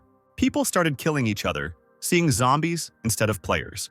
Zai mentally insulted them, realizing that these people could not only share his reward without putting in any effort of their own, but would also contribute to increasing the boss's strength, thereby finishing off the guy. Someone from the crowd said that Yazi was a hero of the Dragon State, and therefore should have helped them. Another player explained that they just wanted to cover for the guy and had no bad intentions. The blonde was asked to think carefully, because if he killed the players, then no one would consider him a hero. But the guy didn't want to listen to this, so he threw a sword at the player. While the weapon was being returned to its owner, the other player almost threw up. Z asked to remember his name, explaining that his name was synonymous with vengeful. He said that he was not a hero and did not intend to help anyone, did not want to save the world either, and lived only for himself. And anyone who would irritate him, hinder him, or do something bad to him would face death. Therefore, every player who descended left the mission, dying at the hands of Z, and the guy's reward increased. The blonde man who defeated the boss destroyed other people, considering them useless trash who dared to teach him. When he was persecuted by the Lee family, no one lectured them on goodness, so everyone around him was a bunch of scum who feared the strong and bullied the weak. For killing the boss, Z received 400 experience points, 500 coins, and the only title in the world, Silver Fighter. Also, for completing the corresponding task, the blonde received an increased reward in the form of 2 simple trainers and 2 items of silver equipment. The guy turned around and discovered a golden chest that had materialized. A pleased Z hurried to take the item. Suddenly, a pedestal rose up from the ground next to Z. On it, shining, lay a pen and a scroll. First, the blonde took the scroll and unrolled it. The scroll said that after the initial activation of the platform, this agreement would appear, after signing which it would be possible to activate the platform and receive a reward, and it consisted of the following provisions. On the second day, a statue was to be erected on the platform, commemorating the glory of Z, in honor of his enormous contribution to the city. And if the city was not captured by the enemy, the blonde man would remain forever revered in it. In order to use the platform, the player had to complete the task, which consisted of killing zombies. Without hesitation, the blonde signed this agreement with his real name. The system notified that the guy had completed the task, for which he received 500 reputation points, 3,000 coins, 1,500 experience points, and a scroll for changing his specialty, which was called Ruler. Z's level was increased, and 3 points were added to strength, body quality, and free stats.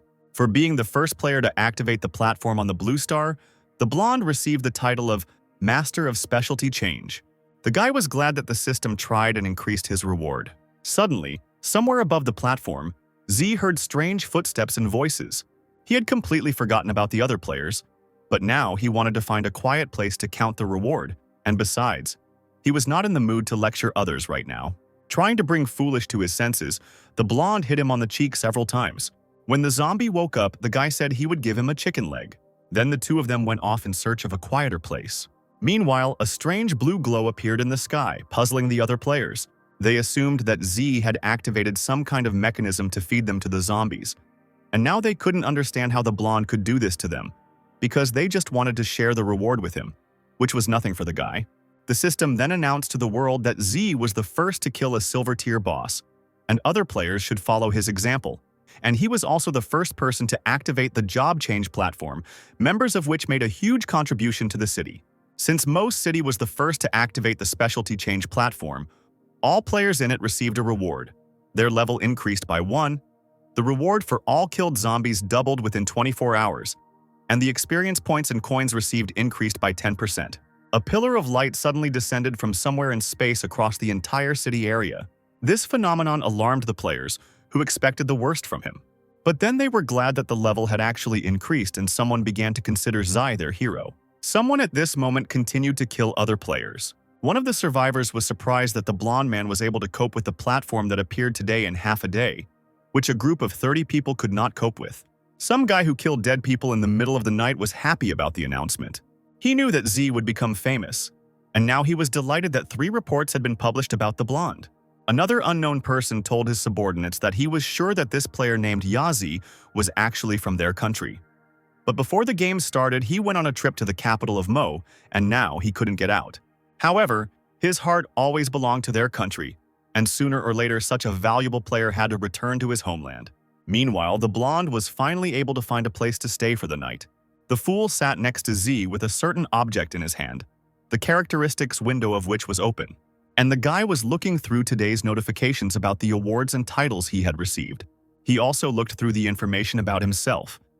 The blonde had a 16th level, 12,000 coins, a storage of 7.2 cubic meters, and 6,220 reputation points. Zai was pleased that he was leveling up even faster than during the beginner's protective period. And now, even if he wanted to lie low, he wouldn't be able to. The guy opened the warehouse and took several specialty change scrolls from there. One of them was called Overlord, and the description said that it was a power that could move mountains. Thanks to it, with each new level, you could get 4 points of strength and 3 points of body quality. And with the help of the skills of this specialty, you could destroy everything that exists or change everything that exists. Since this specialty increased stats, the blonde decided to distribute his free points between energy and speed, which would allow him to immediately increase his strength. The system also congratulated the guy on receiving both automatic collection and information breakthrough.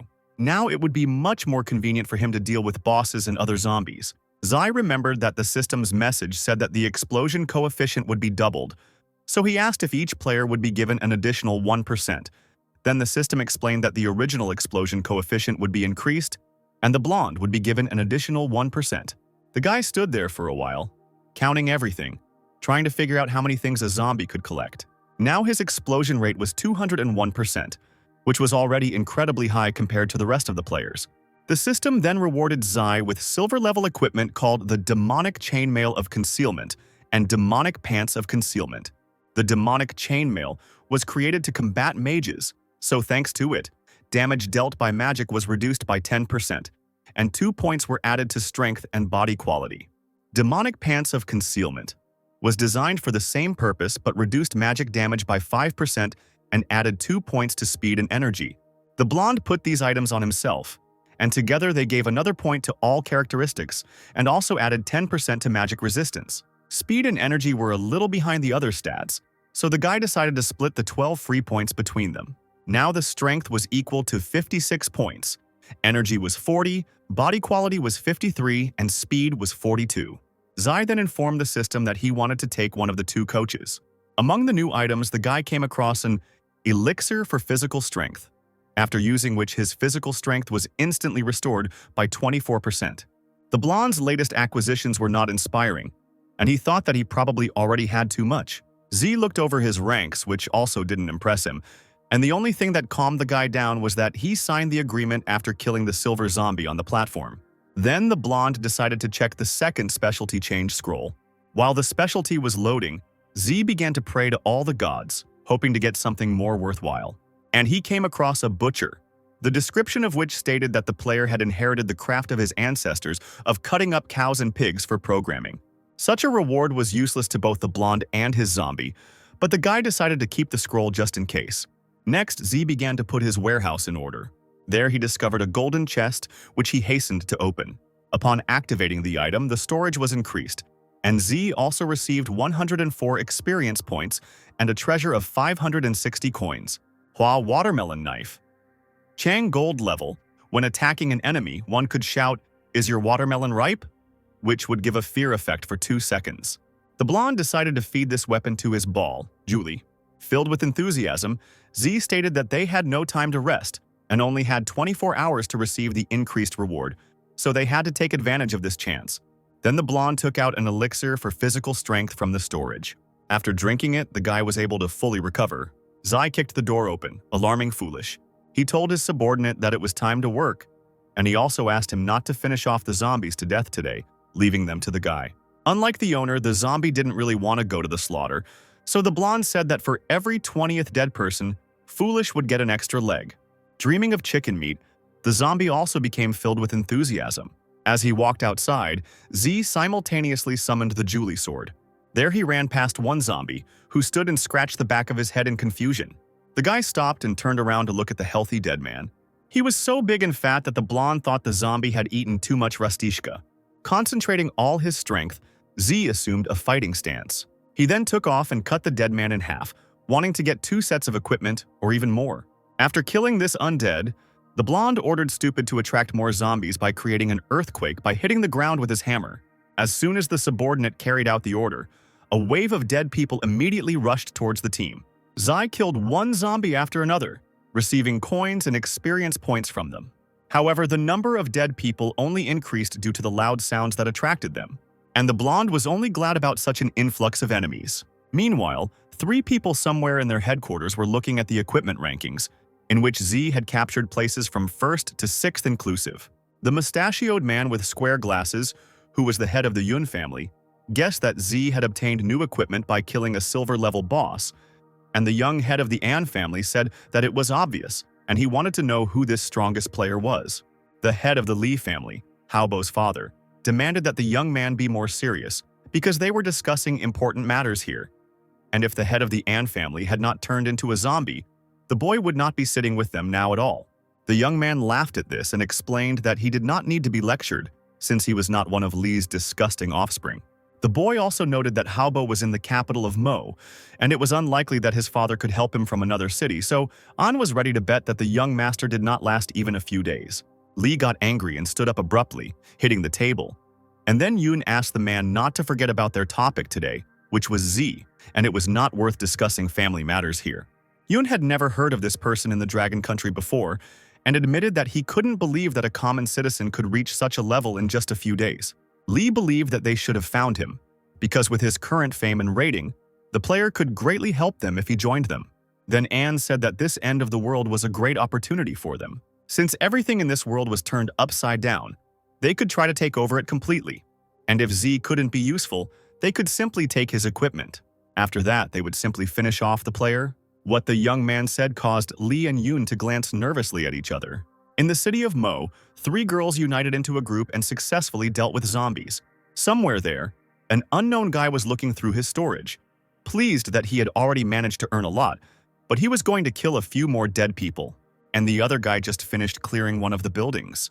Zai stayed in one of the capital's hotels. He chose a cozy room for himself, where he summoned a fireball to illuminate the room. The guy looked out the window and noticed a man who was sweating and dealing with a zombie. It was Zhang Yuanzhong, who was previously ranked after the blonde man, was now working hard. Z remembered that in his previous life, by this time Zhang was still at about level 8. The next day he was supposed to move to level 9, and only the day after tomorrow complete the transition to the hidden specialty. But now, the player did not receive the same reward as last time, so he had to progress more slowly. Judging from the current situation, Z's reincarnation has had a great impact on the world. In case things went the other way, the blonde had to try hard to be able to resist anything. To begin with, the guy took out a lot of unnecessary things from his storage. He then fed these items to the ball in an attempt to raise its level. The ball absorbed everything, and Z put away his weapon. Finally, he was distracted from all the important things and smelled a terrible smell. He looked at Foolish, who was holding his nose with his fingers, and asked if the stench was coming from the zombies. The subordinate denied this and pointed to the owner. The blonde sniffed his clothes and realized how wrong he was. He completely neglected himself and washed himself only once a month. The guy ran to the shower, and Foolish remained in the room, thoughtfully scratching the back of his head. Zai washed off all the accumulated dirt and was already contentedly wiping himself with a towel. Coming out of the shower, the blonde bumped into Silly, who was taking off his pants in the process. Taken by surprise, the guy threw a towel at his subordinate and told him to go to bed. Then Z got dressed and happily plopped down on the bed. He laid his head on the soft pillow, thinking that in his past life, everyone had gotten used to a bad lifestyle and had forgotten what a shower was. The night was in full swing, and the full moon in the bloody sky stubbornly illuminated the city. The blonde man was snoring sweetly on a comfortable bed in a hotel room, and Foolish was sleeping, sitting under the blanket, leaning against the wall near the toilet. Suddenly, strange sounds were heard from the toilet, after which the water from it suddenly disappeared. And at the very bottom, someone's eye was looking straight into his soul. Its owner was a rat of considerable size, making one wonder how it could possibly fit there without getting stuck. Zai woke up from these splashing sounds. He looked to the side and came face to face with a disgusting fat rat. She was an excellent hunter, so she deftly jumped on the blonde. At that moment, the guy was amazed by the size of the beast and wondered if all zombie rats were that huge. Zai had the fastest hands, so he was able to easily fight off such a brazen attack. And now the blonde was standing right in front of the bed, on which lay 2 halves of an animal that had ruined the bed with scarlet liquid. The sound of rats' feet could be heard throughout the city. They crawled out of houses, out of sewers, and generally out of all the cracks from which it was possible and impossible to crawl out. 3 boys ran along the road, hoping to escape from the rat army. The owner of the blonde hair suddenly screamed both from horror and from the pain that the animals were bringing him. These filthy animals sank into the poor guy with both their claws and teeth, tearing at his human flesh. These unbearable rodents literally took over the entire capital, causing enormous damage to everything that came their way. Foolish and Z became alert when they heard a noise outside the door. It was difficult to tell from these sounds whether a crowd of ordinary zombies was approaching them, or whether it was a pack of zombie animals. But the system did not give any notifications, so it seemed to the blonde that nothing serious was happening. The guy wondered if it was his rebirth that had affected the zombie world in this way, and he decided to scout out the situation to be prepared for any situation. The blonde walked around the building but did not find any more rats. To make sure his suspicions were allayed, Z decided to check everything again. At that moment, he heard a loud sound outside the window. It was clear that a couple of rats could not have made such noise. It had to be a huge pack that could already be in the building, and the blonde even assumed that these animals had come to attack him. The guy looked out the window and saw a lot of rats crawling out of the sewer manhole. They were all running in the same direction. Judging by their organization, Z was sure that they were led by a boss with fighting talent. And apparently the guy couldn't stay in the hotel, since he was about to fight again. Therefore, the blonde decided to go up to the roof, where he also invited Foolish. Climbing to the very top of the stairs, Z cut the lock with his sword. He opened the door and saw no one. Then the guy and his zombie walked closer to the edge of the roof. There were bars there that prevented anyone from falling so easily. The blonde looked at what was below them. There was a huge crowd of rats gathered around the building, some of which seemed giant, and now Z was even glad that they did not attack him. The guy thought that he could make some good money by killing these bosses. However, the blonde still decided to take care of himself and not take risks, since he did not know why so many rats had gathered there. Zai ordered Foolish to stand still and not run away. He then looked at his twilight ring, which he had used successfully. After making sure everything was okay, the guy followed the zombie animals moving along the rooftops. Finally, the blonde reached the place where all the rats of the city were running. It was an estate where the lights were on. The day of judgment had already come 8 days ago, and Z wondered how many simpletons there were left in this world who thought they could save themselves by staying at home. Using the skills Dash Forward and Momentary Freeze, the blonde could easily climb onto the roof of this building, but that would be a waste of useful skills. So he decided to simply observe the animals to understand what was the best course of action. So the guy sat for some time on the roof without moving. Zai kept waiting for something, but nothing happened. He began to suspect that there was a hidden quest nearby, and it might have the same protective dome as that specialty change platform. The guy couldn't even imagine that he would be so lucky today. He mentally alerted Foolish that it was time to work. The zombie accepted this and headed towards the owner, just like him, across the rooftops. A couple of minutes later, the subordinate reached the guy. Zai was about to rush into battle, but suddenly he heard the sounds of fluttering wings, after which a flock of crows rose above the team. These birds were unusual. They were also dead, from which the blonde and the Foolish hastened to hide. The boys managed to hide in time from the crows, who were purposefully flying to the same point. In a whisper, Z ordered his subordinate not to move, as there were too many of these zombie birds for the team to handle. When the crows flew by, the boy looked down from the roof. There were many birds and rats there, which did not attack each other. Not only did they communicate with each other, but they could also enter the estate in an organized formation. Because of this, the blonde became curious about what was in the mansion, so he decided to climb down from the roof using a rope. Once at the bottom, Z landed deftly on the ground, while Foolish fell on his back. The team then ran to the nearest corner from where they could observe the strange gathering of animals. Another crowd of animals suddenly appeared ahead. Among them were lions, tigers, boars, rabbits, a bear, and many other creatures, and they all headed to the same estate. Watching the procession, the blonde thought that this bear could easily crush someone. The animal zombies entered the mansion where they encountered a portal. They walked one after another, eventually disappearing from this world. Some group of dead beasts even broke through the wall to get into the portal. Finally, morning came, and there were only a couple of animals left in the city. All this time, Foolish and Sue sat on the roof, waiting for the procession to end. Since everything was quiet, the guy went down and started looking for animals. Not finding anyone in the area, the blonde was delighted. He then called a subordinate hiding in the bushes to come with him into the mansion. Entering the house, they discovered the very portal that was absorbing all the animals. The system notified that Z had found an unknown quest, and the guy was surprised that there were no further clarifications. Quests in the Doomsday game were divided into two categories, the first being a competition between players, the difficulty and conditions of which were usually set in advance, but could vary depending on the level of the players. The second category was that the player was transported to a place and given a task, the difficulty of which was set according to the player's strength. And before it began, the person was given instructions, and an unknown quest appeared for the first time. In his past life, the blonde had completed many quests, so he had a wealth of experience that matched his current strength. And the guy also had a system trainer, so completing this quest shouldn't be difficult for him. Z asked the system after he entered this quest if the same defense system as the secret training would be activated. She replied that the system was designed to make the game more fun, so he could finish the quest at any time and be transported back. Since the blonde didn't risk anything, he decided to complete the quest. The activation was successful, and the guy was soon supposed to move to the venue. Z suddenly thought that Foolish, unlike him, had a system trainer. For this reason, the blonde ordered his subordinate to remain in the mansion, and the zombie obediently sat down. Sitting in a certain pose, the dead man seemed so naive that the guy even began to worry about him. But he still left foolish and went off to meet adventures. And of course, Z armed himself with the Julie sword in advance. The guy walked through the portal space and carefully watched how everything changed. He found himself in an empty room with high brick walls. The only dim lighting in it was provided by a couple of fireballs. After walking around the room a bit, the blonde knocked on the wall. Wondering what to do next, Z held the sword tightly and gathered energy into it. Then the guy hit the unfortunate wall. A crack appeared on it, but nothing else happened.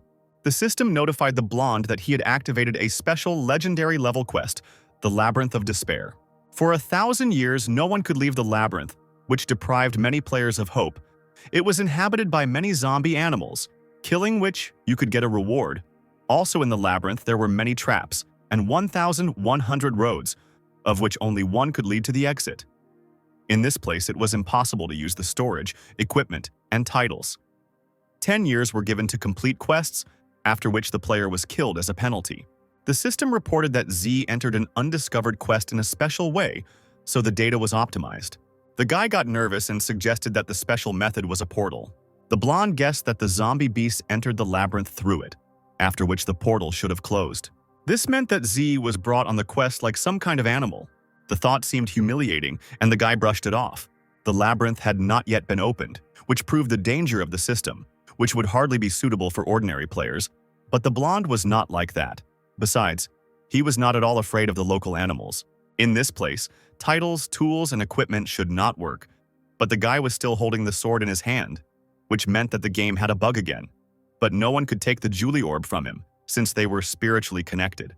The system reported that data optimization had been completed and the quest had been adapted to the player's strength. A scarlet whirlwind suddenly appeared above the labyrinth. Then everything in it began to change, traps were set, animals ran away. Z noted that it was now much more pleasant to be in the labyrinth, and the difficulty had also decreased. The system explained that since he had entered the quest early, violating the order of passage, the difficulty had been increased by 50% as a punishment, and the blonde was indignant that this game was not trustworthy. The penalty was removed, allowing the player to exit the quest at any time, and the Exit the Labyrinth quest was also activated. The guy accepted this task, for which he could get 2 simple trainers. A door opened in front of him, leading to a labyrinth, which Z confidently entered. Walking along the corridors, the blonde deliberately touched the wall with his sword. Suddenly, an arrow flew out of another wall. She was heading straight for the guy's heart. Z barely managed to cover himself with his sword from this projectile. The blow was so strong that the blonde almost fell. After pushing the guy back further, the projectile finally fell. Now Z understood why the quest was closed. Holding the sword tightly in his hand, he prepared for another shot. The guy understood that this time it wouldn't be easy.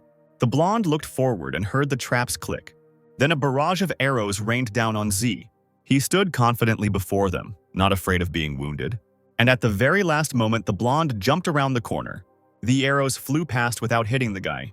He even became a little scared, although he initially thought that he would take a few arrows for defense. Zai pointed his sword into the passage and waved it. This allowed him to understand that the trap had ceased to operate. The guy could continue his wandering through the labyrinth. Now he relied only on sensations and memory. Somewhere at the fork, the blonde felt a strange excitement inside, and he went to the right, since the sensations were better there. Z stepped carefully and looked closely at the walls. He stepped on something that crunched under his feet. The guy's gaze dropped down to where the human skeleton lay. The blonde dropped to one knee to examine the remains. There were no clues, and Z did not understand why the skeleton had been left behind at all. The nervous blonde stood up and looked forward. There was a door there with the number 1 on it. The guy approached her, knocked, and was answered with strange sounds. Opening the door, Z found a disgruntled rat behind it. She immediately rushed to attack the guy and jumped on him. However, the blonde swung his sword and cut her throat. The system then announced that 6 experience points and 8 coins were received for killing this animal. Also, a food card fell out of the Zai beast. It was beef fried rice and it looked quite delicious. The boy was so hungry that he began to quickly devour the food. When he finished the last piece of meat, the plate instantly disappeared. Only after this, wiping his mouth, the blonde was outraged by the disgusting taste of the dish. He continued to explore the labyrinth, glad that he had gone through the training of the Commander-in-Chief's specialty. Otherwise, he definitely would not have been able to endure the quest. Finding himself at a fork in the road again, Z, like last time, decided to go right. The guy walked through the labyrinth, where only his steps could be heard. Having come across a dead end, the blonde knocked on the wall, but nothing happened. Then Z headed back to the crossroads. Having reached it, the guy decided to go forward. And there he encountered a trap that sprayed acid on its victim, but the blonde was able to successfully avoid it. At the next intersection, he again found himself in a dead end, which made him angry. Then Z came across door number 2. Behind her were 2 zombie rats, which the guy dealt with without any problems. Another door that came across the way had the number 001. There was a larger rat there. It turned out to be the first boss the blonde met after 10 doors, and Z dealt with this beast quickly, with just one blow. After killing the boss, Julie's orb reached diamond level. In this room, the guy sat down to rest and noticed that all the intersections here were similar. To make it easier to think, he drew a cross on the floor with rat blood. Of the 3 paths, 2 led to death, and among the latter, one was filled with traps, and the other was just a dead end. And if you reached the end, you would definitely come across a door behind which there were zombie animals, from which cards with resources or weapons fell out. The number of animals behind the door was equal to the room number. In the first room there was 1 animal, in the second room there were 2, and the 11th room was numbered as 001. And behind the door there was a boss. Then logically, behind the door, number 002, there should be 2 bosses, of which there could be more later. Now the blonde understood why this labyrinth deprived the players of hope. Due to the increasing number of enemies, they stopped believing in their own strength. The animals were only going to get stronger from here on out, and you could never tell what kind of trap was waiting ahead, so Z had to be careful. He continued on his way and came across a new door. As the guy thought, there were 2 bosses in the room. These were cats who wanted to jump on the blonde and scratch him. However, Z dealt them several strong blows. Having taken the lives of the bosses, he reached level 18. For killing them, the guy received the fruit of speed. He ate the item and his speed was increased by 2 points. The blonde kept wandering through the labyrinth, collecting cards, and so he was able to set a trap near one door. It turned out to be a deep hole, into which all 3 cats fell. This was already the 3rd day spent in the labyrinth. On the 4th day, Z managed to raise the level of the ball once again. The sword's characteristics increased several times. It could inflict 25% damage to armor and 130% of the enemy's characteristics and wounds, while the effect of bleeding and destruction increased. Among the skills was Julie's Strike. When attacking forward, the sword would inflict a wound equal to 140% of the enemy's characteristics, and the pain from the strike could reach 220%. Julie's Repeated Strikes. One strike could inflict a wound equal to 240% of the stats, but one could enter a stupor state for 1.8 of a second. The ball could also take on new shapes, and now the changes were more pronounced. The speed of shooting from the bow was increased, and now it was possible to shoot 2 arrows. The size of the spikes became larger, and the speed of striking the halberd also increased. Now the guy could kill zombies much faster. He went further in search of opponents and came across cats. These were bronze-level bosses, which the blonde dealt with easily. Having tested the strength of the weapon, Z continued to search for a way out. Meanwhile, in the capital of Mo, one player was happy about reaching level 10, and another player was able to change his specialty and became a mage. Many wondered where Z had disappeared to, since there were no more messages about him, and the level was still the same. Some assumed that the blonde had found a good place and decided to go on vacation, while others thought that the guy could have been found by some group that was keeping him as a test subject for research. However, Z still continued to hold the lead in the rankings, so it could be said for sure that the player had not died, and many people also noticed that Stupid, who was still at level 10, had also become quiet and was falling lower and lower in the rankings. The blonde continued to destroy the animals in the maze. This time he fought with a bull, a cat, and a rat. The first to attack the guy were a cat and a rat, which he hit, calming their ardor a little. Then Z swung his sword and cut off the bull's horns. There were more bosses, but the blonde thought that it was even better for him. Another small rodent tried to attack him, but the guy calmly stabbed the zombie. And suddenly, a glow appeared at the puncture site. It was followed by a small explosion that failed to damage Z. The system then congratulated the guy on killing the bronze boss, Greedy Zombie Rat, for which he received 50 experience points and 100 coins. A bronze-level chest also appeared nearby, but at the moment the blonde couldn't be distracted by him. A cat jumped on him from one side. On the other hand, the rat also decided to attack Z in flight. Then the guy made a great move by taking a step back, and right in front of him, a rat and a cat crashed into each other. The rodent fell awkwardly to the floor and broke its neck, and for killing the big-eyed zombie rat, the blonde received 45 experience points and 78 coins. Next, Z dealt a crushing blow to the brutal zombie bull, for which he received 50 experience points and 100 coins. Having finished with all the bosses in this room, he moved to level 20, for which he received 3 points each to strength, body quality, and free characteristics. Also, for reaching this level, the guy got the opportunity to take one super trainer. He did not refuse the award and received a window of understanding. Thanks to him, the blonde could understand what others could not. This explanation was not enough, and Z decided to look for more detailed information. Thanks to the Eye of Understanding, by reading information about a player, one could additionally learn the effect of titles, information about a specialty, the main characteristics of a player's talent and skills, the presence of equipment and its characteristics. Also, when meeting a zombie, you could find out its weaknesses. Now the other players were like an open book to the guy, and he even felt lonely, being the strongest. The second point in the information about the eye was not very clear to the blonde. He wanted to know what degree of weakness he would be able to see. It was only possible to check this when meeting a new zombie, but now Z needed to do something else. He took out the equipment from his bag and gave it to the ball to absorb. The tired blonde yawned, but had no intention of resting. He left room 004 and walked on. So on his way, he came across another room with zombie animals. Coming closer, the guy saw that it was room number 41. The number did not frighten him, and Z opened the door where there were many birds. The guy went inside and used the Eye of Understanding to scare away the animals. Thus, he learned that by using fire element skills, one could inflict great damage on birds, which could be increased by striking their wings. The blonde stood in the semi-darkness in front of the birds, whose eyes glowed ominously scarlet. Then he actively began to use the Julie strike on them. Zai hit the wings precisely, depriving the opponents of the ability to fly, so he was able to defeat all the birds who didn't have a single chance against the guy. The blonde took out a piece of paper with a diagram and made another note with a pen. It was almost the end, as Z only had 14 paths left to check. The guy left the room with the birds completely dead. He walked forward confidently, knowing that he could handle anything. Suddenly, the blonde saw something new in the labyrinth. There was no door in the tunnel he was walking through. In its place stood a rock on which Z carved a cross with his sword. He then continued to explore the labyrinth. As he passed through the intersections, the boy carefully examined the map he had drawn himself. The blonde had had a strange premonition for a long time, and he was sure that he would soon come out, but he had to be careful.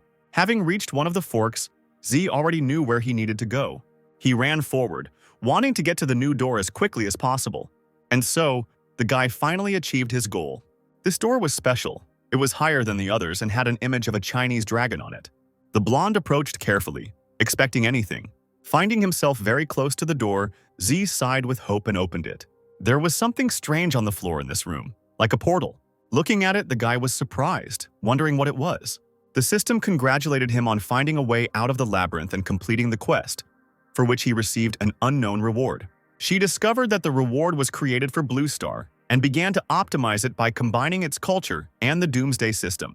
For the task, Get Out of the Labyrinth, the blonde received 2 simple trainers which he has not yet taken.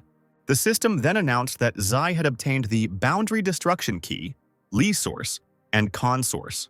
The key was a one-time special tool with no level affiliation and could open a magical barrier for a few seconds, the power of which did not exceed the power of the key. The blonde didn't see anything complicated in this thing, but decided to use it with caution. The trigram Lee meant fire, meaning the source of Lee was connected with it, and the source of Can apparently had a connection with water. Since the quest was completed, Z could use the weapon in storage again, but the reward seemed strange to the guy, and there was no description of the pearls he received, and the blonde decided to search the room thoroughly.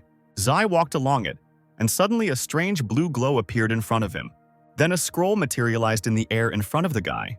The blonde unfolded it and began to read the contents. Fu Xi was one of the first 3 emperors of the Dragon Country, who was also called the God of Creation, and this labyrinth was created by him personally and was located at the foot of Mount Kunlun. Whoever read this scroll received the power of the trigrams. Everyone who entered the labyrinth had the opportunity to receive this power from the very day of the labyrinth's foundation.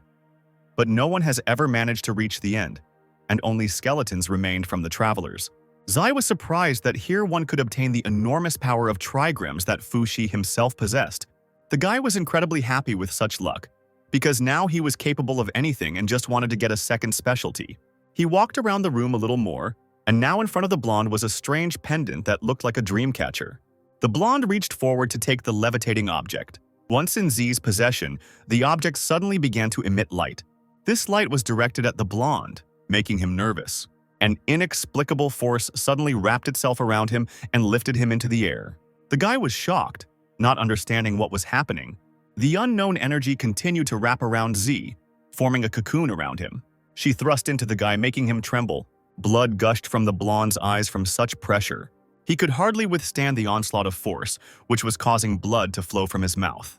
And at that moment, a blue barrier was forming around the cocoon. The energy then shot upward, creating a beam of light. Zai concentrated on the sensations, trying to control the new power. The cocoon began to crack, and energy began to break through these cracks. Finally, the whole shell shattered, freeing the guy. While the blonde was wiping the blood from his face, the system detected an unknown force and began to analyze it. The energy came from the blue star, and, as usual, the system began to produce a combination of the star's culture and the game. The transition to the specialty, which the system called the Green Emperor, was successful, and now it was necessary to complete the quest so that the specialty could undergo digitalization. The talisman suddenly flew out of Z's hand. Then 2 trigrams appeared next to the object. These pearls were placed inside the circle and began to merge together. The pendant returned to the blonde's hand, and fire and water balls began to fly around him. The system congratulated him on receiving the power of flame and the power of water, explaining that he would receive the rest of the powers gradually. In one hand, Z had flames playing, and in the other, water flowed calmly, forming a ball. These 2 powers were already incredible, and the blonde was sure that once he got the rest, the Doomsday Game would no longer be able to defeat him. He was pleased with the way the situation was developing, but he found it difficult to expect to gain new abilities. Looking out into the corridor, the guy saw that the entire labyrinth had begun to collapse. Apparently, he was only able to hold on thanks to the trigrams of Fu Shi. A window popped up asking if Z wanted to leave the quest. The blonde agreed with this and immediately moved to the mansion. He was glad to finally be back in his usual surroundings. When the guy took out his phone and looked at the date, he was horrified. As it turned out, he had been on the quest for 2 whole weeks and hadn't even noticed it. Z knew he had to hurry. Glancing to the side, he saw Foolish, who was already covered in cobwebs. The blonde asked if the zombie had been standing in one place since he entered the quest, and the dead man, in his zombie language, gave a positive answer. Then the guy asked if he was hungry, and the subordinate nodded. Worried about Foolish, Z asked him to wait a little while until he finished his business, after which the blonde was going to give the dead man some chicken legs. Seeing the rankings where the guy's level had suddenly changed to 20, he was disappointed that the players had not made any progress, although many had reached 16th and 17th levels. Giving the scroll to Foolish, Z said that they needed to renew their strength. The zombie took the item and was able to move on to the Overlord specialty. By diligently fighting the undead, Zhang reached level 18. He thought that he had finally surpassed Z in level and could be said to have regained his lost face. But looking at the ranking, Yuanzhong was annoyed, thinking that the blonde was cheating, since his level had increased in just a second. The 2 girls, on the contrary, were glad that the guy had returned. The player in 5th place didn't understand how Zai had reached level 20 so quickly and wondered what could have happened in the past few days. The other guys, busily eating, were amazed at the changes in the ranking table that had occurred in just 1 minute. Meanwhile, Z and Foolish were at the estate and were also eating. The Green Emperor specialization had been digitalized, and now the Z characteristics were being optimized. All the main characteristics of the 10th level were equal to 40 points, and in the free characteristics there were 50. The system announced that with each new level, all the characteristics would increase by 3 points, and 5 free points would be added to the free characteristics. After distributing the points, the guy's strength was equal to 90 points, and the rest of the characteristics were 80. Then the blonde began to study the information about the new specialty. The Green Emperor was one of the 5 Supreme Emperors, belonged to the Eastern country and controlled the Green Dragon. It was the most mysterious specialty, created by the combination of the energy of the star formation of heaven and earth, created by Fu Shi, and the Bagua pendant, containing the corresponding power. The player's power could be blessed by the stars, and the brighter they were, the higher the power became. Also, with the help of source pearls, it was possible to replenish the power of Bagua. and the pearl should have the corresponding power, and the third power was still unknown, the bagua. Jasper Pendant was a special tool without any level affiliation, and through Lee's power, by expending energy, one could control the power of the flame. After receiving the corresponding characteristic, one could activate the corresponding skill, and with the help of Khan's power, by spending energy, one could control the power of water. This meant that Z now had an unlimited number of skills, and even if he wasn't very good at them, he could use them with his intuition. The guy even felt a little awkward due to the fact that he was much stronger than the others. The system announced that all characteristics had come into balance, and the specialty of a magician and a warrior were combined into one, so it was possible to master an unlimited number of skills. Suddenly, Foolish began to shake due to the transition to a new specialty. He stood up abruptly and began to tear his clothes, and his level instantly rose to 16. The zombie finally calmed down, and the blonde decided to check his specialty panel. The main source of the dead man was strength, and if there was enough of it, it became possible to break various barriers, destroy weapons, and get rid of any restrictions. The guy didn't notice any changes and asked Foolish to try the power of transforming everything that exists. The dead man obeyed, squatted down and lowered his hand to the floor. A wave of energy followed, causing the tile to shake. Then the same tile began to crack and rise upward. Pieces of it stuck to the zombie's fist, making the blow more powerful. Zai told Foolish that increasing his strength to this level was already great. Z informed the system that he wanted to take 2 simple trainers. They turned out to be Multiple Breakthrough and Absolute Slave, which had been upgraded to the 2nd level. Zai decided that the coaches had their own rules, and if next time he also got both the old coach and the new one at the same time, then the guy would continue to take both at once. Having prepared for battle, the boys left the mansion in search of zombies. At this moment, the system asked the players to pay attention, as the Mo City military merit meeting had officially ended. In first place in terms of combat merit was player Mo Yun. In accordance with the city's overall strength, he received 2 pieces of silver-level equipment and a large amount of coins, as well as experience points, reputation, and free stats. In second place was the 2nd grade high school student, and in third place was Dadaoki. Zai was surprised by this gathering and realized that the players had been diligently leveling up while he was in the Labyrinth. The meeting set the requirement for each player's combat merit. Each city had to have 30% of the players who had reached level 10, and each city had a designated location and a specific time limit. All participants received a reward according to their contribution. The blonde told Stupid that they had leveled up and now it was time to kill some more zombies, and with the help of the subordinate's hammer, they should be able to handle it quickly. The dead man hit the asphalt with his weapon, and pieces of it flew up. They covered the body of the fool, creating a semblance of armor. Then, in response to such a loud sound, a crowd of zombies began to gather. The hungry dead ran purposefully towards the call of human flesh. Z swung his sword using one of his skills. The shockwave from the weapon was directed straight at the opponents. She walked down the middle row, quartering the monsters. After this attack, Foolish also rushed into battle. He jumped, intending to damage as many enemies as possible. A few moments later, a crowd of corpses lay under the subordinate's foot. Meanwhile, the blonde man sat calmly to the side. He was rummaging through his storage, trying to find something. The guy then took out a scroll of fireball mastery. While calling the fire, he was glad that he had not fed the thing to the ball, although he could have done so, not realizing that he would try this technique in the future. The little flames fluttered violently in both his hands. Z closed his eyes, trying to concentrate on the new strength. Suddenly, a spiritual flame flared up around his body. When the blonde opened his eyes, it disappeared. But the lights in his hands increased in size. The guy suddenly lost control of one of them. Zai dodged the flames that almost injured him. The fire crashed into the nearest building and created an explosion. A little nervous, the blonde continued his training. Having settled in one house, the guy tried to curb Lee's energy by accidentally setting everything around on fire. He also managed to give himself several burns. However, Z was a persistent student and continued to try to control the flame. He once again summoned fireballs, focusing on his inner sensations. Now the fire was more obedient and calm, smoothly forming a rounded shape.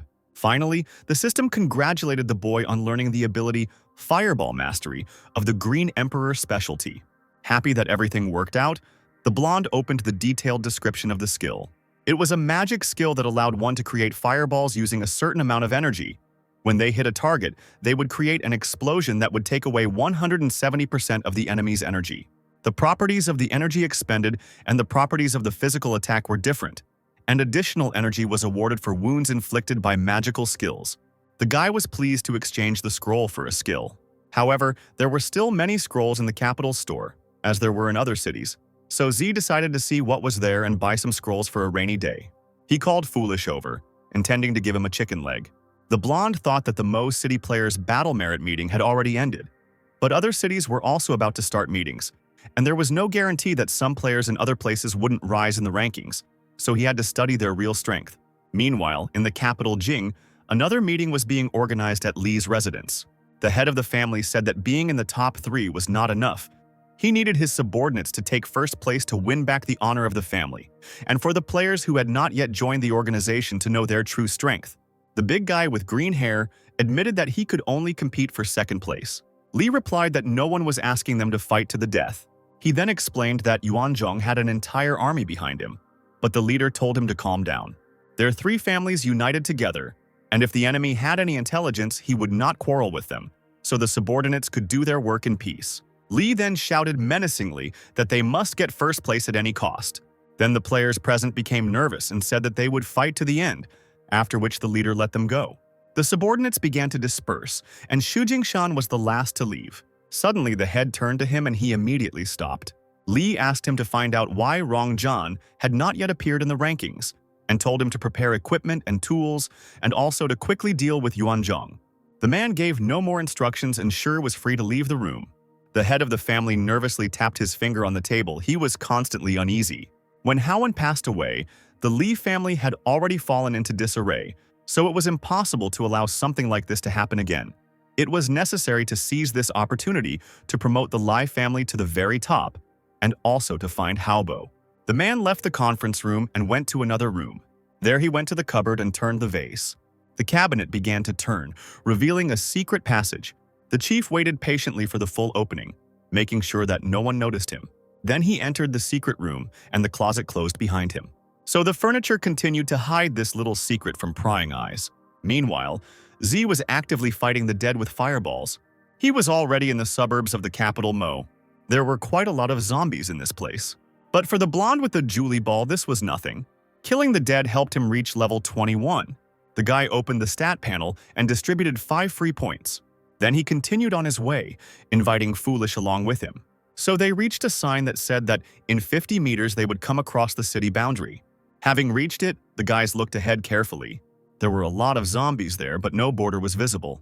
Zai came closer, extended his hand, and a glow of a barrier appeared in front of the team in the place that was disturbed, and the system reported that it was necessary to wait until the city was opened, after which it was possible to proceed further.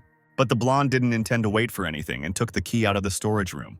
He inserted the item into the barrier, and the system asked if he wished to use the boundary destruction key to open the passage to Jing City. The guy agreed with this, and the barrier absorbed the key. At this point, the glow intensified, forming a passage. A few moments later, a stone wall appeared in front of the team, leading into outer space. Zai was surprised that there was darkness ahead of him, because he thought that there should be a road behind the barrier, and now it seemed to him that some obstacle was waiting for them ahead again. The confident guy told Foolish to follow him, and so the 2 players entered the rift, leaving behind wandering dead people somewhere. The further they walked, the darker it became. Somewhere ahead of them, a room with white walls and no windows awaited them. Entering it, Z wondered why there was nothing there. The system notified that players Yazi and Stupid had violated the ban on crossing borders between cities, and they would be sent back in 10 seconds. The countdown began and the blonde screamed, asking to be transported to Jing City. After the Mo City players' battle merit meeting ended, the next one was supposed to start in Jing City, and if the guy could get there in time, he would avoid a lot of trouble. The system reported that the request had been accepted and the team was to be sent to the outskirts of Jing City. Zai breathed a sigh of relief that the universe was on his side. He walked further into the bright white room. When everything around changed, the guy didn't like the surrounding picture at all. The place was overrun by a huge, hungry swarm of zombies. The team had no choice but to fight. Standing back to back, they heroically destroyed their opponents. The fight turned out to be difficult, and the guys sat down to rest on a pile of corpses while Stupid drank an elixir of restoration. Zai wiped the sweat from his forehead when the system announced that he had advanced to level 22. Continuing to sit on the corpses, the team suddenly heard stomping. It grew louder, and the blonde man rushed forward, shouting at Stupid to run. The boys moved away from the scene of the massacre as quickly as they could, and from behind they were pursued by a crowd of zombies of different types. Foolish and Sue ran to the sewer hatch, where the blonde climbed first. Then the subordinate went down there, closing the lid behind him. The guy successfully reached the ground and moved away, making room for the zombies. However, the dead man's leg suddenly slipped, and he staggered. Then Foolish fell on his back and lost consciousness. Because of this, Z had to decide to take a little rest. The two of them sat against the wall while Foolish came to his senses. The blonde understood that since they were sent to a pack of zombies, they definitely wanted to scare them, and it seemed the team would have a hard time in the city of Jing. However, looking at his characteristics, the guy believed in himself even more. He then opened his backpack, checking out the new items. The silver-level Wolf Fang bracelet was decorated with 4 enchanted fangs, possessed magical power, and added 2 points to the body quality and strength. Its active skill was Magic Power. After activating it, the proportion of magic in each of the player's attacks was 10% for 1 minute. At the same time, the enemy felt fear. The bronze-level Blood Ring guaranteed normal blood circulation. The passive skill was Bloodthirstiness. This meant that when you killed one enemy, the strength would increase by 1 point. Within 10 minutes, you could get 5 points. The maximum compatibility was 5 layers. The bronze-level Claw Glove quickly made the enemy pay. It added 2 points to strength and had an active skill, Sharp Claws. With its help, you could injure the enemy with claws, inflicting a blow of 150% of the characteristics. The freezing time was 12 hours. The bronze-level Small Space Ring had a small space of 0.5 cubic meters for storing things and added 1 point to strength. Now Foolish could finally have his own storage. Its volume was small, but it was quite large enough to store food cards. Since the zombie was still unconscious, Z also decided to take a short nap. After waking up, the team made their way out of the sewers to the outskirts of the city, where there were no longer any zombies. Suddenly, someone behind him started shouting at his blonde subordinate. The boys turned around and saw a player who wanted to clarify whether it was really Foolish standing in front of him. Zai confirmed this, and the stranger asked if they were going to the sports complex to attend a military merit meeting. To this, the blonde also gave an affirmative answer. Nervously, the player admitted that he had not even thought about the possibility of meeting the guys, so Z suggested that he go together. The guy happily asked if it was true that he could go with them, since his subordinate hadn't said anything, and the blonde explained that Stupid couldn't speak, and if he didn't react, it meant he agreed. Z admitted that they were asleep and did not hear the message from the system, and they were just trying to find someone who knew about the meeting. Then the stranger motioned with his hand to the blonde to come closer. Z approached and the player began to look around anxiously. The boy then whispered to the blonde that this meeting was to determine the structure of Jing City. Z began asking questions, and the player admitted that he had been told about it by a friend who worked as a security guard for one of the 3 families. The blonde thought about how the rating could give the right to vote, and was surprised that the state, the 3 families, and the other organizations had achieved peace. In the previous life, Jing City was the first to stabilize the situation. In other cities, players were fighting to the death, but in Jing, they were already thinking about how best to organize a zombie hunt. This rating, as a way of determining power, was formed thanks to the unification of 3 families and other groups. They successfully agreed with each other, the army and the government. The time had almost come and, apparently, the situation in the city was the same as in the previous life, which meant that everything was not without reason. Zai found it strange that a simple security guard knew secret information, so the blonde was sure that there was a catch to all of this, which meant that this player shouldn't be trusted. In order not to arouse suspicion, Z decided to thank the guy for the useful information. He pulled out a resource card and said he would give it to her for 90 coins.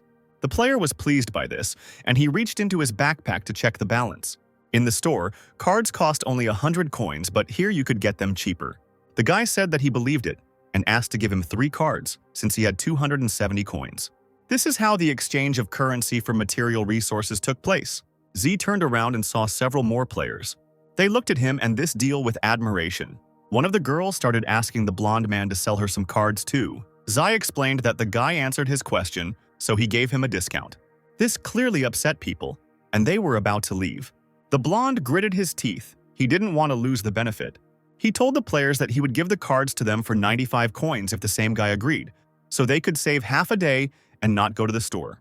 The worried player, under the pleading glances of people, fearfully agreed to sell the cards at such a price. After that, the blonde took out a huge basket with a bunch of material resources. He announced that he would be selling cards for 95 coins apiece for an hour, in unlimited quantities. The happy people began to actively buy up resources. And the guy who agreed to this was surprised that he met such a kind person who lured other players to his side with the help of cards. And now, they would not have to fight alone.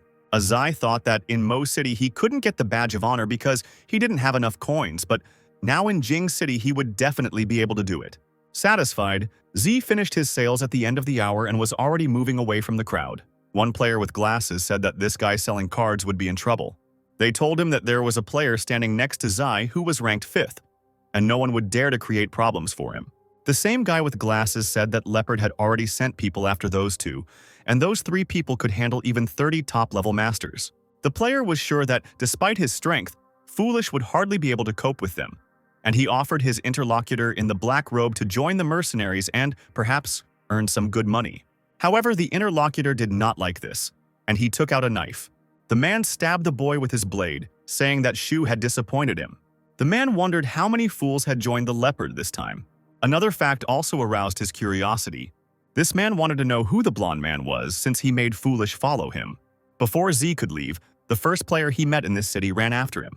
The guy asked the blonde to stop and wait for him. He caught up with Z and, trying to catch his breath, asked if he was really going to go downtown at night. The guy explained that although the zombies on this road were dealt with, there were still many of them in other places. Pinching the blonde on his clothes, he said that he knew a place in the suburbs where he could relax. And somewhere behind at that moment, other players were sneaking up on Z. Such an action could not escape the blonde, and he told his ill-wishers not to hide. Z, acting quite relaxed, stated that if all the other players came out of their hiding places, he would deal with them faster so that he would not be delayed. The boy watched anxiously as the unknown people approached them, and Z simply counted them. So there were 32 players with a specialty, and the blonde thought that he could make a good profit. These people said that even if Z had a great power behind him, doing business on their territory without permission was unacceptable. Twirling his finger in his ear, the blonde made it clear that he didn't care what they said. The 2 players said they would let him go if he gave up half of today's take and half of the remaining cards, which they would split between them and pretend nothing had happened. The rest of the gang started telling Z to agree with this and take advantage of his brother's kindness, because Stupid couldn't handle them alone. Then, the blonde answered them that they had spent too much time not to notice it. At the same time, he took out a bronze-level decomposition dagger, which had a jagged, rusty blade. The pain from being wounded by it increased by up to 200%, and the resulting wound did not heal for a long time, after which part of the body began to rot. Z looked at Foolish and everything became clear to him. The zombie began to scream, entering a blind rage. The dead man then armed himself with his hammer and ran towards the crowd. With one blow, he killed the boy who was in front. The threatening man was outraged by such impudence, and the second player clung to him in fear. The gang leader ordered the boys to cripple Z and Stupid so that they would know what real pain was. The players rushed into battle, but the blonde was not frightened. Zai said that although the attackers were among the top 10 players with a specialization and could easily resist the zombies, today they ran into him. The blonde flexed his arm and cut one of the guy's throat. Behind him, he felt some kind of energy approaching, which directed swords and stones at him.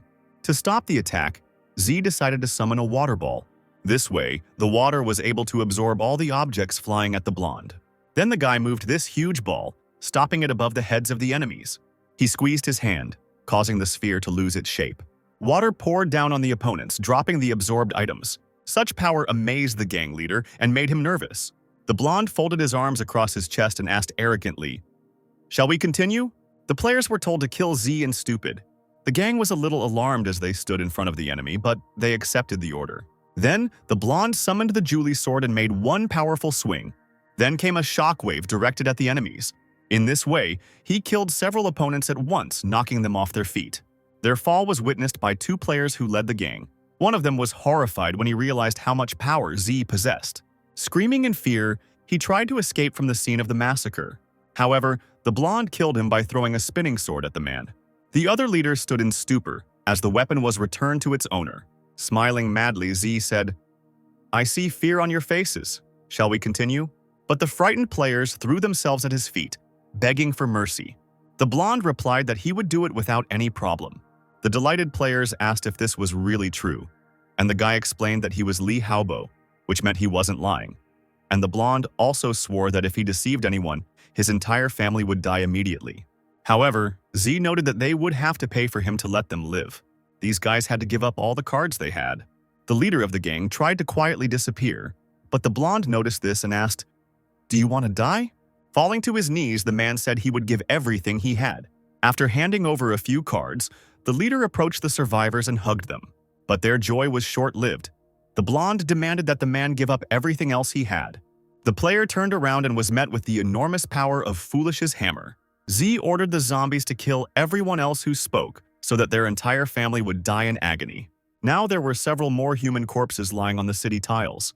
Other players flocked to them, one of whom cried because a benefactor had been found and had avenged his father by killing Leopard's gang. Others also began to express their grievances to the deceased with tears in their eyes. A mysterious man in a cloak watched all this from the roof. He guessed that there would be changes in the structure of Jing City. The man took out a flare gun and fired into the sky. This action attracted the attention of the blonde, who turned around at the signal. He realized that he had disturbed someone he shouldn't have. Somewhere in the city, a safe area was formed. Anyone wishing to enter it had to undergo a check. People could freely enter and exit this protected area. Zai even admired the fact that a safe area was built in this capital in just a month. To get in, he had to show his ID, but then the blonde and Silly would be exposed. And the guy didn't want that to happen before he knew the real strength of the Lee family. He decided to go around the place from other sides, being sure that in an area built in a hurry, there had to be some shortcomings. An hour later, somewhere behind this area, Z found a single door in the wall, which was fenced off with yellow tape. This was precisely the flaw that the blonde was looking for. He walked up to the door, took out a pin, and was able to successfully pick the lock. Then the guy took out the concealment masks, one of which Stupid also had to put on. So, trying to act as quietly as possible, the team entered the area. Once inside, Z tried to close the door carefully behind him. He then whispered to his subordinate that the zombie had to carefully find the city map. The dead man found her quite quickly, without making any noise or attracting attention. The blonde opened the map and found the sports complex where the meeting was supposed to take place. This was exactly the place the guy was planning to visit. As he came out from around the corner, he heard 3 players talking about the rankings of Jing City, and one of them believed that Yuan Zhong, who had already been awarded the title of general, would take first place. However, a rumor spread that the general had not been feeling well recently. Now Z understood why Yuan Zhong had only been ranked 3rd in the military merit meeting in his previous life. One of the players was sure that such rumors were spread by bookmakers, and the other guy then asked if the first one had made a bet. He replied that he had bet a whole 500 coins on Zhang. Z intervened in their conversation, wanting to know where they could place bets and who was accepting them. The players pointed to a red building just in front of the sports complex and explained that the gambling house was opened by 3 families, but perhaps not only them. The blonde thanked them and waved his hand as a sign of farewell. Then Z and Foolish rushed to the indicated place, surprising the other players. Having reached the building, the guys stopped and the blonde thought. There were still 3 hours left before the meeting began, and Z decided to place a bet. Upon entering the room, the team came across a sign that indicated where they could place a bet on a top player. The fool went there first, pushing people ahead of him, and the blonde walked behind him. The players were outraged by this behavior and whispered about it among themselves. Upon reaching the table in front of them, the zombie and the blonde man were met by a man in black clothes and sunglasses, who asked them who they would like to bet on. Z responded by asking what the odds were for Yuan Zhong. The bookmaker replied that the odds on the player taking first place were 1 to 2. The blonde thought that the more people believed in the general's victory, the greater the gain Z would receive. The man in black asked if the guy would bet, to which the blonde showed him 3 fingers. Zai explained that he decided to bet on Yuan Zhong to take 3rd place. He took out the coins and the bookmaker was surprised and asked again if the guy really intended to make that particular bet. The blonde confirmed that he had decided to bet 20,000 coins on General Zheng.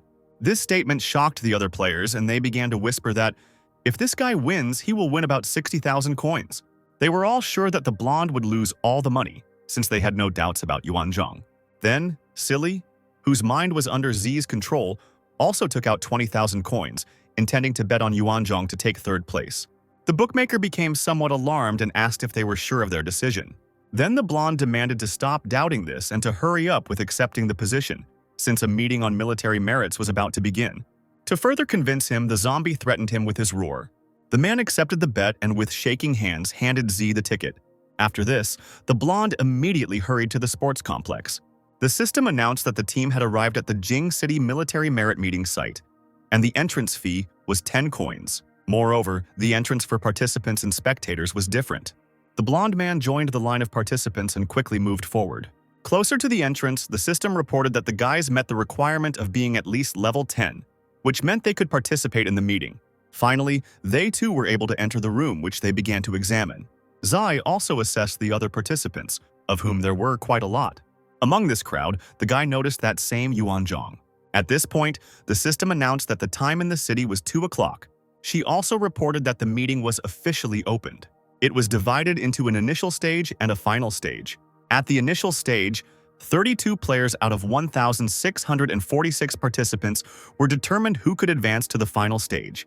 There were only 32 arenas on the site, and each participant could choose whether to defend or attack. The duration of one fight was 5 minutes, after which the attacker lost and dropped out of the competition. The defending player had to hold out for 1 hour, after which the arena was locked and the player advanced to the final stage. If there were no participants left on the platform who met the conditions, then the last remaining player would advance to the final. During the attack, the players themselves controlled their state, and if a participant wanted to admit defeat, he had to press a button or say, "I admit defeat," then he could leave the test. All the arenas were made of special material, so players did not have to worry about safety when entering the arena. The system said that all participants should go to the site, and they immediately rushed forward, and Z at that moment thought that with such rules, some kind of mess would result. The blonde was also asked to go to the court, otherwise he could be disqualified. As Silly and Z stepped onto the platform, the door automatically slammed shut behind them. All the spectators watched what was happening attentively. Blue transparent walls formed around the arenas, marking the boundaries. During the competition, it was possible to obtain the attacker status through the control panel. Once you entered the arena and remained in a state of calm, you were not allowed to strike. But if you did attempt to attack, the participant was transferred to the auditorium. As the competition began, the system asked to choose a position as an attacker or a defender. A board with arena numbers popped up in front of the blonde. During the arena battle, the button turned red, and the rest of the time it was white. The battle signal sounded, and Z was even surprised that everything happened so quickly. Only Yuanzhong was the first to enter the arena. All the participants were afraid to go up to the general, knowing that they would lose. At this moment, 2 girls pestered Xu Jingshan, lovingly asking him to teach them a couple of post-fight techniques. Z, who was sitting on the chair, noticed this and remembered that in his previous life, Shi was one of the 3 war gods of the Lee family. The blonde didn't expect to meet him here and considered it a great success. One of the players plucked up his courage and approached the arena. He was outraged that there were many participants on the platform, but no one dared to enter, so the guy entered first. The players began to support the general, and someone called those present cowards, since he was bored watching only 2 people fight. The battle didn't last long. Yuanzhong slashed the guy's chest with his sword.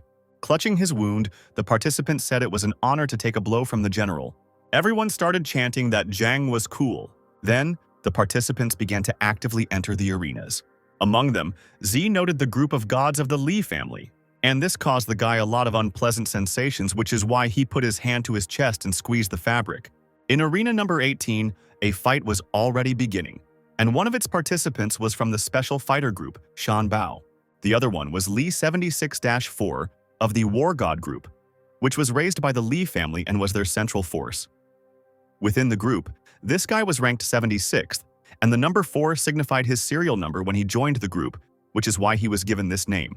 His equipment was better than Shan's, and Z guessed that Lee had managed to steal a few items from the other participants before entering the arena. Bao delivered the first blow to the enemy's head.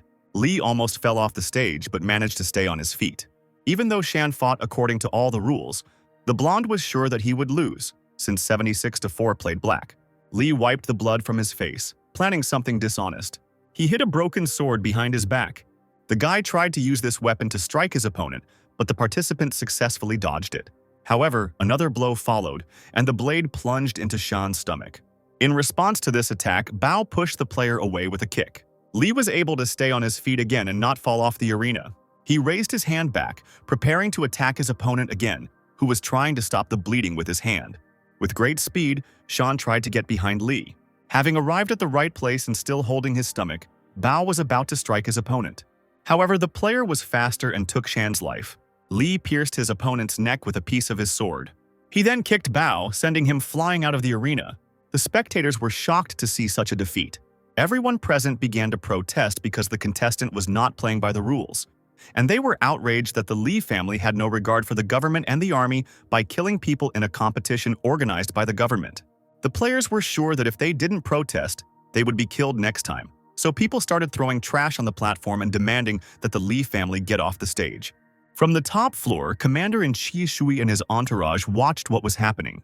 He was outraged by what the Lee family was doing, and Himu asked if they had decided to completely break off relations. Su was unhappy that they were talking about maintaining integrity, but at the same time they were going against the army.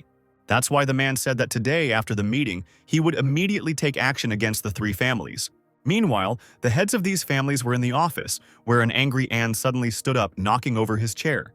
He asked Lee, who had crossed all boundaries, if he knew what he was doing. The man just laughed and said, "So what, did you think you could hide or run away?" At this point, Lee 76-4 made excuses that his hand had slipped and he had accidentally killed Bao, and the guy also admitted defeat. In front of him stood a man who was incredibly angry at Lee's behavior. It was Chen Shu, the elder of Shan Bao's group. Instead of the killer, Jingshan entered the arena with a huge hammer.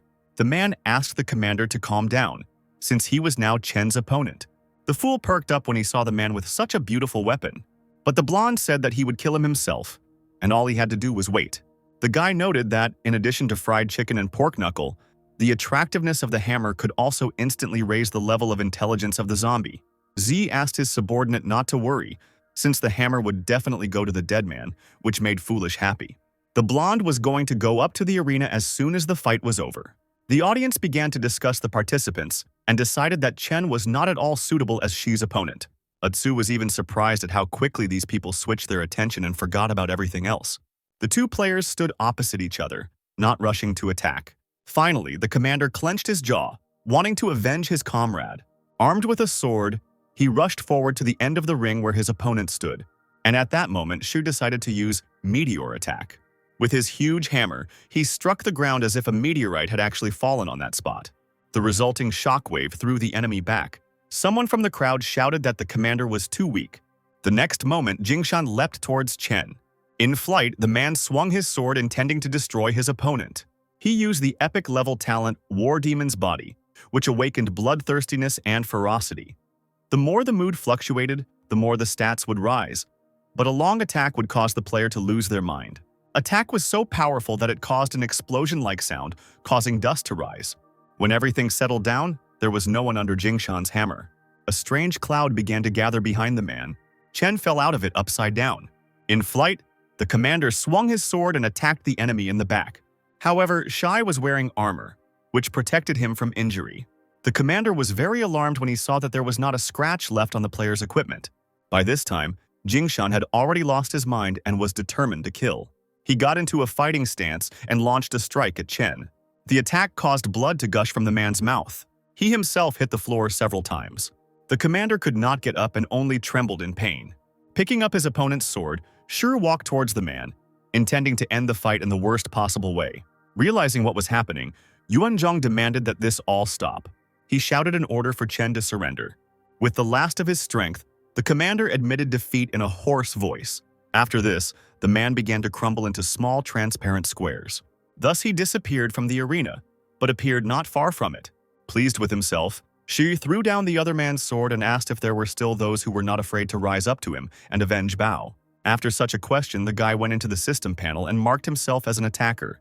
He then walked up onto the stage, surprising Jingshan. The other participants thought that the guy decided to show off in front of a lot of people, but chose an opponent that was beyond his strength. Some viewers recognized him from the bets the blonde had made and wondered why Z had decided to fight such a strong player, since if he died, he would no longer need the money. Shai sarcastically told the blonde that he would have to break all his bones to make the guy stop showing off. However, Z, having armed himself, did not respond to this, and only looked at the enemy through the mask. Because of its effect, Jingshan began to feel nervous. It was as if standing before him was not some pathetic player, but the devil himself. The man felt real horror at this sight. This caused the no longer so smug Shar to take a step back. Jingshan found himself at the very edge of the arena and realized that his fighting spirit was becoming less and less, which was why he could play. He couldn't allow this to happen, so he forced himself to fight. He accelerated and pushed off the ground, preparing to attack his opponent, and Shi decided to use the weapon of blood. The attack seemed strong, but Z was able to repel it, causing shock among the audience. He then swung his sword to knock away the other's weapon. The hammer actually flew out of the man's hand and flew away. What was happening drove the enemy crazy, and he decided to continue the fight with his fists, wanting Z to die. But he suddenly stopped, without even having time to understand what had happened. His body was cut into several pieces due to the blonde's fleeting attack. The winner himself stood calmly with his back to the deceased. The audience was in complete shock that some unknown person was able to destroy such a strong enemy in a second, as if he was on a completely different level. One of the spectators suddenly said the word "I," and the second repeated it questioningly. Then the first player pointed to the arena and said that Yazi was there. He urged everyone to check the personal information of the guy who decided to take off his demonic mask. Now everyone could see what kind of person was in front of them.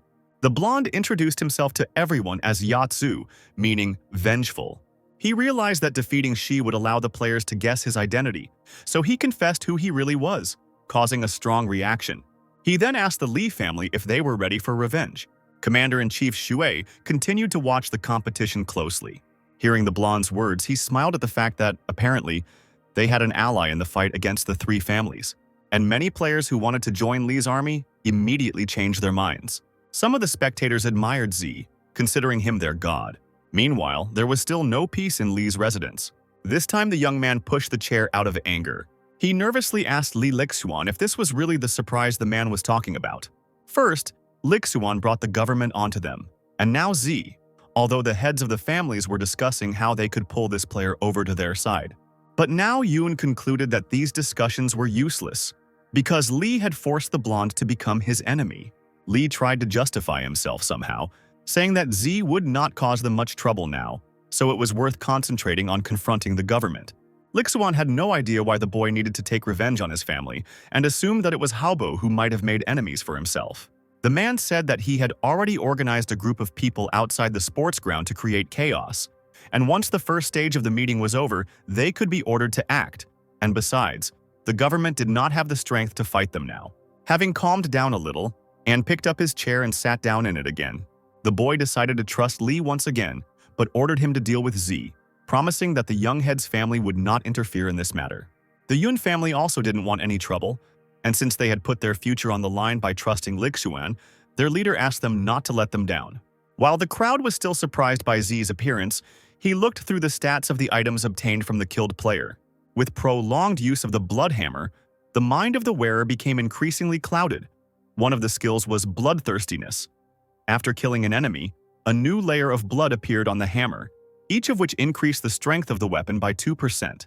The silver-level demonic ability bracelet could be continuously charged and also replenish energy. It added 1 point to the energy power, which was currently 20 points out of 100. Then the blonde man materialized a chair from his backpack and sat down on it right in the arena. He sat in a closed position and no one dared to approach him. Z glanced at the neighboring arena where the fight was taking place. One of the combatants was Li Er, a Li family warrior of the 16th level with the specialty of Beastmaster. He was the second rank in the Death God group. He had been trained since he was a child, and in terms of strength in Jing City, he was second only to Shiro. Observing Er, Z concluded that the Li family had decided to pit strong warriors against weaker members. But the blonde didn't yet understand what they were planning. Holding the staff in his hand, Li summoned the animal. His opponent, armed with a sword, got close enough to attack.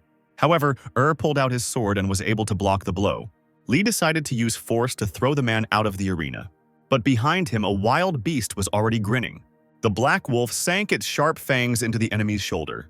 The player struck the animal, throwing it back as far as possible. While the enemy was distracted, Li managed to use magic.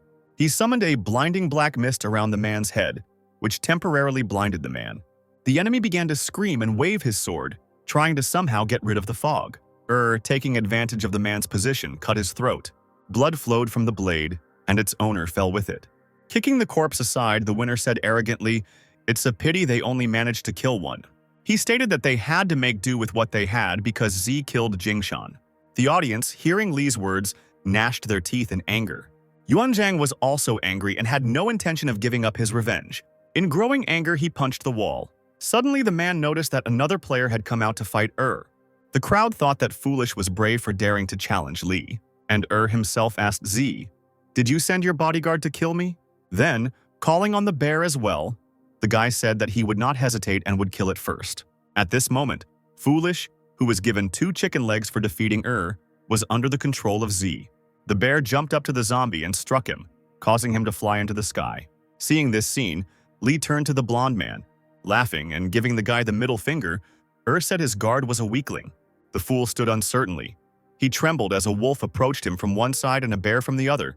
The wolf was the first to attack, opening his mouth wide. The zombie seemed to be waving his hand, asking not to do this. As the beast leapt towards him, Foolish made several awkward movements. Then he redirected the animal's flight with a kick. Now it was the wolf's turn to fly high into the sky. Like an acrobat, the zombie raised his legs up, standing on his hands. He then pushed off the ground and flew feet first into the bear. The beast was seriously injured and the arena floor was deeply damaged. Seeing the true strength of Foolish, became alarmed, realizing that he would not be able to cope with this bodyguard. Raising his hand up, Lee tried to admit defeat. However, he was interrupted by a zombie that flew into him like lightning. The boy landed painfully on the floor, losing air from his lungs and blood from his nose and mouth. Trembling, he tried to admit defeat with the help of the panel. However, Foolish put his hammer on his hand, causing him to scream. With just one move, Era's head flew out of the arena. At this point, the zombie's mind control was complete. The mask of concealment was removed, and now the identity of the dead man was also revealed. The audience began to admire him, and some of them even expressed their desire to also become Tsu's partner. The zombie wrapped the deceased in a white cloth, and the blonde sat calmly in his arena and swung his leg. The Lee family had already lost 2 future gods of war, and there was still one left. But he was in another city. Now Lee blamed his soldiers and the future was bleak. No one could challenge the blonde, so he continued to watch the battles in other arenas. Somewhere the battle was still actively fought between players of equal strength. In another arena, one guy stabbed another with a sword. In another arena stood 2 girls, trembling with fear of being killed. Finally, the first stage of the meeting was completed. The winners were Yuanzhang, Z, and Silly. All the winners needed to go to the preparation area and save the information about this stage of the competition. The final stage was scheduled for tomorrow at 2 o'clock in the afternoon. Many were glad that today's meeting was finally over. Through the system panel, Z found out that there were 14 military men among the winners. 10 of them were from the An and Yoon families, and 4 more were from unknown groups. Thinking back to what results the Lee family had achieved at the meeting and what their influence was, this time they seemed even harsher to the blonde. Zai was distracted from his thoughts by Foolish, who was still waiting for a new hammer. They took weapons of the same type out of their backpacks and exchanged equipment, after which Foolish began to lovingly hug the new hammer. The system announced that all players were to proceed to the information storage room. Having approached the right door, the blonde opened it and entered the room. In the small room, there was a pedestal on which a blue sphere was displayed. Zai walked up to the pearl and placed his hand on it. After a few moments, the system reported that the battle information had been successfully saved, and during the final stage, it was to be used as a base. And now the room could be left. The blonde turned around and was about to leave, but the system suddenly stopped him. She discovered that Z had successfully entered the final stage of the meeting, so she proposed a new quest. First in Jing City, which required him to become the winner of this competition, which would give him 1 simple trainer and 1 piece of silver-level equipment. The difficulty of the task and the size of the reward were determined according to the guy's current strength. The difficulty turned out to be low, so the reward was small. Zai accepted the task and left the room. He ran into Yuanzhang, who immediately began to introduce himself. However, the guy explained that there was no need for this, since he knew much more about the general than one could imagine. So the blonde asked to speak directly if he needed something. The man had 2 things to do with Z. The first was that after the Doomsday game started, their country was facing great difficulties, so they needed strong fighters like the blonde man and were willing to pay. The guy suddenly interrupted Zhang's speech and turned to him. Zai suggested not to waste time on empty talk, which would be better for everyone. Yuanzhang became nervous and explained that Headmaster Xue saw how talented the blonde was, so he wanted to meet him. Zai suddenly smiled and said, "So that's how it is." The man then quietly, for the benefit of the boy alone, said that they would like to cooperate with him in the fight against the three families, something Zhang could tell him about on the way. They walked through the complex looking for a deserted place. There was still one extra player left in the room they were in, so the guys waited until he left, slamming the door behind him. Zai said that it was possible to cooperate, but he did not understand how. The general explained that the administration had long wanted to deal with the three families, but only after the beginning of the end of the world, the power of the families increased. They controlled the governing strata in many states. If the government were able to move them, it could lead to instability in the ruling circles of the states and in society. The blonde already understood this and asked to say something new. Then Yuanzhang continued. After the start of the Judgment Day, many heads of government, controlled by the three families, turned into zombies, and the army lost the strength to resist.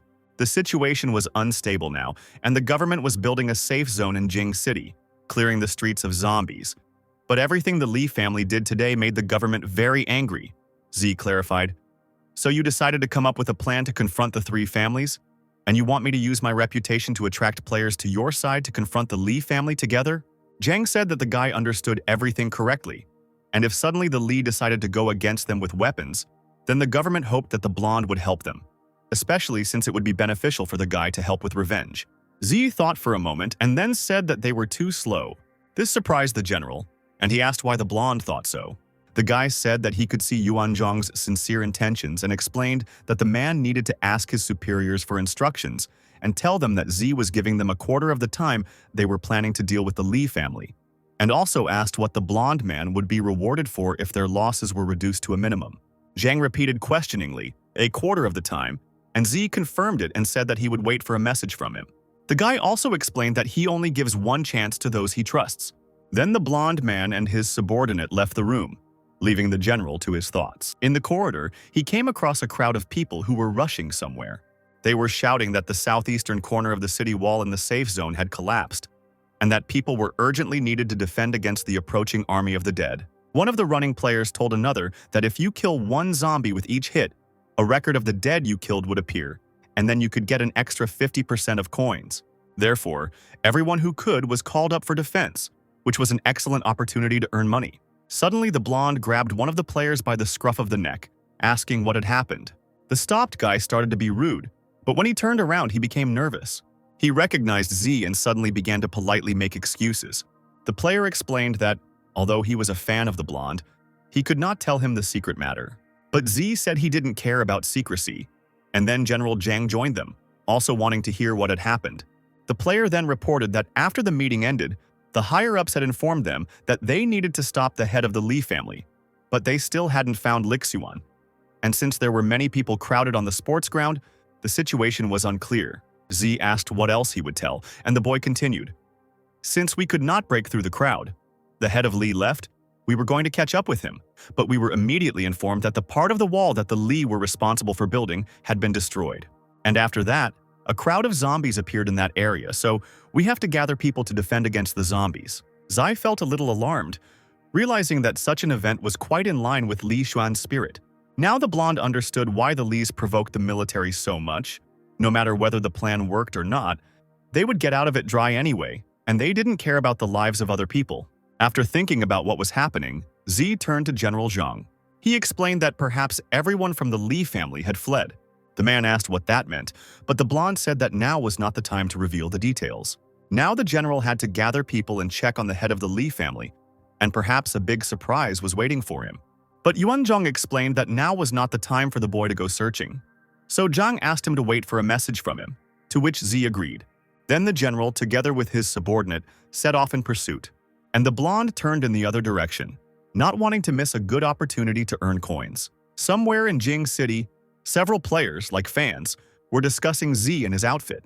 Two of them were talking about a fight in which the blonde man had won, while the third man couldn't believe it, being sure that Z was from Mo City. He was not at the meeting, so he considered all these stories to be a lie.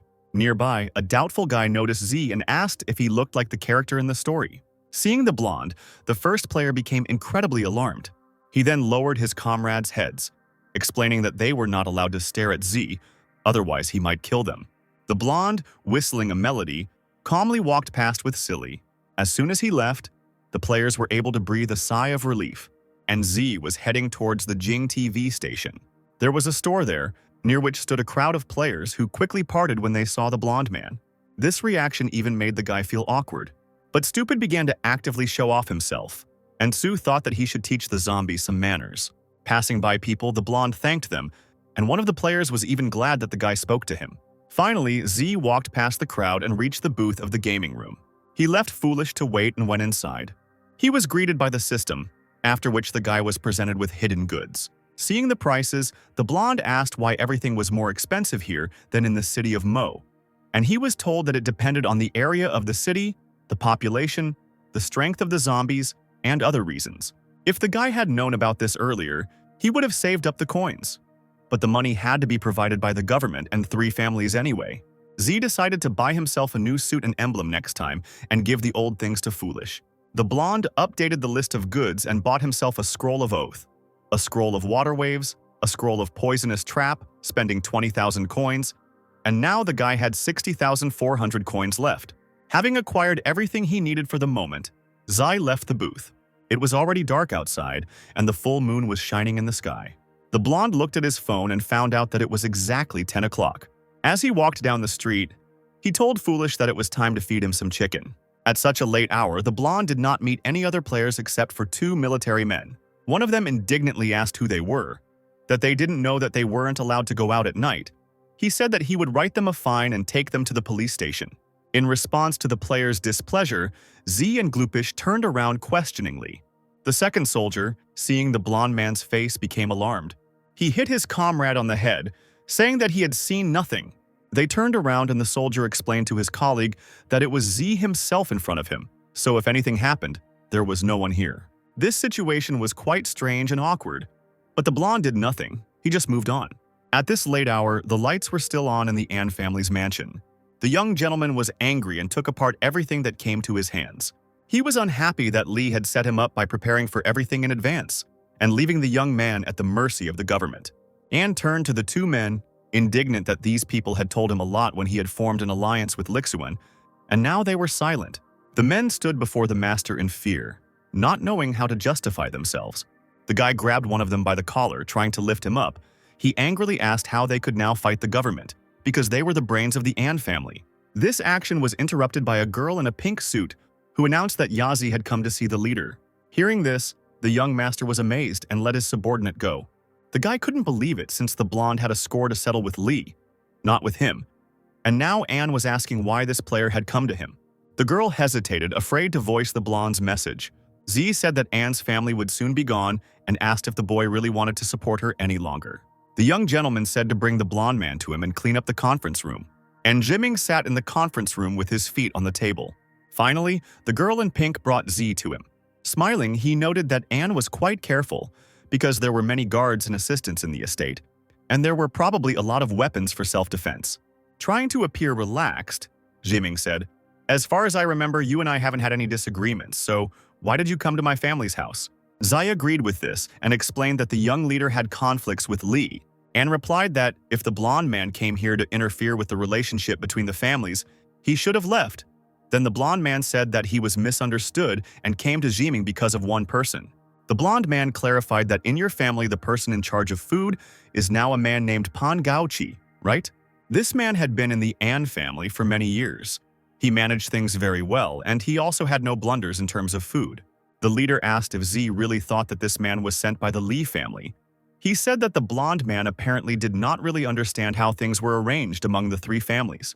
Then Z asked if An had spoken about a secret brainwashing technique. The guy suggested that families probably gave their soldiers some kind of pills with magical properties from birth. And then these people grew up to be obedient slaves. The dumbfounded Jiming wanted to say something, but the blonde interrupted him, explaining that the main thing was not the secret technique itself, but its origin. This secret was known only to 3 families, which made the leader nervous and asked, "Why should I talk to you about this?" Then Z said that it was possible not to talk about it, and then predicted that now Zimming would press on his stomach and then hit him in the area of the heart. These words began to irritate the young master. However, the next moment he was already surprised, because he actually pressed on his stomach. He then hit himself on the chest with his fist. After these actions, An began to cough up blood profusely. Shuddering and looking at his bloody hand, Ziming couldn't believe what was happening. The blonde explained that Anne had bought this technique from the Lee family, who had another secret technique that allowed them to control brainwashed people. The leader started shouting that it was impossible because they had been using this secret technique for centuries and there had never been any problems. In his past life, Ziming became the god of magic of the entire earth, and his body was reborn, which freed the boy from the threat of the Lee family's secret technique. However, it was already too late, as all power was already in Lee's hands. In addition, his wife and child Anya became their hostages, so he had to continue working for the hated family. This time, Z didn't want to let it happen again, as Ziming was a talented magician and could be useful to him. Wiping the blood with his hand, the chief asked how much longer he could live. The blonde said that he should have asked Lixuan about this, since his family might well have the antidote with them, and how quickly Anne got it would determine Ziming's lifespan. After coughing again, the chief told Z to leave, since his business did not concern the blonde. Then the guy said he had one good offer and asked, "You don't think the Lee family only controls Pangauchi, do you?" This interested Anya and he asked what Z meant. The blonde placed a piece of paper on the table and said that it was not a complete list of the people the Lee family controlled, but everything written on it was true. The leader looked away in disbelief, not understanding why Z would help him. He asked what the guy wanted and the blonde replied that the price of his help would be 200,000 gold coins. Ziming's jaw dropped at this statement, because this demand was pure robbery. Then the guy asked how much the boss could give him, in pain, and said that he could offer no more than 80,000 coins. The blonde smiled wickedly, planning to bargain with Ziming. He explained that in fact, there was still someone who could influence the An family's property, and by that time, the head's losses could far exceed 80,000. Then the young gentleman said that he could only offer 100,000 coins. Slamming his palm on the table, Z agreed to the proposal, and then he calmly left the An family's residence. After such a profitable conversation, the blonde settled into one of the hotels. He took out a magic scroll and unrolled it. The guy also summoned fire, which was unusually red. The Flame Oath Scroll was a one-time use bronze-level item that allowed one to make a contract with the power of fire, giving the weapon a fire attack skill. After using the scroll, the weapon would gain the power of fire, and each time you use it, you could increase the power of the weapon, and it also had an incineration effect. Zai unrolled the scroll completely, which turned out to be quite large. The next moment, the guy was already sitting on it, like on a flying carpet, and learning a new skill. Thus, while doing this, Z met midday the next day. The tired and sleepy blonde sighed with relief. He was finally able to obtain the skill Oath of Flames through the Green Emperor job. With this magic skill, by spending energy, the player could create a flame seal that could be applied to a weapon, allowing the player to use a fire attack for a certain amount of time, depending on the amount of energy spent. This skill Z mixed with the Julie Ball. Then the guy decided to try the skill and summoned a sword. The weapon was completely surrounded by fire, which was a mesmerizing sight. The blonde swung his blade, watching the flames with satisfaction. Walking around the room, Z looked for a target for his sword. It turned out to be a small wooden table standing against the wall. The guy touched the corner of the sword, which immediately began to burn. Putting away his weapon, the blonde told Foolish that it was time to take part in the final. The players outside the sports complex were discussing the final stage of the meeting, especially the popular Z, spreading rumors that this guy should not be seen, as seeing him could cause one to go blind. All participants were told to go to the room to read the characteristics from the beginning of the competition. Zai was just walking into the same small room when suddenly someone shouted at him. It was Yuanzhong who reported that he had told his superiors about his conditions, and they wanted to meet the guy after the competition was over.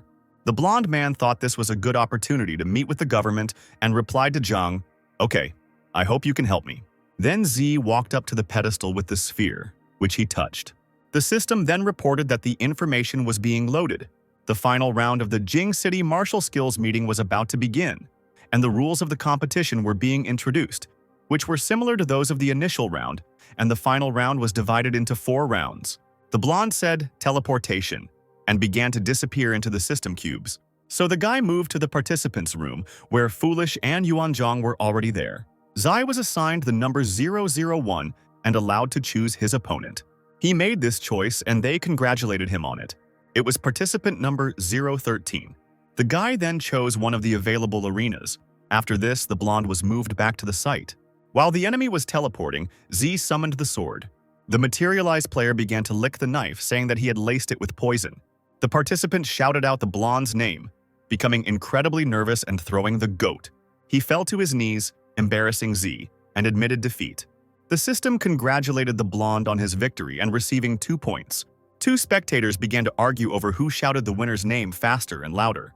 Another man in makeup chimed in and said that he had used up all his air sacs when he screamed, and even all the girls started making eyes at him.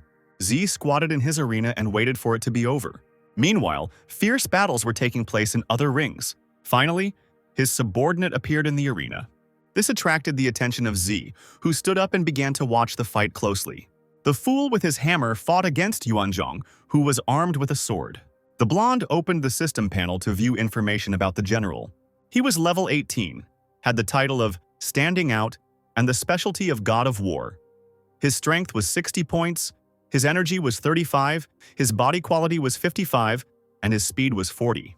The skill of the specialty, Heart of the God of War, allowed one to increase one's characteristics due to the number of allies with whom one could share these characteristics. And when the number of allies reached a certain number, the skill acquired new properties. Thanks to the Immortal God of War, the player entered a state of immortality. For a certain amount of time, the injuries received were reduced, willpower and characteristics increased, and after the end of this state, all previously received injuries returned. The man's talents included Athlete's Body, which caused the effect of control to drop by 30% when encountering the effect of a control skill, and the time of that effect was shortened by 50%. Among other skills were 3 flying attacks, Earth-Splitting Sword, Blessing of the War God, Unification of the War God. Stupid's speed and energy were about the same, and Z was glad that the subordinate and the general didn't have too many characteristics in common. Foolish and Zhang fought quite successfully, having more or less equal chances. They attacked each other but managed to avoid them. If the Lee family hadn't used some medicine in their previous life, Shi Jingshan and Li would have hardly been able to defeat Yuanzhong. Using the skill Earth-Splitting Sword, Zhang slashed his weapon at the arena. The fool was 2 levels below the general, but was able to withstand his Earth Split. Yuanzhong knew that he couldn't lose to him, otherwise his reputation in fighting would fall. Suddenly, the zombie froze, receiving mental information from Z. The blonde explained that if the dead man did not defeat the general, he would not eat fried chicken or pork for 3 days. Then Foolish screamed menacingly, becoming incredibly aggressive. The master's words contributed to the activation of Blind Fury. Raising his hammer above himself, the zombie jumped, intending to attack his enemy powerfully. Zhang was able to block this blow with his sword, and, seeing how the battle was getting more difficult, decided to use the skill Blessing of the God of War. When activated, the body received 20% immunity from injuries, and the speed of recovery of strength and energy increased by 20%. The next blow inflicted an injury that was avoided with the help of immunity. The time of Blessing was related to the amount of energy used. After activating the skill, the general rushed towards Foolish. He was already close enough to strike. The zombie tried to block the blow, breaking through the shield that had formed around the man. The blow sent the general flying, who had to stop himself with his sword. In an attempt to gain an advantage, Yuanzhong activated the skill Immortality.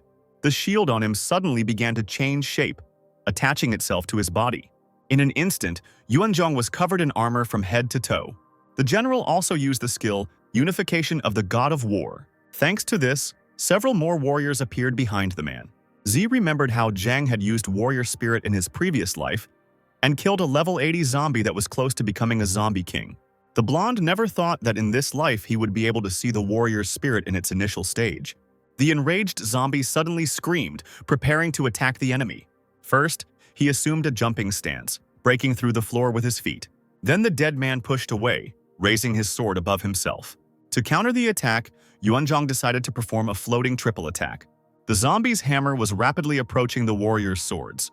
The 2 attacks collided, creating a bright light. It blinded the spectators, making it difficult for them to determine the outcome of the battle. On one side of the arena, a player lay on the rubble. It was a general, all bloody and unconscious. On the other side, also lying unconscious, was Stupid. After a few moments, the dead man was finally able to wake up. Dripping like a cow with difficulty, the zombie was able to rise. The system announced that Fool had defeated the general, and the next battle was to take place between Z and another player. Zhang also regained consciousness. Using his sword as a support, Yuanzhong was able to rise to his knees and look at his opponent. The dead man also caught the man's gaze and smiled happily. They stood in these positions opposite each other for some time, while the spectators actively commented on the end of the fight. They were delighted by this battle of the strongest, and in comparison with these fighters, people considered themselves weaklings. One of the spectators shouted that the hardest thing was to defeat the enemy using all your strength, and not to choose a weaker enemy. You had to kill relying on your strengths. Tsu was also delighted with this battle, as well as its participants themselves. The injured players were taken to the participants' lounge where they received medical attention. The doctor approached Yuanzhong, but the man asked to examine Foolish first. However, Z said that there was no need for this, which surprised the general. The blonde explained that they had enough medicine and his guard had special skills due to his specialization, so all they needed to do was feed him. In that case, Zhang said to contact him if they needed anything. In fact, all this was just an excuse from the guy, because if the zombies were subjected to medical intervention, the secret would be revealed. As the general's arm was being bandaged and the zombie was eating, the system reported that the military merit meeting was over. The first place in the ranking was Yazi, for which he received 1 piece of gold-level equipment, coins, experience, and reputation points, as well as attribute points. In second place in the ranking was Stupid, who received 2 pieces of silver-level equipment, and third place in the ranking was taken by Zhang Yuanzhong. Everyone knew that Z would take first place, but that Stupid would come in second was a surprise to some. Someone admired the fact that Z only got a gold-level reward, while another viewer said that it was nothing special since the blonde also had a diamond-level Julie sword. Behind the spectator stand at the entrance stood a man hiding behind a black medical mask and cap. He was clearly unhappy with the way the meeting ended. The man angrily hit the wall out of hatred for Foolish and Z. The man didn't understand where these players everyone was talking about came from, and he thought his Lee family should have enjoyed all this fame and respect. His noisy behavior attracted the attention of other players. Fearing being exposed, the man covered himself with a cap and left the sports complex. And the spectators continued to rejoice and discuss the competition. The blonde was already sitting in his room and eating various dishes together with Foolish. The guy also waited for his gold-level equipment to load. It turned out to be shimmering boots. And in addition to this, the system congratulated Z on receiving 5,000 experience points, on moving to the 23rd level, receiving points for each characteristic, as well as free points for them. In addition to this, 2,000 litters and 500 reputation points were received. The blonde was glad that such a generous reward was given for first place in the meeting. Using the system panel, he learned that the combat flickering boots had a spatial skill, reduced the sound of footsteps, and increased the speed of movement. Thanks to the flickering function, during movement at a distance of 1 to 2 meters, one could get 90% immunity to injuries. The freezing time was 4 hours. Zai opened the stats and looked at their values with and without equipment. At that moment, the system congratulated him on his first place in the meeting and informed him that he had received a reward for the task, and the guy decided to take the equipment first. These were silver-level demon gloves that reduced the damage from magic skills by 5% and added 2 points to strength and body quality. Now Z had a demonic kit, and it seemed to the blonde that the system didn't like magicians, since it tried in every way to protect the guy from them. By equipping the new item, Z activated the effect of demonic equipment, which added 2 points to each stat and reduced the damage taken from magic skills by 15%. Realizing that the 3 demonic items together increased spatial powers, the blonde smiled. The fool calmly ate the chicken legs, enjoying every bite. Suddenly, the blonde looked at the zombie, smiling suspiciously. The guy slapped the dead man hard on the shoulder, causing Foolish to drop his food. Still holding his subordinate by the shoulder, Z forced him to open the system panel. For second place in the zombie meeting, he received silver armor and soft gloves, which the guy considered trash. The blonde fed these useless items to the ball of Julie, and the dead man kept looking at the legs that were on the floor. The fool was upset that such a delicious treat had gone bad, but Z said to follow him, promising to give him a bigger leg. He bet on the general, so he had to earn 120,000 coins. The 3 families were once again controlling everything behind their backs, and it was quite a convenient fact for the blonde to buy the Jing City Badge of Honor with the Lee family's money. As the guy left the hotel, the players around him whispered anxiously. A soldier suddenly ran up to Z, out of breath while looking for the blonde man. He reported that the heads of the safe zone were already in an emergency meeting, and General Zhang sent a military man to fetch Z, saying that after the meeting they would begin discussing tactics towards the Lee family. The blonde asked what happened, and the guy explained that the Lees took advantage of the fact that everyone was watching the competition and sent several hundred suicide bombers holding pieces of raw meat towards them, which attracted several thousand zombies to the zombie safe house. This news surprised the blonde, and he wanted to know more details. The military man said that all the strong players were in the city, including fighters from their army. Everyone was in the arena, and they did not receive any information from the outside, and no one left the city. All players were now in a hopeless situation, and since the construction of the wall to protect the zombies had not yet been completed, the only way to protect the safe area was with a human shield. This would help stop the zombies from entering the safe zone, but it would also kill almost 1,000 people. Then Z thought, of course, the Lee family could send people to attract zombies with meat, but they would not have time to attract 1,000 zombies in such a short period of time. It was quite possible that someone else was behind them. Since there was an emergency meeting going on, the blonde asked the military man to take him there. 7 men sat at a long table trying to decide what to do next. The commander-in-chief angrily stated that there was nothing to discuss here, since the Lee family had long since ruined their relationship with them, and what they did today was a declaration of war.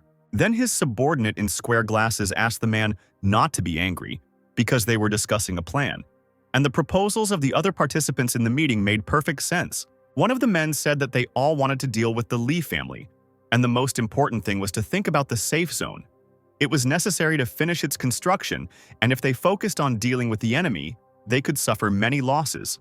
The other guy agreed with this. He suggested telling everyone about the Lee family's deeds to destroy their reputation, and then they could be dealt with after the construction was completed.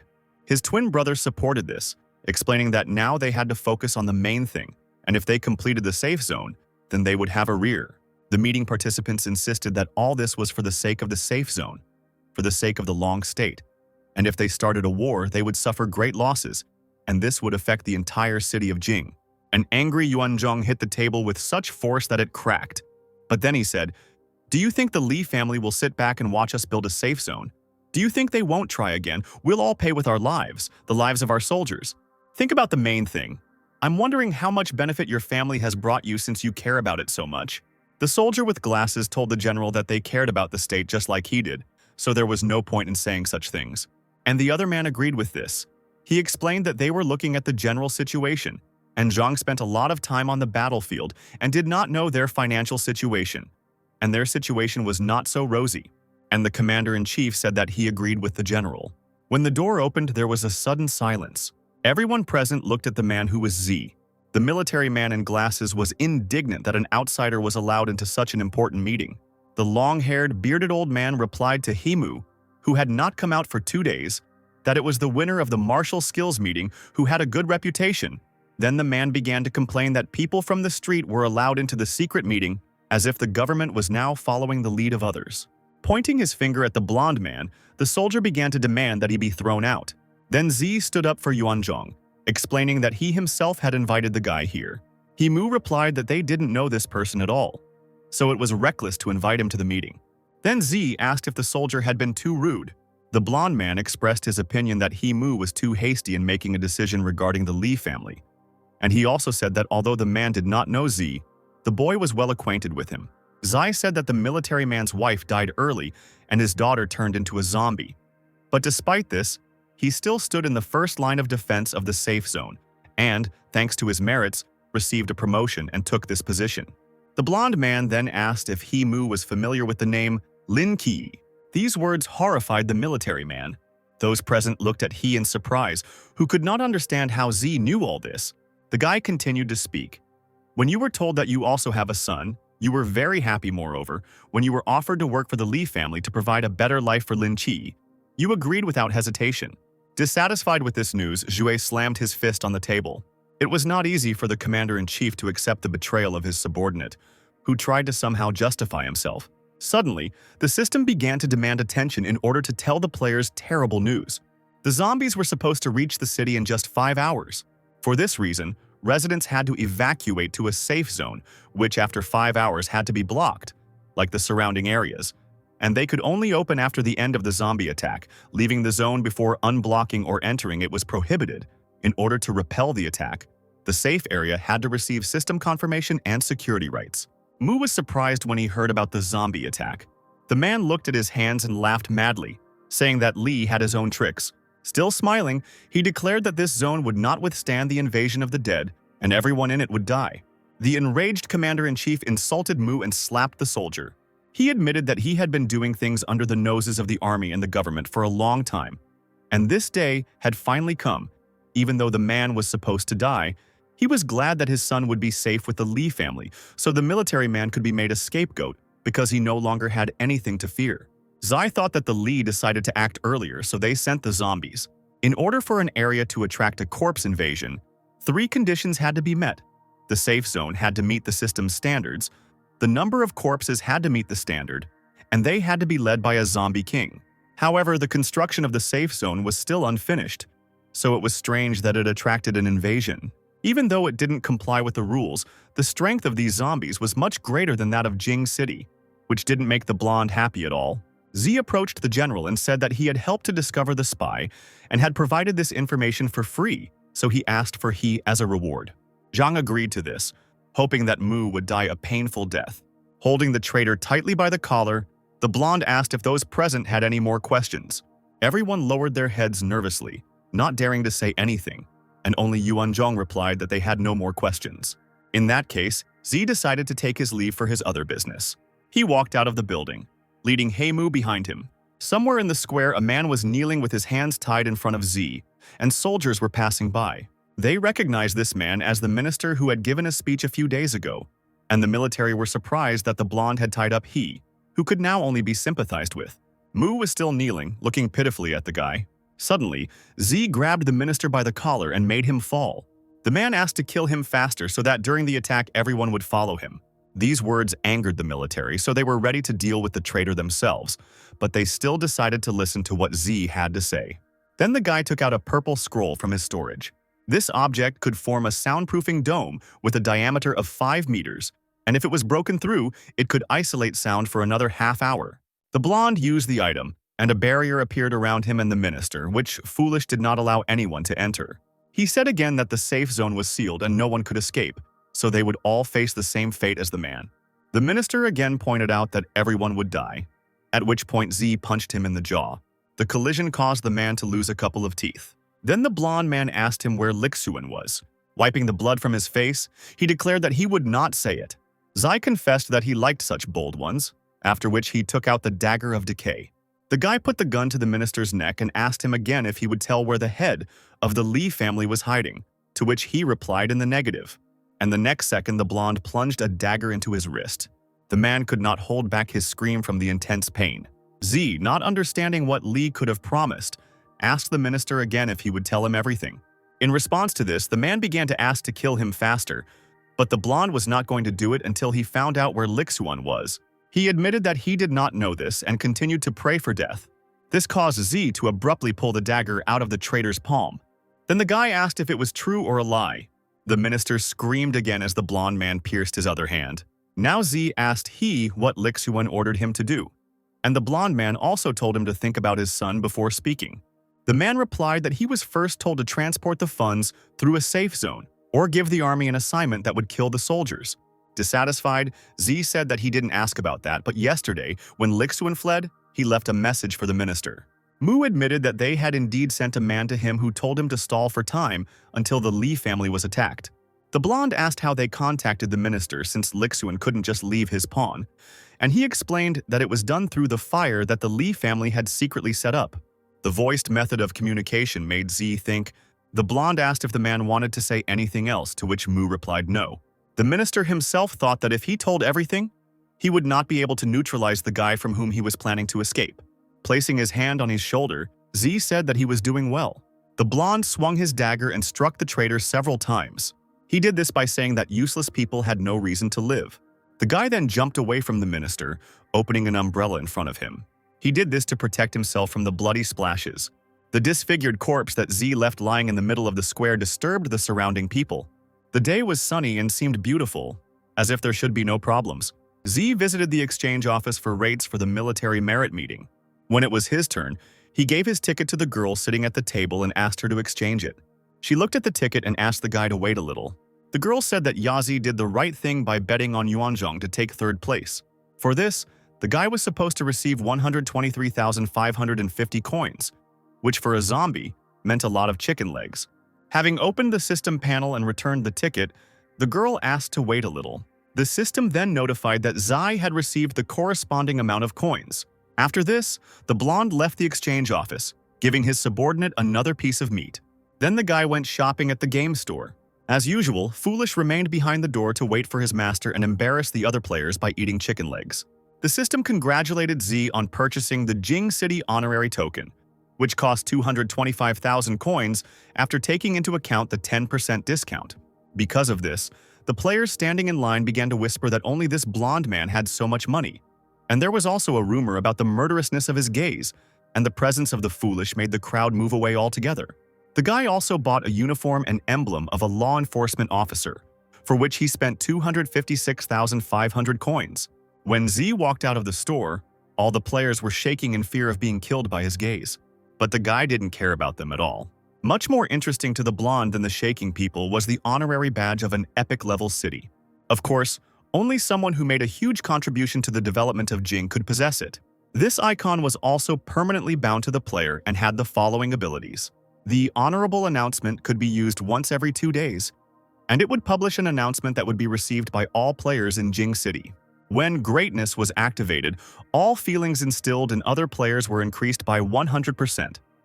The influence on their minds was also increased by 100%. The duration was 5 minutes, and the freezing time was 1 day. Thanks to the Wealth and Honor ability, upon completing the zombie killing quest in Jing, the reward was increased by 30% and the explosion coefficient by 5%. The Formidable ability reduced the enemy's stats by 15% for 5 minutes. Patronage of the mythical beast could be used once every 7 days while in Jing, which allowed the creature to be summoned to help in battle. And the power of this ghost depended on the honor level in this city. And if it killed a zombie, the player would receive 10% of the reward. The use time was 2 minutes. Zai felt that this badge was more suited to a diamond level rather than an epic level. He hoped that in the future it would be possible to increase the time it took to summon the mythical beast. The guy also needed to change the equipment at the Fool. He did this through the system panel. Now both the human and the zombie were dressed in a similar form. When the blonde updated his equipment, the system announced that the equipment rating had been updated, and the guy occupied a new line in it. All players in the city noticed changes in the rating and were surprised by the appearance of a new type of items. Someone cried with joy, being sure that this thing belonged to Z. Another person was annoyed that he still didn't have silver-level equipment. Now the blonde had 1 epic equipment, 2 diamond, 1 gold, and 1 silver. And Stupid also had 1 diamond-level equipment. The 2 soldiers walked and talked about how at this rate Z would take all the places in the equipment rankings. And it would be nice if the guys could also become just as strong. However, these people were not in the mood for chatter now. They were on patrol. A meeting was again organized between 4 people in the conference room. A military man came up to them and greeted his superiors, saluting. General Zhang asked if the situation outside was known. The guy reported that they had searched everything around, and at a distance of 10 kilometers on all sides of the safe zone, there was a protective barrier of the game, resembling a transparent dome. It was possible to see the situation behind the barrier, but it was impossible to break through it. Moreover, the military found no traces of a zombie invasion, which meant that the number of the dead and their strength were unknown. The situation was not on the army's side, so it was fortunate that many players remained inside the safe zone due to the combat skills meeting. But the Lee family also took quite a few people with them. This meant that the fighting force was only enough for 2 directions. So all that was left was to guess from which side the corpses would fall upon them. A suggestion followed from one of the men to place protection on 2 more likely directions. If zombies appeared from the other 2 sides, it was possible to quickly transfer troops. Another person said that it was possible to transfer, but without defensive structures there would have been many losses. This argument, for which there was no time, was stopped by the commander-in-chief. Yuanzhong had a lot of combat experience. Shui decided to listen to him. The general replied that it was necessary to defend the west and the east. The wall on the west was still unbuilt, and on the east side, the Lee family had made a hole. And if the zombies attacked from these directions, more people could be lost. Zhang's decision. The meeting was over, and everyone hurried out of the conference room. Meanwhile, Z lay quietly on the bed in his hotel room. He read the rules of the undead invasion. If the safe zone suffered from an attack, he could get a penalty. All players in it would be lowered in level. The reward for killing would be reduced, and the prices in the store would double. The blonde could escape the area, but if the players in it were defeated, the safe zone could suffer great damage. The guy pressed the megaphone icon to use one of his abilities. He then began to type a message on the panel. After finishing the writing, Z sent it to the system for announcement throughout the city. He was sorry that such a power had limitations, otherwise he could write at least 1,000 words without repetition. Finally, the system announced that the blonde had sent a message with the following content. Lixuan, you are the head of the Lee family, but you hide like a cowardly rat. You have completely lost your conscience and even sent a horde of zombies to Jing City. You are a mistake of nature, a real coward. I wish you die. The head of the family was screaming in his next residence, overcome with anger. He threw furniture around, threatening to break Z's spine. No matter how much it might cost Lixuan, he still desperately wanted to kill the guy. At that moment, a man entered the head's office with a knock, saying that something had happened. A nervous Lixuan turned around, demanding to know everything.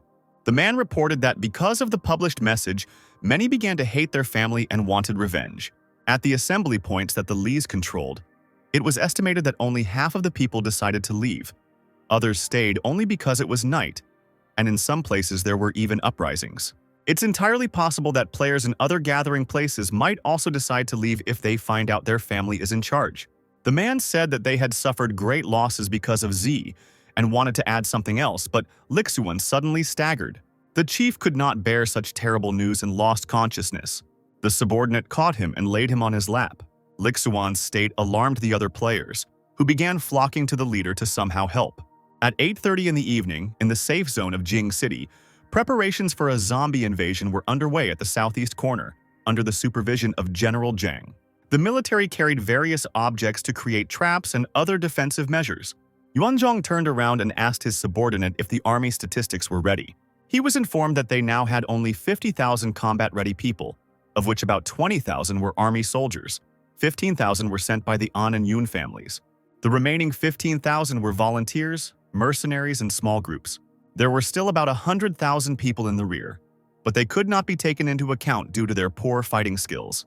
Besides, there was very little time to gather, and those responsible for developing new routes and clearing the streets of zombies had not yet returned. And there were about 100,000 of them. If these people were in a safe zone, then there was nothing to fear. The soldier asked Zhang not to worry so much because even if it was difficult, they would still stand until the very end. Yuanzhong had no other choice. 20,000 men were to guard the west and south. The east was entrusted to the families, and if the zombies came from the north, troops could be sent there from the east. The general asked his subordinate to remember that even if the families did not listen to orders, the right to disband the army remained with the military. The system alerted that a horde of zombies was approaching the city. The rules stated that if 50% of the buildings were occupied or half of the players were killed, then the occupation would be counted. An energy crystal was to appear in the center of the safe zone in the city square, and if a zombie touched the crystal, it would be counted as an occupation, which entailed many penalties, while when the invasion was repelled, new rights and other rewards were issued. Hearing strange sounds somewhere in the city center, the general turned around. On Jing Square, as stated, a blue crystal began to form. Then the pedestal with the levitating stone landed on the city tiles, puzzling those around. And above the players' heads, a panel appeared with the inscription Merit Point Rating, in accordance with which the reward was to be issued. It was already dark and all the players were worried. Zhang gave the order to leave all the players with high combat skill ratings, so that the strongest ones would guard the crystal, and the rest would be assigned to other buildings. The soldier asked him whether they should call Tsu and foolish. This made Yuanzhong nervous, as he was unsure whether he would be able to control them. In the end, the general asked not to ask stupid questions and to convey the order. The subordinate obeyed and immediately ran to carry out what was said. Meanwhile, the blonde man was studying the magic scroll in his room. The system suddenly congratulated him on obtaining the skill Water Waves. It allowed one to create a water saucer using energy, which reached a certain place and formed a funnel-shaped stream on the surface of the earth, and the enemies inside it received a small injury. The funnel also had the effect of reducing speed and sucking in. This was exactly the skill that the blonde lacked to use as a weapon to clear the streets of zombies. The system detected that Z was in a safe zone at the time of the invasion, so it gave the order to fight with all his might. Its description stated that the safe zone was faced with a zombie invasion in an unfinished state. Moreover, the forces of the parties were very different. It was necessary to successfully resist the zombies, become the first in the ranking by merit. As a reward for the task, there were 2 simple trainers and 1 piece of gold-level equipment. The time for completion was unlimited. The guy was surprised that the system counted him too, guessing that this time the zombie's power was truly great. The fool was sitting and calmly eating meat when Z disturbed him. The blonde grabbed the zombie by the hood and dragged him along, saying that he needed to work. First, they went downstairs and went outside. It was already dark there, as night had fallen. The system warned that a zombie invasion would soon begin and asked us to try to survive. Somewhere beyond the walls, the growling and stomping of the dead could already be heard. The barrier above the safe zone in the clouds of smoke changed its color to red. Thousands of zombies were approaching the human shelter. After some time, the army of corpses passed the dome. All the corpses were under someone's control. They followed their goal clearly and had no intention of turning anywhere. Hearing the sounds made by people, the dead people suddenly went berserk. They ran faster and faster to taste the delicious taste of human flesh. General Zhang, who was in control of the situation on the eastern wall, raised his palm up, telling everyone to get ready. When the dead were close enough, the man waved his hand. And a moment later, a bright glow appeared in the sky. It was a fiery projectile that passed through the zombie. After this, the dead were pierced by ice spikes. They also suffered from plants that suddenly rose from the ground. Yuanzhong gave the order to the second detachment to go to defend the second line. The soldiers accepted the order and confidently rushed to defend the city. They were all mages who were rushing to use their abilities against their enemies. Magic attacks successfully dealt damage to corpses. The dead had already managed to reach some of the soldiers. But this could not break the army's fighting spirit. The soldiers continued to stubbornly destroy their enemies. The general did not enter the battle but only coordinated, watching everything through binoculars. A subordinate came running to him and reported that the frontline soldiers were doing a good job of repelling the zombie onslaught. Zhang told him that the third-line soldiers should disperse for a while and rest in preparation for the next battle. After some time, Yuanzhong was informed that about 6,000 to 7,000 zombies had appeared from the northern side, so reinforcements were needed there. The general became alarmed because this was exactly the situation the man had been afraid of, and he also asked about the situation in the west. He was informed that little time had passed, so there was no news from the west, and soldiers were sent with a report only from the north. They also said that Z appeared from the north side, but they did not see Foolish. Zhang was surprised that the blonde was going to confront the invasion alone. Nothing else was known. Yuanzhong dismissed the soldier, ordering him to report immediately if any more information came to light. The soldier left, and the general continued to control the entire situation alone. Meanwhile, the fighters at the northern wall supported each other, saying that even if they died, they would do it beautifully. One of them said that they would defend the wall until their last breath, and it was also he who sent Wang to report, so help should come soon, and until that moment, the dead could not be allowed to destroy the wall. Suddenly, another man entered the military tent and reported that Z had left through the city gate. Having done this, the guy quickly ran towards the wall. Finding himself at the very top, the blonde jumped towards his opponents. The soldiers ran out of the tent and saw this and asked Z to return, as it was dangerous there. They were worried about the guy because a huge crowd of zombies was waiting for him. But remembering who the blonde man was, the fighters took their words back. While in flight, Z aimed his sword, intending to use one of his skills. Then he swung his weapon, and several waves of fire passed over the dead. The opponents received numerous burns and suffered from pain. When the blonde landed, the nearest zombies were already dead. Kneeling, the boy looked forward to better assess the situation. He rose to his feet and rushed into battle with the army of corpses. The squad was amazed to see that Z had already been actively fighting the zombies while they were hiding. This gave the fighters confidence, and they decided to kill at least one zombie to be of some use. They armed themselves and hurried out from behind the wall. A fierce battle began, during which the soldiers successfully killed the zombies. Somewhere nearby, the dead were bathing in a water vortex, taking damage. The military admired Z, looking at his unusual methods of dealing with corpses. But they were most surprised when the blonde man took out tea in a chair. He thrust his sword into the ground and sat down on a chair, wanting to taste the hot drink. A dead man suddenly approached the guy and began to release a green cloud from his mouth to attack the man. This cloud was rapidly heading towards the completely relaxed Z. He continued to drink tea calmly, despite the approaching attack. Finally, the guy covered the cup with a lid and fought off the attack. Kicking the corpse that had disturbed him, the blonde voiced his admiration for the drink, which had a clean taste and the right temperature. While the zombie was trying to come to his senses, the guy pulled out his sword. He then cut the corpse into 2 pieces. Zai was outraged by the impatience of his opponent, who did not allow him to drink tea in peace. Looking at the other approaching dead, he was surprised that they had sent special zombies. To destroy the corpses, the guy decided to use the power of water. Seeing the liquid approaching, the dead were no longer so fierce. The blonde man enclosed these poor fellows in a ring of water, not allowing them to move anywhere else. A fireball was then directed into this ring.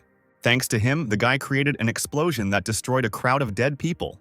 This sight made the soldiers' mouths drop in surprise, and at that moment the system announced that Z had moved to a new level.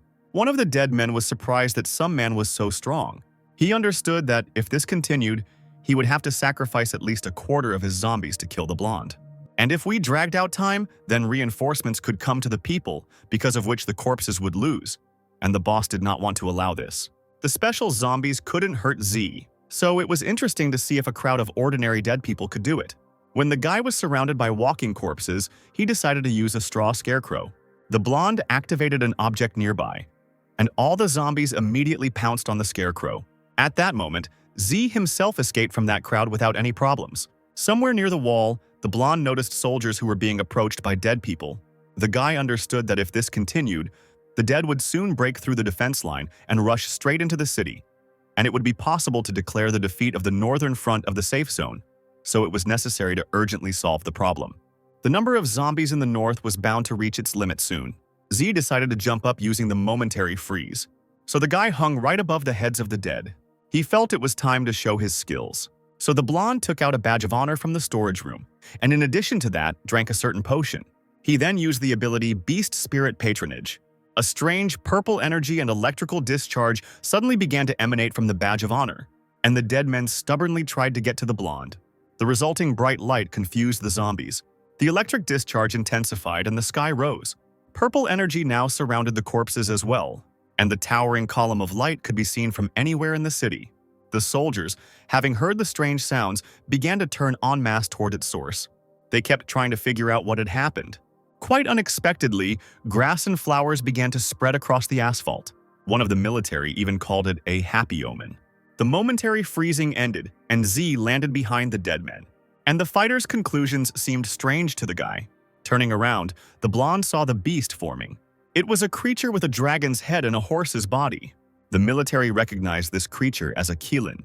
One of them began to call for all the soldiers to move away, as this animal could turn the battlefield into a real hell. All the fighters fled, leaving Z and his beast to fight the zombies alone. Finally, the beast formed, and the blonde looked at its characteristics. The legendary Qilin's ghost was one of the legends of the Long State. It was the guardian spirit of Jing City, possessing part of the Qilin's power and the skills of Thunder of Destruction, Purple Thunder Pole, and Multiple Thunder. The divine punishment was Qilin's Wrath. The beast was very fast, possessed Sudden Deafening Thunder, Dark Thunder Technique, and Thunderclap Technique. Zai summoned a good beast, but for some reason he doubted that the spirit could be of legendary level.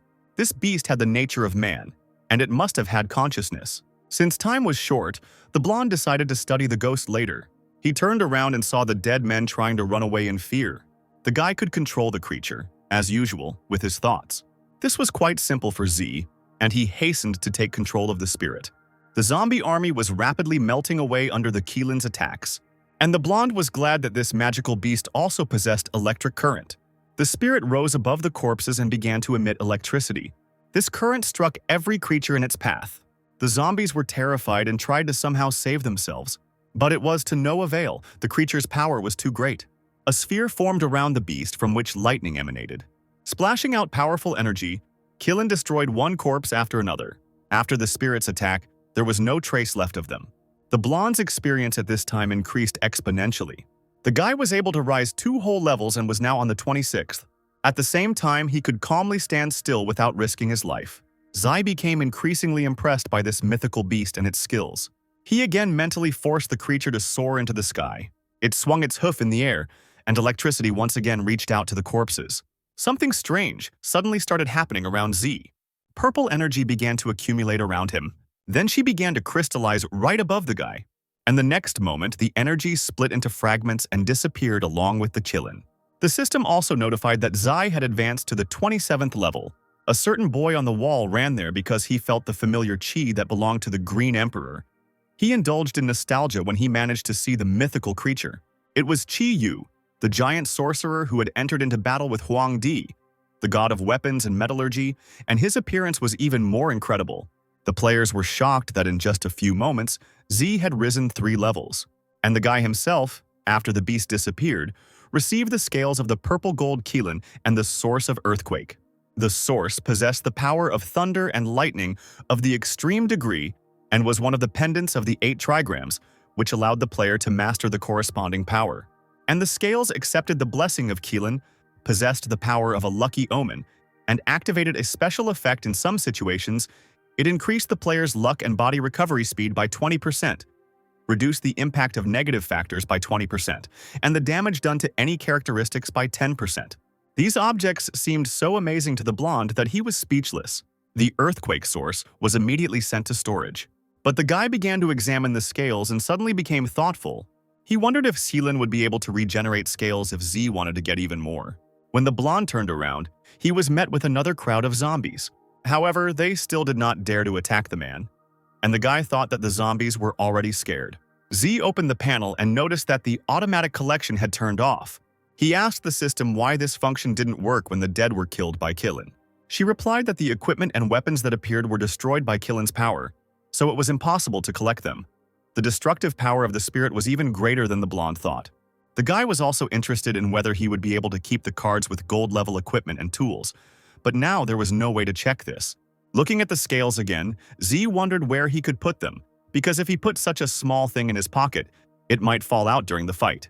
The system reported that, according to the analysis, this item had a special skill, so it asked if the blonde wished to activate the metamorphosis effect. The boy agreed to this, and the scales suddenly disappeared in a flash. It changed and became similar to the tattoo that rested on Z's chest. Returning to the wall, he distributed the characteristics, and now without equipment, his strength was equal to 113 points, and energy, body quality, and speed were 108. Behind the wall, the blonde was met by soldiers, many of whom were wounded. The threat in the north was eliminated, and now it was time for him to check other areas. The fighters looked at their hero with admiring glances, promising themselves to try to become stronger. Some of the soldiers began to cry because several hundred of their brothers had fallen, and others reassured him, saying that thanks to this they were able to protect the city gates, and the souls of the dead would be able to find peace. The soldiers decided to clear the area and then go on duty. Wang, who returned to the northern wall, was surprised that it was already over. One of the soldiers said that it was necessary to help the north clear the battlefield, and the fighter should have run back to report to the general. The fighters also discussed the fact that Z appeared out of nowhere. In the square by the crystal, everyone continued to be amazed by the blonde man, who was now 8 levels ahead of Yuan Zhong. In the merit ranking, the guy was in first place with his incredibly huge number of points compared to the others, so someone even thought that there was some kind of mistake in this. Meanwhile, the situation in the west was quite difficult. Winged dead men were flying in the sky above the soldiers' heads, and on the ground they were attacked by both normal-sized zombies and giant zombies. Mage players were ordered to attack the flying corpses. However, hitting these maneuverable creatures was not the easiest task. The commander asked someone if the information had been transmitted, and in response he was told that the scouts could not break through the obstacles outside and could not transmit anything. But the message that the zombies were attacking with crystals had already been delivered. In that case, the commander said that they would take on the remaining tasks themselves. Looking at the wall, which was already cracked and was soon to collapse, the man was horrified. He didn't understand where all these zombies came from, who seemed to have gone mad. Their dead hands were tearing themselves out of the ground. And after them, the gray dead themselves crawled out. The mages huddled together, surrounded themselves with a protective dome, and tried to attack air targets. Other fighters with swords and shields tried to deal with the huge earth zombies. With difficulty, the guys were able to fight off this wave of the dead. However, before they even had time to catch their breath, the next one came rushing towards them. The commander gave the order to hold the line and fight to the death, since under no circumstances could these maddened dead be allowed to break through to the square. There was a crystal behind them, and if it was destroyed, the selfless struggle of tens of thousands of soldiers on the front lines would be in vain.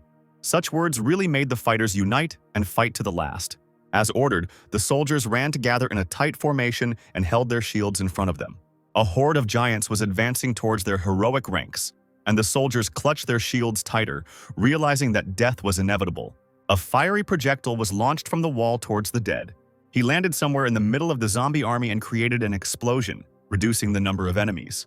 Enormous corpses ran straight towards the fighters and threw the soldiers to the sides. They grabbed onto human shields, throwing them back along with the people themselves, or else broke through the defense. Someone shouted at the soldiers to stop the zombies, which were rapidly thinning the human ranks, and someone noticed that the giants were slowing down. The commander asked the boys to hold on, as he had sent a messenger for reinforcements, which were expected to arrive at any moment.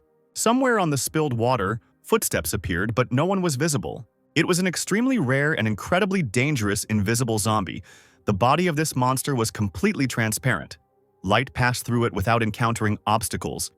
Even if you pour paint or other liquid on it, its outlines appeared only for a short moment, and then it became invisible again, moved almost silently, so that it could only be heard in close proximity. One of the soldiers began pouring out water, calling on the others to do the same, explaining that the only way to detect the invisible man was to see the traces of his feet.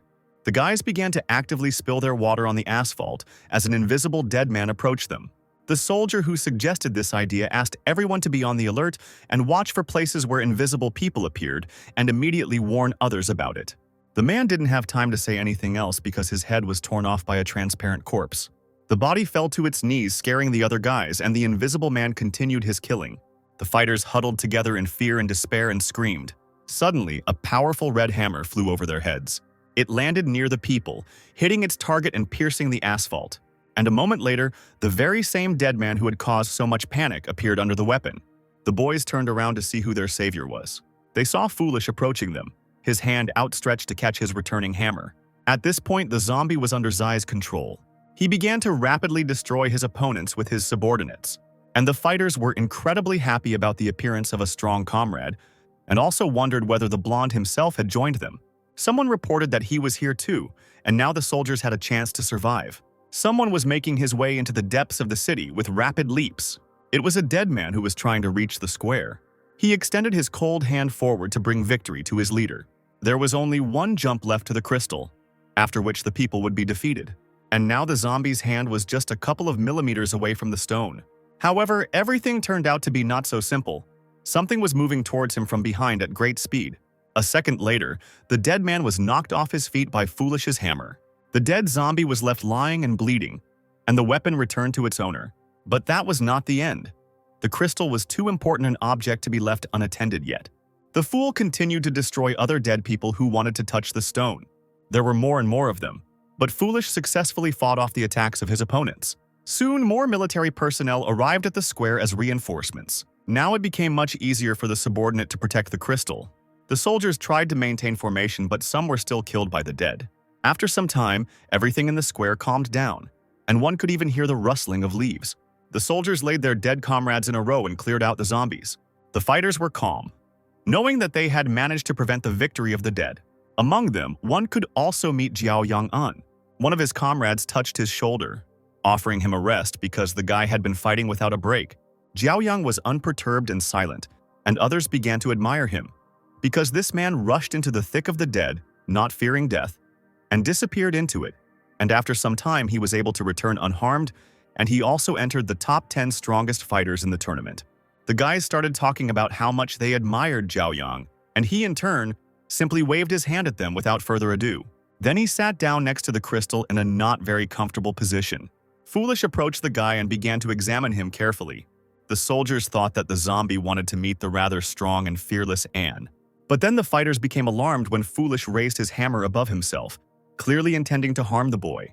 Jiao Yang became worried, but he did nothing and simply continued to sit. And the next moment, Foolish's hammer crushed Anya. The zombie wiped the blood from his face and people stood and looked at him in bewilderment. What had previously been Jiao Yang's body suddenly began to squelch. It began to change its appearance, striking the fighters. And the next moment, in front of them was no longer a human corpse. It was a zombie with a gray body and sharp claws. It was a werewolf, considered the most insidious and disgusting ace in the sleeve of the Horde of the Dead. Having taken the body of a person, he could take his appearance.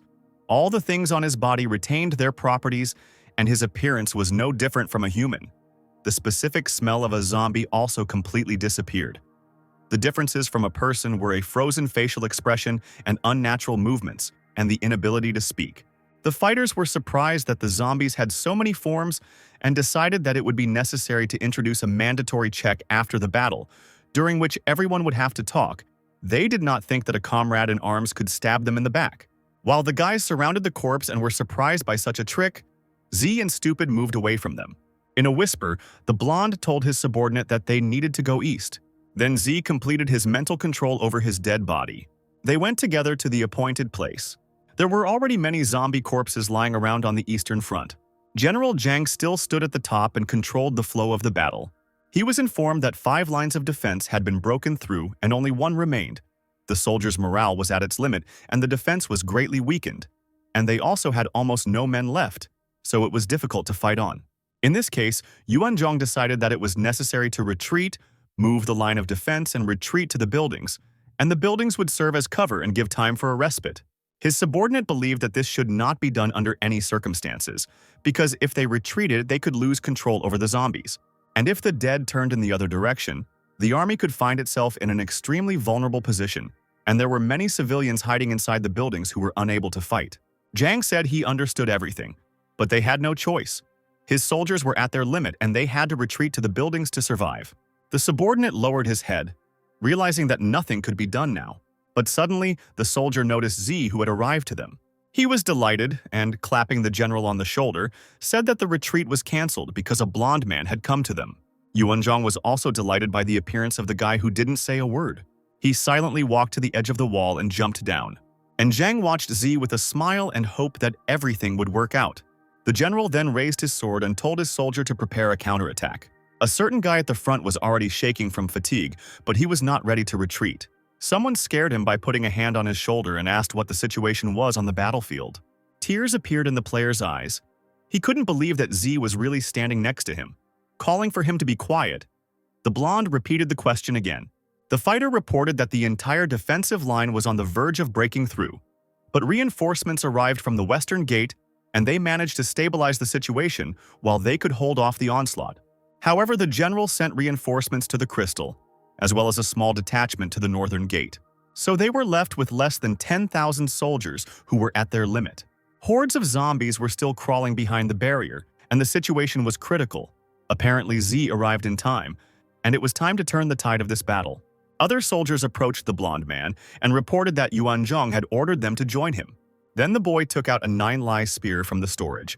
When attacking, it had a chance to deal heavy damage by piercing the enemy's body, thanks to the ability Earth Crusher. By stabbing the spear into the ground, it was possible to create a powerful shockwave in the specified direction.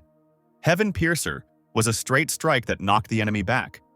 When knocked back a certain distance, it caused an explosion of residual energy from the spear, causing damage to the area. The blonde also imbued this weapon with fire magic. Having prepared for the fight, he made another jump. He flew straight towards the zombies who were growling furiously.